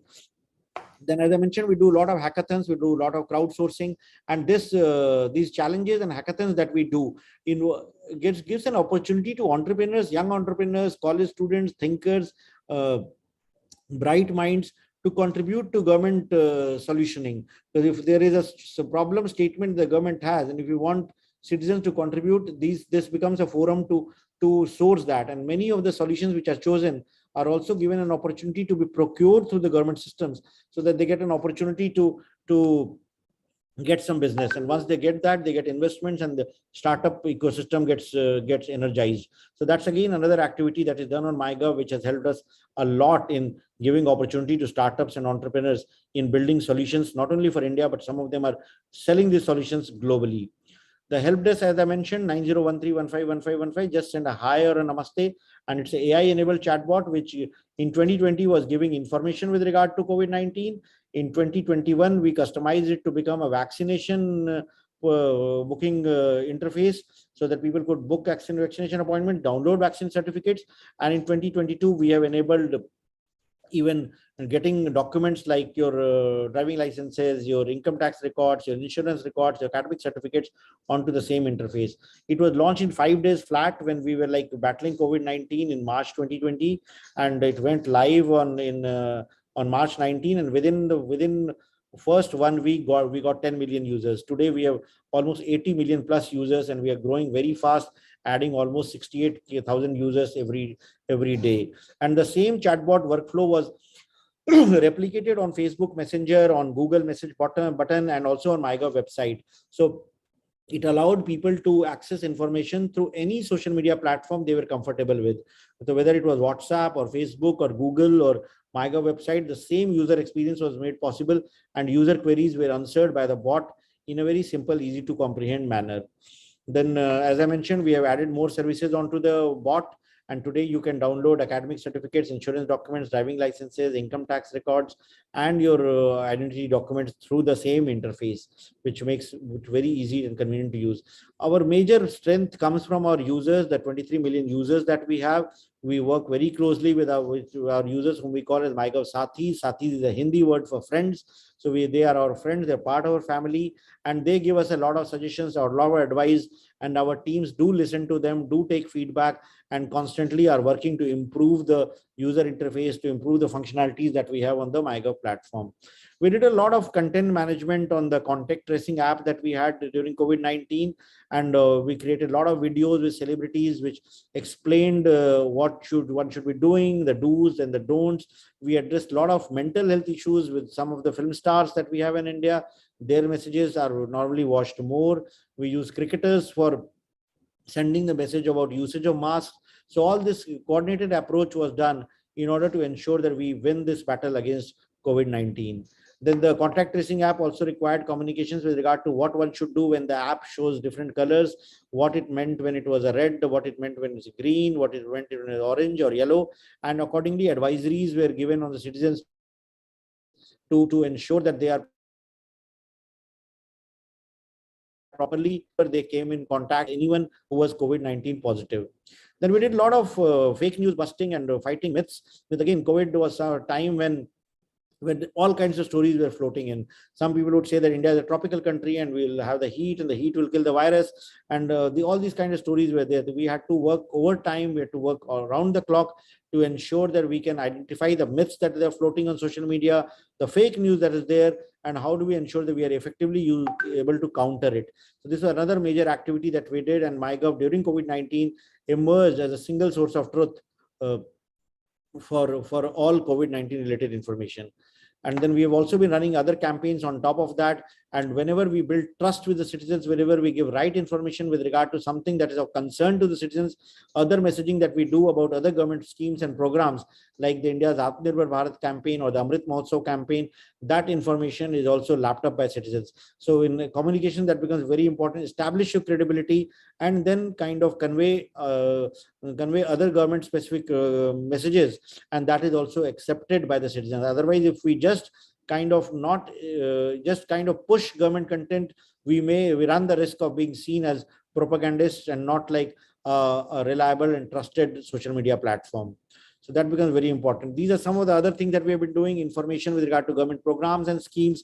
The Agnipath scheme that was launched recently by the government, which there was a lot of misconception and doubts and a lot of rumors mongering started happening, which even led to some agitation and protest. But with effective communications, with effective outreach, with regard to what are the benefits for various people in the scheme, we are able to counter that very, very effectively. Similarly, we do a lot of involvement even for one of the most popular radio programs in India, in which Honorable Prime Minister addresses citizens on the last Sunday of every month, the Man Ki Baat program. So we also crowdsource citizen suggestions and inputs for the Man Ki Baat program, and many of these suggestions find a place in the broadcast that's done by Honorable Prime Minister.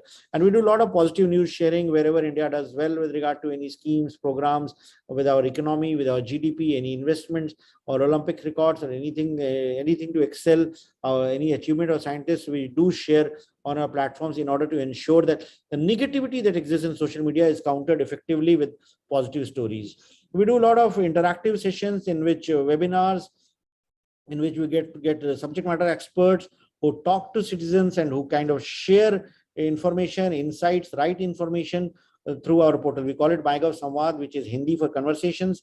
And we have found that citizens do love to log in onto our webinars and get their doubts clarified. And that also helps us in ensuring that the right messaging is shared. So with this, I come to the end of this brief presentation. And I would just like to mention is that citizen engagement is a very, very important part in a democracy, and it enables participatory governance. It establishes faith and trust that citizens have in government.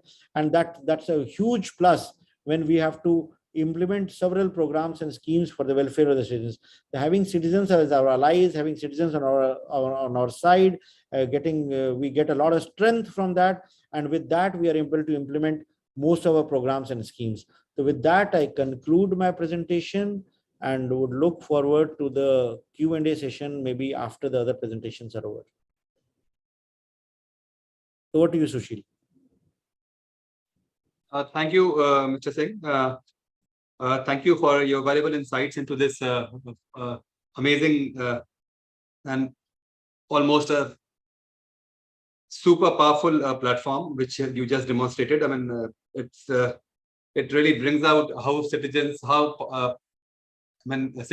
could be made more powerful. I mean, how citizens can engage with the government, and also brought out very clearly how the dissemination of information part of the platform is very crucial for driving all other application platforms of the government.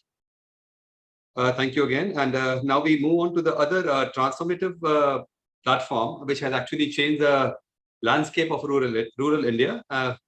It is the Common Service center platform. What if we don't have a computer? What if we don't have a platform? And what if we don't have a mobile? That is where this platform comes into. Citizens Common Service Center platform. It is an assisted service delivery model. If you don't have anything, you're not literate, you just walk into the nearby CSC center, and then you can access all services which you would have got on a mobile. So it's a unique service delivery platform which sustains on the village entrepreneurship.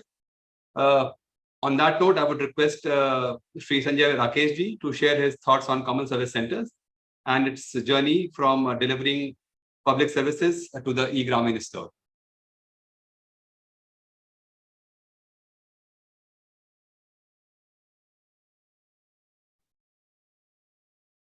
Sir, you are on mute. आप mute पे हैं sir. Sorry. Thank you, Shishir. Thank you, everyone. And thank you, Abhishek and his team for doing a wonderful job through the MyGov for inclusive governance and including every citizen in the part of governance process that he and his team is taking up and working. CSC is another part of the digital inclusion journey that was conceived by the government. Of course, it was conceived earlier than Digital India initiative, but it got the real boost with the Digital India initiative of the government. When it was conceived earlier, the thought process was very simple. If digital inclusion is to succeed, we must think for the people who do not have, as Sushil has said, either smart mobiles or internet access to at home, or even the sheer knowledge to how to avail the government services. Especially people living in remote areas, villages, far-flung areas. So if they have to access the government services, they have to come to a long journey, and even then it may not be successful. So this innovative system was thought of, and it has proved to be very successful, that if we have somebody from the community itself sitting near his doorsteps, talking in his language, and assist him in availing the government services, what a wonderful thing that would be, that an old man of 60-65 can apply for a pension sitting in the comfort of the person, knowing his language, his things, he has all the documents assembled and uploads. So with this thought, this common service center concept was launched. Initially, it was planned that overall 1 lakh common service centers will be opened in the country. And subsequently, it was expanded to 250,000. That's one for each Gram Panchayat. And now there is an effort to have at least one in each village. So the issue here was very simple, that the government services must be available, and by government, other services also which are available through the digital platforms should be available to the citizens in the villages, rural area comfortably. And it was very innovatively thought at that point of time that if a government instrument comes in delivery of the service, it will not be as customer friendly as a private citizen would be. So it was from the beginning driven through entrepreneurial spirit, private person was there. And then it was also realized that earning from delivery of government services may not be enough to sustain the private enterprise. So CSC was permitted through a mechanism to enroll the private services, B2C services, education services, financial services, all that, to be availed by the citizen through this entrepreneurship, and the journey has moved on. With the launch of CSC 2.0 and Digital India program of government, this journey has multiplied several folds. As of last month, we have about 5.5 lakh such kiosk centers working across the country and delivering the services, and around 100,000 plus post offices are also delivering the CSC services. And CSCs are delivering services right from delivering the cash to the persons who do not have a mobile, who do not have a debit card, only using the Aadhaar enabled payment system, to helping them in apply for a driving license or for a birth certificate, as he has said, or for residence certificate, or for any availing facility. coming of the Aadhaar has helped the whole system a lot, because that become a golden standard for the identity, and KYC requirements were met. And this has helped in expanding the digital ecosystem across the country and CSC network, where now with the sitting in the village or his house, he can open a bank account, do all sort of transactions, apply for e-Shram. So all this initiative has become a part of the digital inclusion, which has spread the reach of the government system to every nook and corner of the country, and most of the people have benefited in a myriad way. The story of CSC is a story of innovation, unexpected results in a positive way, and further supporting the economic activity in the villages.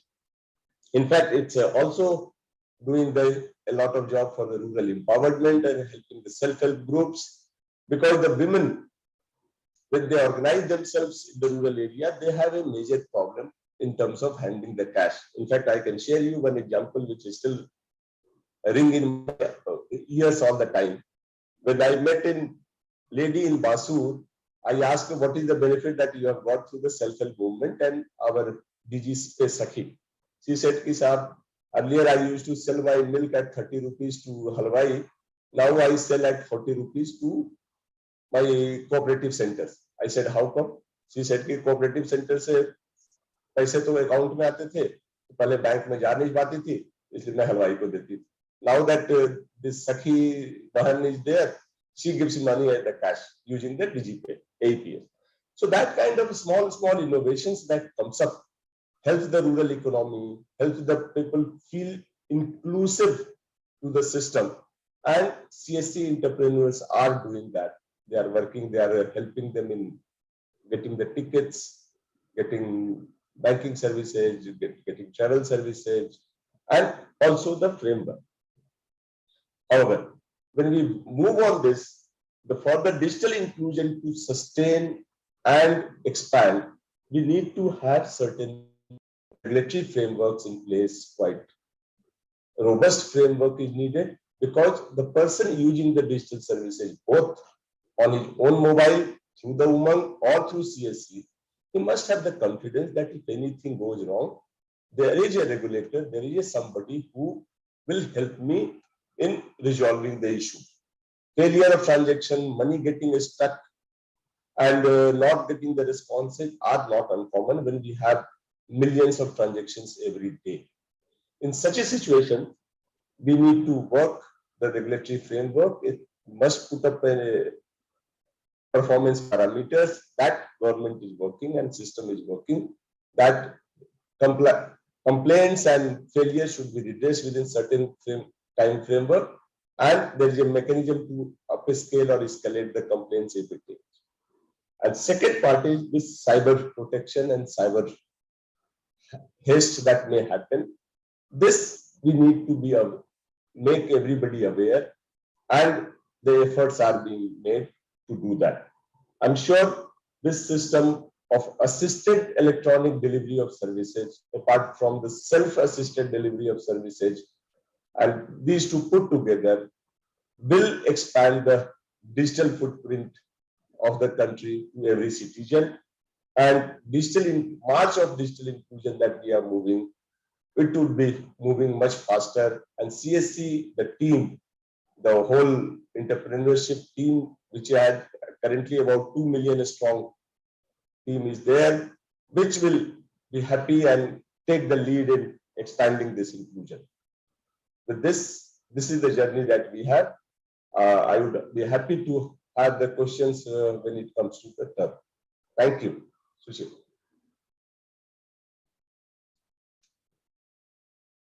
Thank you, Mr. Rakesh, for sharing your thoughts.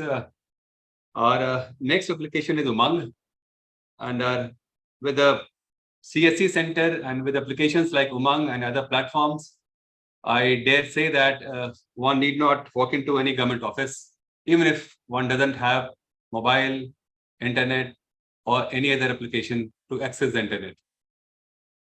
So on to the Umang, which is a unified mobile app for the new age governance. Umang is a very powerful application which brings almost all public service delivery on your mobile, on your palm actually. It is a single platform from which citizen can access host of services rendered by both central and the state governments and also many utility services. As I would now request Mr. Anil Agrawal to share his experiences. Thank you, sir.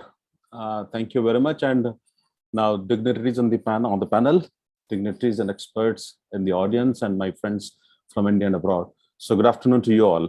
So it's indeed an honor and privilege to share my experience on Umang. Brahma, would you please help me putting across the presentation, or should I try from here, sir?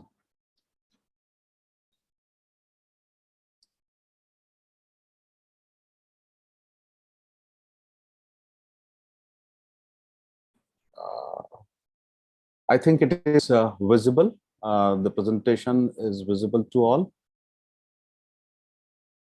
Sir, Yes. Palsa, yeah, thank you. Yes. Fine, thank you. So Umang, as Palsar has mentioned, that it is an acronym which stands for Unified Mobile App for New Age Governance. But let me quickly take you through the genesis of the Umang. Why Umang, and why did government thought of Umang?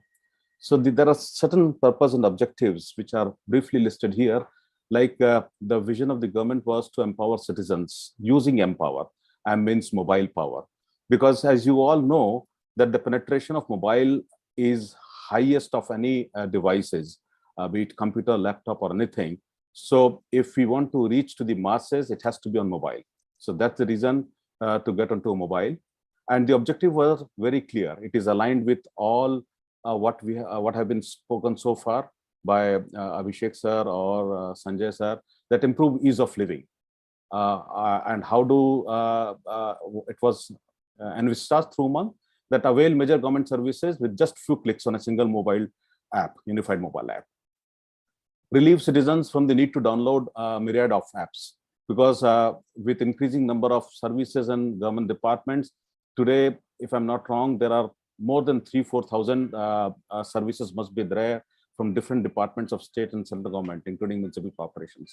So it is really a big challenge for a user to identify and figure out that which services are having what app, and how do we get the right app. Because today there are lots of fake apps also prevailing with the potential to cause huge damages of varying degree and varying type to the citizens. So that's another challenge. Reduce the need for personal interactions. This is another important, I would say, byproduct, that with more and more services coming on mobile, it is getting the transparency is enhancing, because virtualization is taking place. The service giver doesn't know that who is the service taker. And as a result, lots of embarrassment is getting reduced, transparency is increasing, and the delivery is getting faster and effective. And from this government's perspective, that with Umang kind of a platform, a nationwide platform, it was far easier for central and state governments to come on board, to get their services on board mobile platforms and reach out to the citizens. Because all government departments are not IT experts. They are experts in their own domains. So it is unfair to expect that they will also do equally good job in getting these services, because in that case, they'll have to depend on the partners, vendors, and a lot of processes are there. So with Umang kind of a platform, this gets simplified. Any central government department, municipality, they can get their services on Umang quickly with little hassles or no hassles at all. Fast track mobile governance in the country and address challenges in delivery and consumption of the citizen services. Now, what is the context and the background? As I mentioned, some of the context, lots of citizen-centric services, because many times the government departments are able to come out with very good citizen interface and very good services. But the major issue lies that how do they inform the target audience about the existence of any such platform, any such service, because that itself is a huge cost and effort, and it is a very long drawn effort.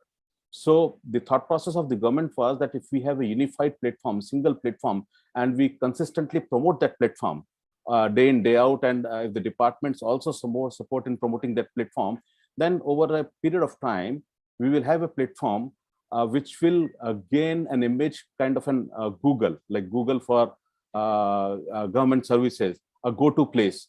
So gradually, the time to reach out to the citizens or time to inform citizens about existence of any such services on mobile will get drastically reduced. So that was another reason for getting to this kind of a platform. And for citizens also, it would be easy, far easy to discover without getting trapped into the fake apps, the services quickly and fastly, because they'll know that Umang is a kind of a platform where the government services are there, all major government services there, so they can go and search there. So, and despite we being in this era, there are many services which are yet to go online, particularly on mobile. So Umang is facilitating those. And again, if the services, even if some good services comes up from the department, and if the services are not used, I mean, the department has less motivation to update it, to improve the performances, and which further reduces the usage. So it's a very negative reinforcement sometimes gets manifested. As Sushil sir mentioned in the beginning, that was launched on November 23, 2017. So we are almost 4.5 years now since the launch. Now, quickly getting onto this, what are the benefits? So some of the benefits I've already highlighted. I'll just quickly put across some important ones which have not yet been articulated yet. Like for citizens' perspective, it's a shortened learning curve, because you must have experienced, most of you, even though you might be tech savvy, that whenever we need to use any new app for availing any kind of a service, there is some sort of reluctance is there. Reluctance for learning new navigation, new UI, UX, getting used to that, registering again. So one of the biggest advantages is that once you use one service, you can use remaining 1500 services in the same manner. So shortened learning curve. And of course, Umang is available in 23 languages. So at least top 100 services are in 23 languages, rest are in 13 languages. So that is another big advantage. And it is available on all platforms, Android, iOS, web. And for document uploads also, all sorts of facilities are there. You can push through DigiLocker, you can click and upload, you can pull it from your mobile storage and relieve from fake apps. Plus support in 13 languages is available, phone, chat, email. Now, what is the advantage for departments? We already talked about no DPR, RFP, budget fund, kuch nahi karna hai. They thus need to expose the APIs, and it is on Umang in 8 to 10 weeks. So all technical work and funding is done by MITI. So quick rollout of services. It supports federal structure. If you have not, I would appeal to all the viewers, audience here, that if they have not yet downloaded Umang, please download it now on Android as well as iOS, and you will feel yourself that there is a federal structure reflecting there. Every state has got its own landing page with customized banners and layout. No O&M cost. Self-care portal is there to manage their services. And when we talk about the nation as a whole, the few very big advantages are because of the economies of scales coming into picture, because now we are onboarding services from all the states and all central government departments. Today, we have some 1500 plus services from 290 plus departments. So economies of scales are getting manifested, which results in reduced reduced cost of development, reduced cost of management, and even the biggest reduction in the cost is awareness creation. And of course, it is helping in fast tracking the governance, because the departments can focus on their core activities and they can leave the IT to Umang. So lots of such benefits are there. And it is also creating some kind of a performance pressures among the departments. Pull-push effect is there. Citizens are demanding at some places. At some places, senior officials and leaders are demanding on the department to come on to Umang and improve the delivery of services. So these are some of the benefits for Umang for various, majorly 3 stakeholders. Now, coming to the implementation aspect, I'll briefly touch upon that. See, we have been very conscious right from the beginning that it has to be citizen-centric. Whatever we think we do, we design, it has to be, or it was, keeping the citizens' convenience, comfort, and usability in mind. So that is, of course, the center stage for Umang. And also we have to kept in mind that it should be cost effective, easily manageable, scalable on demand. So some of the things which we taken care is open source stack. We are not logged in with any specific vendor, cloud hosted, so that on demand it can scale, upscale or downscale. API based integration, so that the data and the authority remains with the department. When a user is availing any government service, interaction is happening between the user and the department, and Umang is transparent. We are not storing any user specific information or department specific. It is only statistical data which we retain. It is modular, loosely coupled, highly available, multi-layer security is there to make sure that it is safe, secure, and we also ensure that no vulnerability passes from Umang to the department or to the user. Built-in analytics, recommendation engine is there. It is a logical architecture. Just if you can see, Umang is much more than the app, because many times people consider that Umang is just a mobile app. It is not.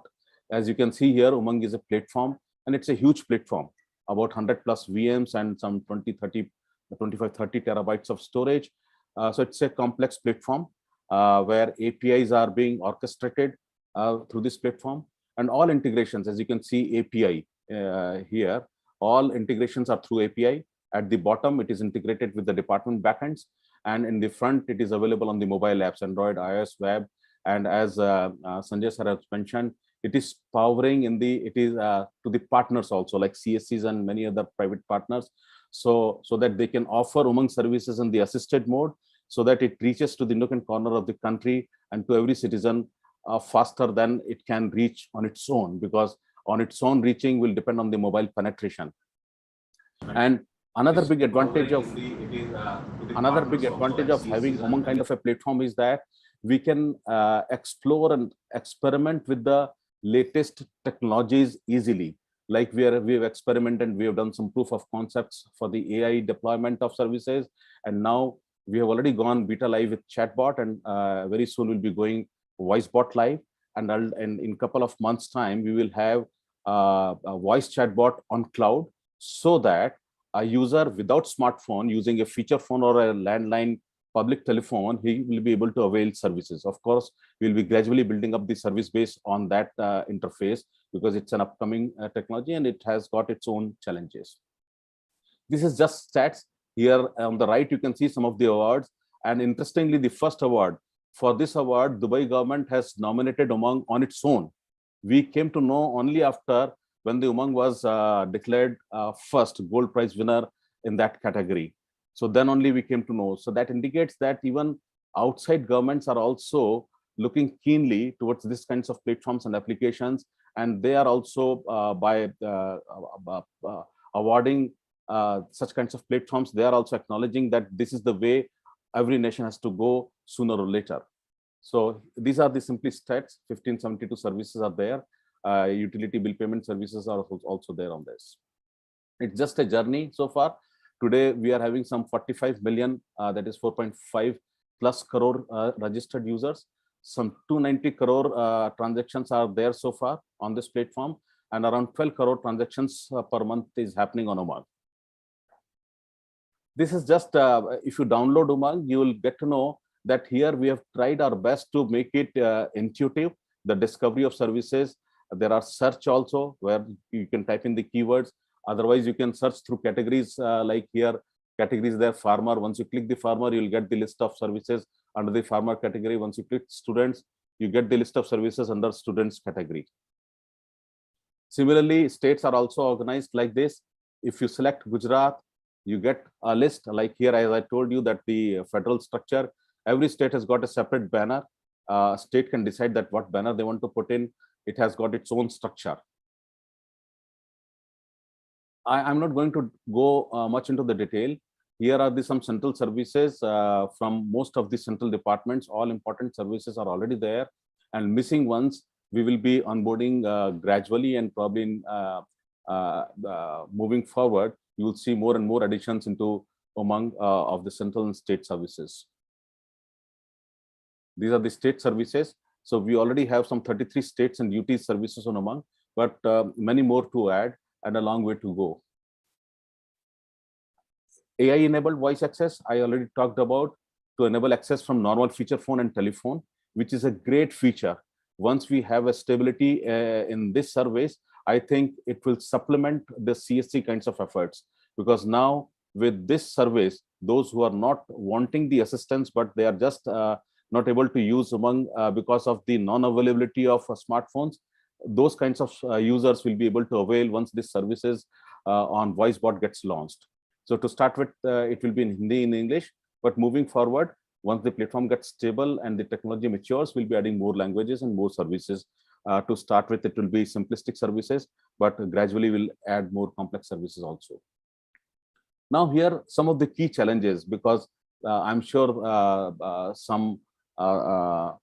many audience, there could be persons from overseas also, or some other departments, that what kind of challenges did we face. So here it is kind of a learning of 5 years, that what kind of challenges we have gone through.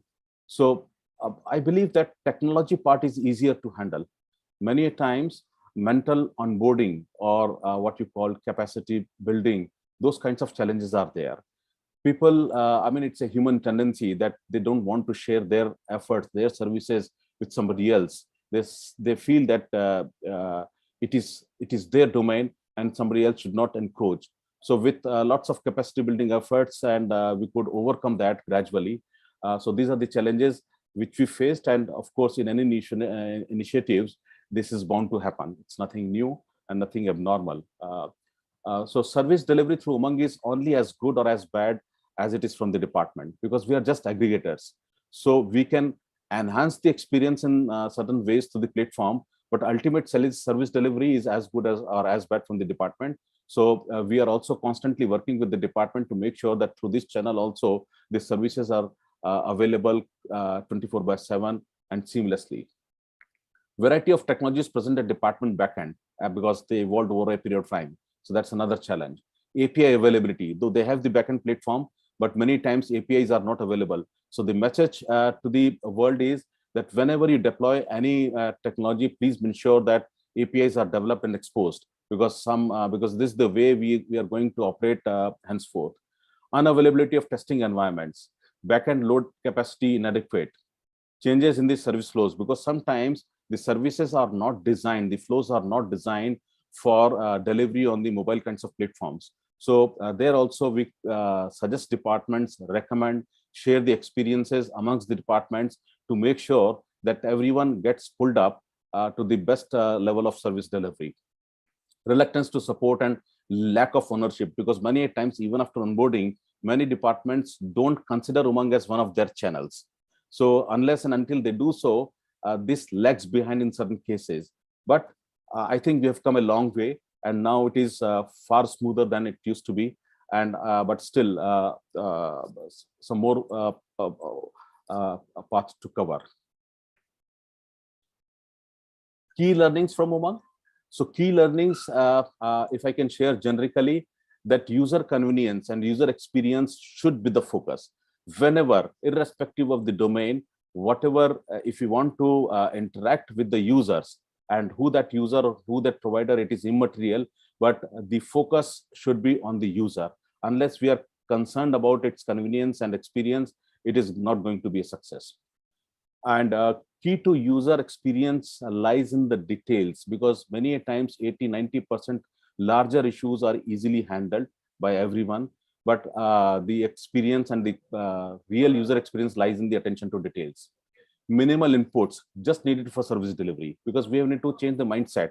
Whatever is not going into the decision of service delivery, decision making delivery, those should be removed. Only parameters captured should be one which goes into the decision of service delivery. And likewise, navigation is in clutter-free navigation should be there, proactive notifications, and constant updates, getting feedback from user and acting on that. These are some of the important learnings. You may want to see this offline. In the interest of time, probably I'll skip further. GPR value additions. I mean, through Umang kinds of platforms, we have been sharing experiences amongst each other, because in certain cases, for example, Gujarat is doing something wonderful. So we picked up that experience and shared with other states so that other states can come up faster to the level of Gujarat. Similarly, in certain other case, probably UP must be doing something better, or in some other case, Meghalaya might be doing something better. So we are encouraging that experience sharing, and so that the development happens faster and the service delivery matures faster in all the states and departments. Search, filter, and sort options, we have added it by default in Umang, so that it again enhances the user experience. Mobile friendly multi-page, optimized multi-page forms. In certain cases, we have optimized the flows because they've been checking the eligibility at the end of the form filling, which was really causing unnecessary hardships to the users. So we just change the sequence, check it in the beginning, and if it's eligible, then only proceed with the form flow.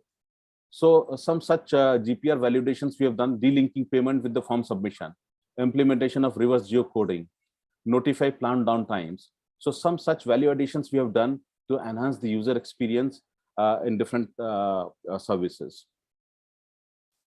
Now, because in this 5 years, building up this platform from scratch and integrating with so many departments across such a huge geography in India, we have developed lots of learnings and experiences, which can be utilized if any country globally wants to deploy or replicate among kinds of platforms and solutions. We can come handy. I mean, the areas where we can offer support and guidance, like in technical domain, it could be solution architecture, it could be deciding on the technical stack, design and development principles. This is in the technical domain. Otherwise, implementations, including processes, because we also have our IPR of Umang is with NEGD, MeitY, Government of India. So probably in select cases, we can use the code also, certain pieces of the codes, to fast track the deployments wherever required. And we do have the end-to-end processes also, because processes, SOPs are also an important part. Vendor onboarding, we can help in preparation of DPRs, RFPs, publishing those tenders, bid management. So this is another area of support which NHGD can come handy. Vendor contract management to the project, because software contract management is a different ball game. And we have learned a lot in this journey, and we have experimented with multiple models, and we know exactly the pros and cons of each and every model and how to deal with that. Learnings, we can share lots of learnings because India is a huge country, and we have come across diverse kinds of deployments and integrations. So huge learnings are there which can be shared. These are some audio video resources available online. You can use it to know further more about Umang. It contains ebooks, some videos. Mr. Agrawal, I would request you to conclude fast because we're Yes, running out of sir. time. Here it is. You said, and I'm done. Thank you, sir. Thank you for that.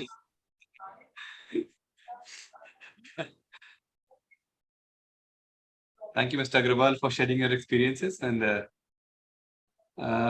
so if we have too many services, we have apps like Umang. But what do we do if we have too many apps like Umang? Then there comes the next application, our mSeva App Store. With the growing innovations and developments of applications for almost every need we can imagine, it has become difficult to keep a track of the applications. So on that problem statement, we go to the next platform, that is mSeva App Store, which is a centrally hosted indigenous mobile applications. And it is almost like Google Play Store, App Store. I would request Dr. Padmija Joshi from CDAC to tell us more about this Indian hosting platform. Yeah, thank you, Sushil sir. I'll try to take a little faster. A small introduction to the India's indigenous app store. That is what I would like to present, including the need why it is here. I'll just share my presentation.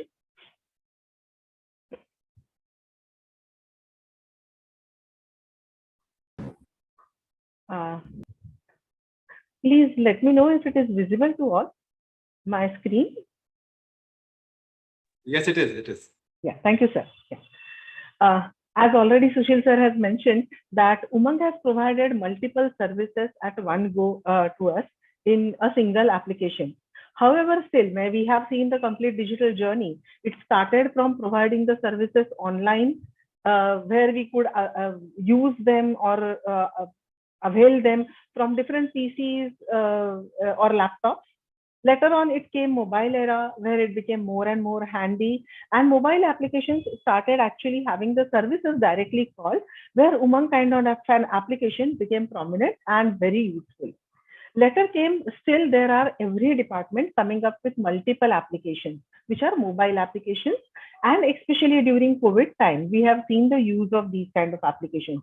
So currently, all these applications were available on different Play Store.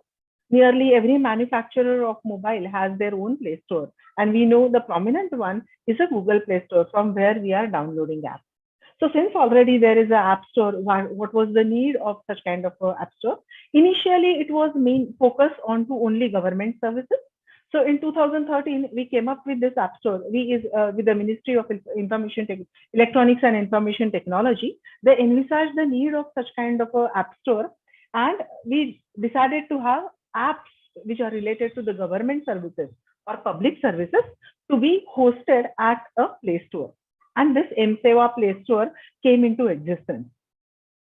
But then slowly, lot of startups are coming, and now each one of these are having lots of applications which are very much relevant to the citizens. And rather than using every time PC, now we have become more habitual to use our smartphone and download the apps, use them. And so Government of India has taken a decision to have its own indigenous app store, looking at the number of time that we are spending on mobile, having all these apps available, and especially to promote Make in India kind of applications, providing them a platform where they can host their applications. This Mobile Seva App Store, now it is made available to all the public. It is not only for the government department or government services, but all kind of needs of citizens. All these apps can be hosted at one place. Of course, we would like to happily announce that it is India's first indigenous app store. It is government's app store. It is our own app store. It is making us more and more Atmanirbhar, that kind of an app store, what we are having. We call it as a one-stop store, because here all these applications will be available at one go. As I was discussing about the needs of this app store, one thing is, while becoming Atmanirbhar, there are more and more startups are coming, small applications are getting developed, and we need to host them. Whenever we are trying to host them on different app stores, every time it requires funds for the developers to put them onto app store.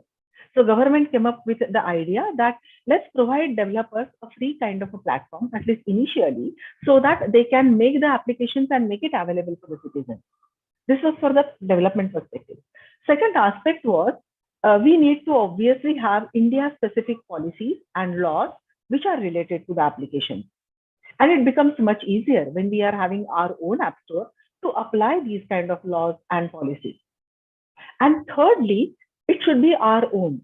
It should be where we will be able to put our control on the app store. It was also observed for past 2-3 years that there are quite a few applications what citizens download are actually not that secured, and because of which they provide harm to mobile handsets and also to the citizens' data. So we require a strong, secure, and trusted app store. So app store where you will find applications which you can blindly trust and download. So we do have one of the defense application, which is Arman. And we proudly say that it is there on Mobile Seva App Store because of its trusted nature. So you will find that there are no applications which are fake applications or trying to steal the citizens' data. That is what is the beauty of this India's indigenous app store. So basically, the concept evolved that let's have indigenous app store where India's control will be there.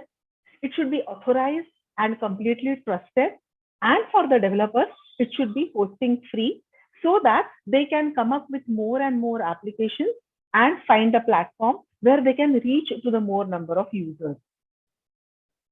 As one of the criteria was, citizens should be able to download the applications which are trusted and secured, which will not have any kind of a harm to their mobile handsets and also to their data. Because you will see that many applications are there, which actually ask you to root your device. Whenever you are rooting device, that application is getting complete control of every activity which a simple operating system can provide. It is essential that we look at this aspect, that after the application is posted on your mobile app, it does not remain into the rooted condition. There are lots of such features or security concerns which are already there in many of the applications, and someone needs to take that ownership, that make it sure that whenever the app is getting hosted or actually installed in your mobile, it is safe to host. And that is how we decided to have a complete different level of security of mobile applications. So what we started is, we should look at different aspects. There is a standard called as OWASP, and we look at OWASP concerns related to the mobile applications.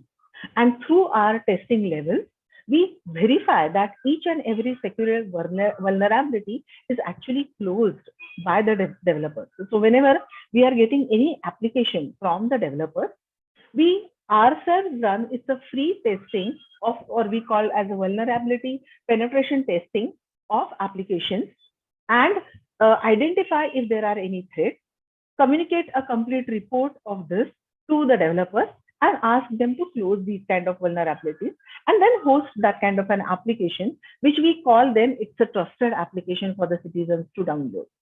Usually none of the Play Store might be actually having this kind of a rigorous process, especially for the security. So that is what is our main focus, and that's why we also call it as a trusted app store for citizens of India. And this complete testing, manual as well as complete security testing, we are doing it free of cost, as the government is bearing the cost of the complete testing as well as hosting of these kind of apps. Okay. Now, what we have, how we go about it is, there are different levels of testing.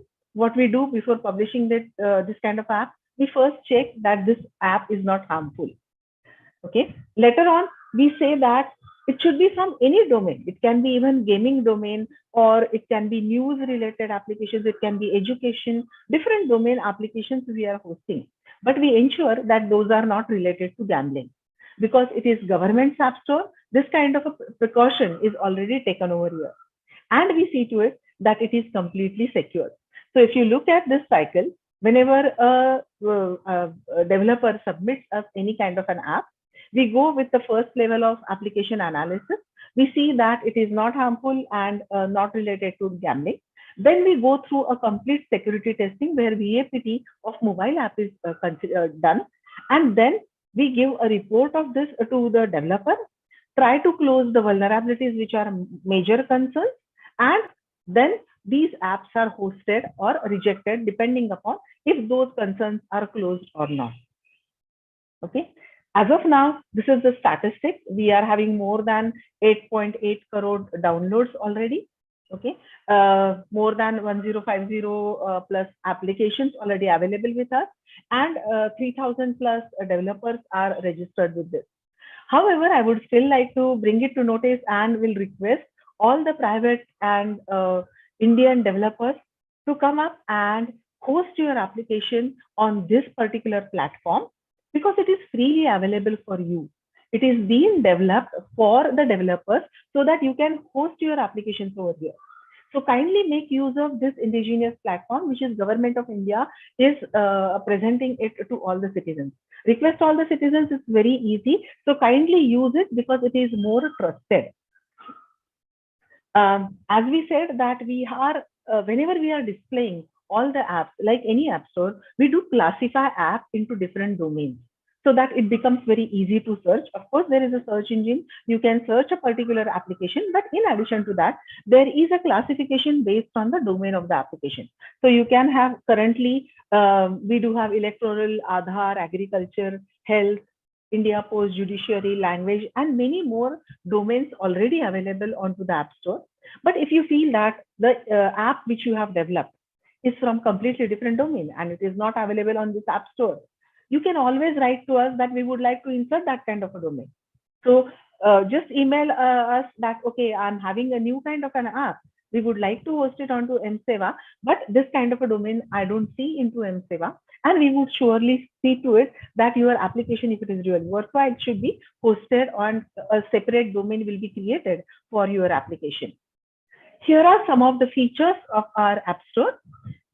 So it is completely hosting of applications, which is based on the category or domain. We also have a classification based on state or central services, because as I said, in 2013, this kind of an App Store was launched or actually published for having all government apps at one place. It was a one-stop store for all government applications, but now it is open to all public. Okay, we do have Android as well as iOS apps, but as you all know that iOS will not be directly app, but we are providing a link to the iOS Play Store, and you can have all those apps also downloaded from this kind of App Store. The complete in-house testing we are doing, so we ensure and assure that complete security of the apps which are hosted onto our App Store. Okay, of course, if you are, I will show you the mechanism with which you can access our App Store, but you can get a continuous update or notification about the apps which you have downloaded. There is an update facility also. We do have, even for the developers, different codes given for them to bridge or to overcome the security problems. So there are templates, code templates available, which can be directly used by the developers. We do have a separate dashboard for developers so that we can communicate with them. We can verify who the developer is and work on the app. Okay. We allow, of course, APK files. Along with APK files, we also allow ABB files, which are bundled, Android bundles also allowed over here. And we assure that, okay, there will not be any kind of a duplicacy. And currently the application size which is being provided is 100 GB. But if you require, or if you have certain applications which are more than 100 GB, please get in touch with us. We will see how it can be provided to you so that you can avail this kind of a service. Many times what happens is we do have certain beta applications, and we want only few of people or few of known close circles, they should be testing it. So that kind of a facility is also available onto the App Store. It is not necessary that initially itself you have to make your application public. You can do even the beta testing using this kind of an App Store. I have already mentioned that whenever we are doing the internal testing, the test report is completely shared, and please make use of this kind of an service because it is not available. Otherwise, you have to pay a lot amount of money to get it certain empaneled, verified your application. It is happening free of cost for you. So make use of this kind of a service. In addition to that, now every time we keep on coming with new functionalities and we release new versions. So release management is also available in this particular App Store. I would like to emphasize for the developers that completely hosting is right now free for next 2 years. Please take advantage of this kind of a situation. And there is no, its hosting is free. There is no AMC, no registration, no hidden charges, no transaction fees. So it is completely free for hosting for all the developers. Okay, so what is our process? We do the application review completely. Of course, after hosting also, we keep a continuous monitoring of the applications for its reputation. We take the feedback from whosoever has downloaded and are the users of that application. And if there are any kind of a security breach found later also, we immediately remove that kind of app from App Store by communicating it to the developer. So reputation is equally very important for us, as citizens should get only the trusted applications on their mobiles. That is what we believe. Okay, so application revocation happens if we find any kind of a problem from user side, or even if the developers feel that they would like to revoke their application because they want to make certain modifications onto it, that is also allowed and provided. Okay, currently, since we are doing an extensive VAPT of the applications, what we look at that whatever applications we are hosting onto the App Store are properly signed. So code signing is required. If those are not signed, we ask developers kindly sign so that it remains actually authentic and valid application. Okay, there should be minimum privileges to be given so that only required facilities or permissions should be used. And as I mentioned, it should not be rooted, because once it is rooted, it gets complete access like an administrator to your mobile device, and it is very harmful for the user data asset. So we prefer, or we rather request all the developers to remove routing before hosting it into the Mobile Seva App Store. There are different means with which you can download the applications from our App Store. First is, of course, you can go to Mobile Seva App Store. Our URL is apps, that is apps.mgov.gov.in. You can always go over there, download whichever app you want, and try to use that app. Another one is, if you know a particular app, what is its URL on our App Store, you can directly put that URL and download your app. The way Google Play Store is there, or different kind of Play Stores have their own master application from which you can download the application. Similarly, mSeva also has its App Store or master application. You can look at this kind of a symbol. It is available on Google Play Store as well. Please download it so that you can immediately use this master application to download other applications from mSeva App Store.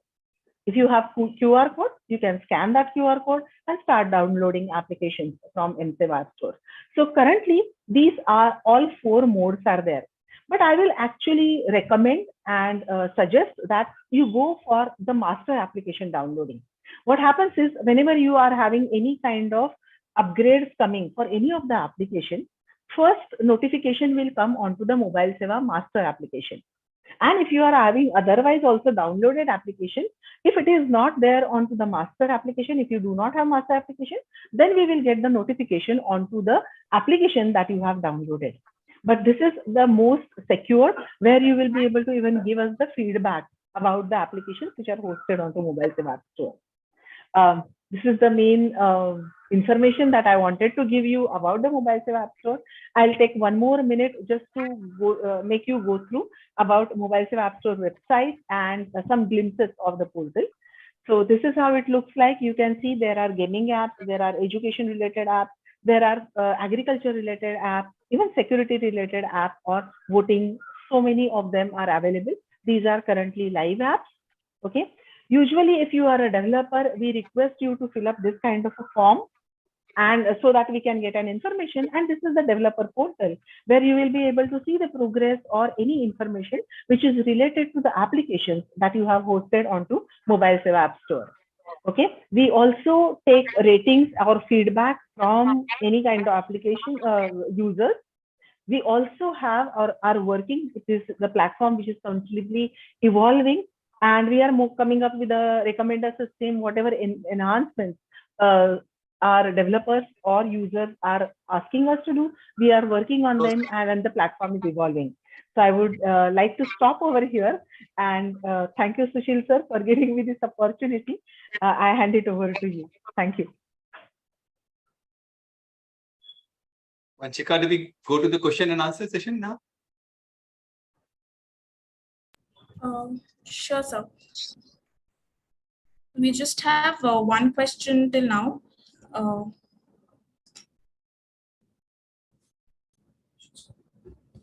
Just a second. It's if the speakers can please share the number of VMs that run currently in the nation. Number of? Sir, should I repeat? VMs, Yes. I think virtual machines there are. There is 1 question, which if the speakers can please share the number of VMs that is currently running in the country. It will vary from project to project. Like my colleague Anil can tell better, but we don't measure any project's performance with respect to number of VMs that are running. Some projects work on-prem servers, some projects work on cloud environment, different projects work on different kind of cloud environments.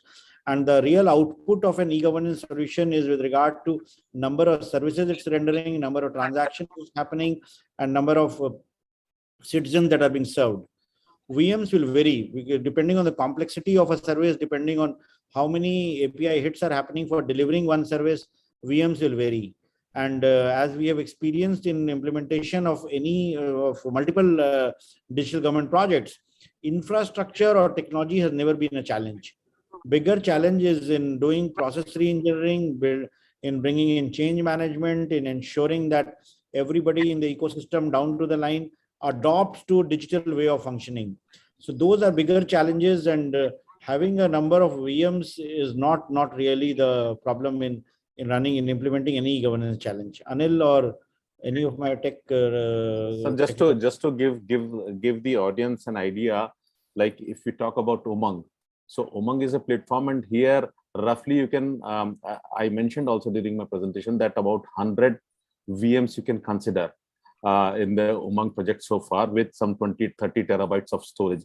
So that is the kind of infra broadly, very high level in Umang. But as Abhishek sir has rightly mentioned that in India, if you're asking, there are lots of projects and lots of infrastructure is required. So having a consolidated information itself would be a challenge. Over to you, sir, Sushil sir or Sanjay ji.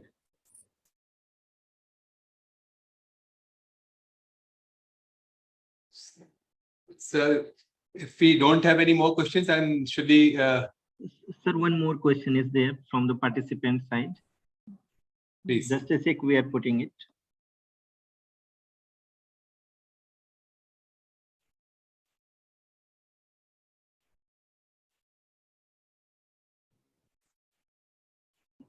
Sir, shall I read out the question? Yes, please. I can see a question called. Yes, sir, that is what I posted on the chat box. It is okay. how can India help other countries in developing similar systems? Well, so this is one of the objectives for doing this, and because we have been getting a lot of requests from the World Bank, from ADB, with UNDP, with International Telecom Union, with regard to joining the Global Public Digital Goods Repository. And the GovStack initiative of ITU, which is led by which we are also part of, along with countries like Estonia, is one initiative wherein all countries have decided to share their digital government initiatives onto a open source repository, and then also help and support other countries in adopting that.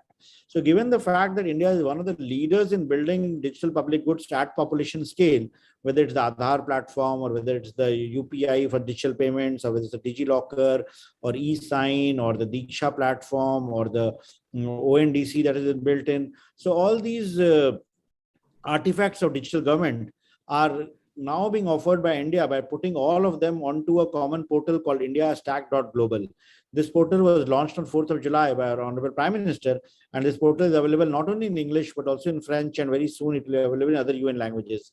So that's one way for doing that. Over and above these workshops that we are doing, the one that is going on presently, and one more we are planning to host one in November in a physical mode, in which those countries which are looking at adopting the products from India Stack, they will be invited, and the experts, the practitioners who have implemented this project will share insights with regard to how to go about replicating it.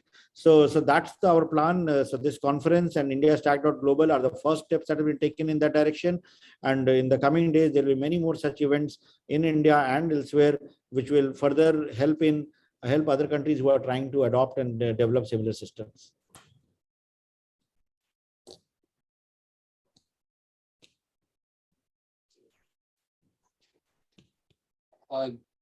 Given the paucity of time, I would go ahead with summarizing the session. Is that fine? Yes. Sure, sir. This is just last, Sushil, this is last one question I'm seeing on the chat. Yeah. Curious to know about the accessibility included for diverse audience in the latest apps. See, one thing that we do is that all our apps, like for example, Anil spoke about the Umang app. The Umang app is available in all 22 Indian languages. So and then all these apps are also made conform to the W3 guidelines, so that they are also accessible to the visually challenged and hearing impaired. So all those features which are required for making apps accessible are also enabled on most of these apps and portals. And then over and above, I think Anil also mentioned about the Umang app is that working on in order to make it voice enabled also, so that a voice based interface will also be possible for accessing public services through the Umang app. So all these measures have been taken to make them accessible to people speaking different languages, people with various kind of disabilities, and people who might want to access services just with a voice interface, because not everyone in our country is comfortable in navigating an online portal or navigating an app. So these are the measures that have been done to make the apps more inclusive for everyone. Sir, I would like to add one more point to what Abhishek sir has already mentioned. For government, most of the applications, they try to include security as well as accessibility. However, if there are multiple other apps where we are doing the testing, where we find that there are issues with the accessibility, but that we does not, from App Store perspective, I'm saying, we does not stop them from hosting. However, government apps, they themselves ensure that the accessibility is there. So from application of hosting, we do not restrict that they must be accessible, at least onto MSEV App Store.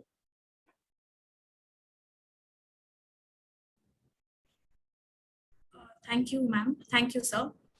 With this, we come to an end of today's session. I extend my sincere gratitude on behalf of our entire team to our respectable speakers for enlightening us on the journey of India's movement towards digital inclusion and connecting the unconnected. I would thank Shri Abhishek Singh for shedding lights on effective functioning of MyGov. Sushil was supposed to conclude, right? I thought maybe she was running out of time. I thought maybe she went ahead with a. Quickly come up and then just take 2 minutes. Sir. Just take 2 minutes. Sure, sir. I thank all the eminent speakers, actually, who are also the practitioners for on each of the projects, and they were sharing. And we had a very informative and illuminating conversation from them. And the underlying theme for all these applications has been that they're all indigenously made and are open source based solutions. And some of them are pioneers in their own field, have never been tried before in any other country. And some of them are competing with the best in the world.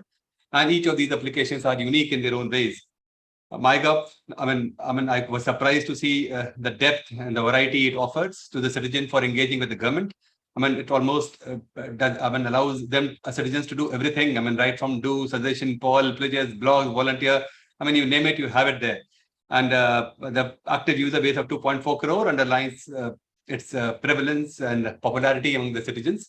Similarly, with the CSC, it's bringing silent revolutions in the rural areas, and apart from whatever transformation it's bringing in the rural areas, it's also offering employment to almost 20 lakh people in the rural areas, which is out of 5 lakh VLEs, almost 73,000 are women and entrepreneurs.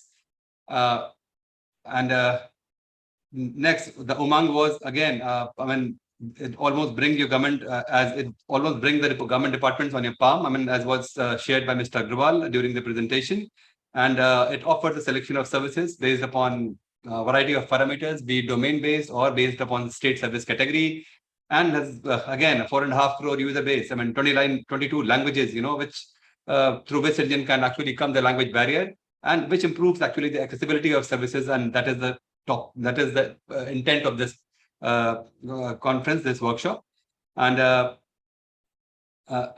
apart from this, what is more important from the government point of view, that it saves a lot of cost to the government, in the sense that it's quite easy for any government department to roll out these services without getting into the hassles of procurement and the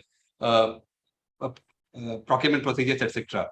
Similarly, the one-stop store, the eSeva and App Store, again, what a revelation. I was never aware about the security aspect of the application download, which people normally frequently do. If one MSEVA App Store shows that, I'm sure it needs to be popularized more and more in the community. On that note, I extend my gratitude and thank all the speakers for their thought-provoking address, and hand over it to Vanchika for Thank you, sir. With this, we come to an end of today's session. I, on behalf of my team, would extend my sincere gratitude to the respectable speakers for enlightening us on the journey of India's movement towards digital inclusion and connecting the unconnected. I would thank Shri Abhishek Singh for shedding lights on effective functioning of MyGov and telling us about the innumerable activities being outsourced through this platform. This enables the government in promoting the idea of participatory democracy and citizen engagement. I would also like to thank Shri Sanjay Kumar Rakesh for elucidating on the need of common service centers in order to achieve the goal of digital inclusion. Its imperativeness in the hinterland aids in overcoming the digital infrastructure and connectivity deficit. Giving us insights into the relevance and benefits of Umang app, Mr. Anil Agarwal walked us through its features and the reason for Umang being called the single go-to app. Thank you, sir, for sharing how Umang has empowered the citizens and enabled them to avail the pan-India e-government services. I would like to express my gratitude to Dr. Padmaja Joshi for delivering the imperativeness of M-Seva app and how it's aiding the departments to offer the services through mobile devices anywhere in India, without having to invest heavily in creating their separate mobile platforms. Lastly, I would like to thank the participants for attending the session and engaging actively with the speakers. The recorded session will be available on our social media handles. My sincere gratitude to our moderator for this session for graciously moderating the entire session. Thank you, sir. Thank you. Thank you. Thank you. Thank you, everyone. Thank you. Thanks, everyone.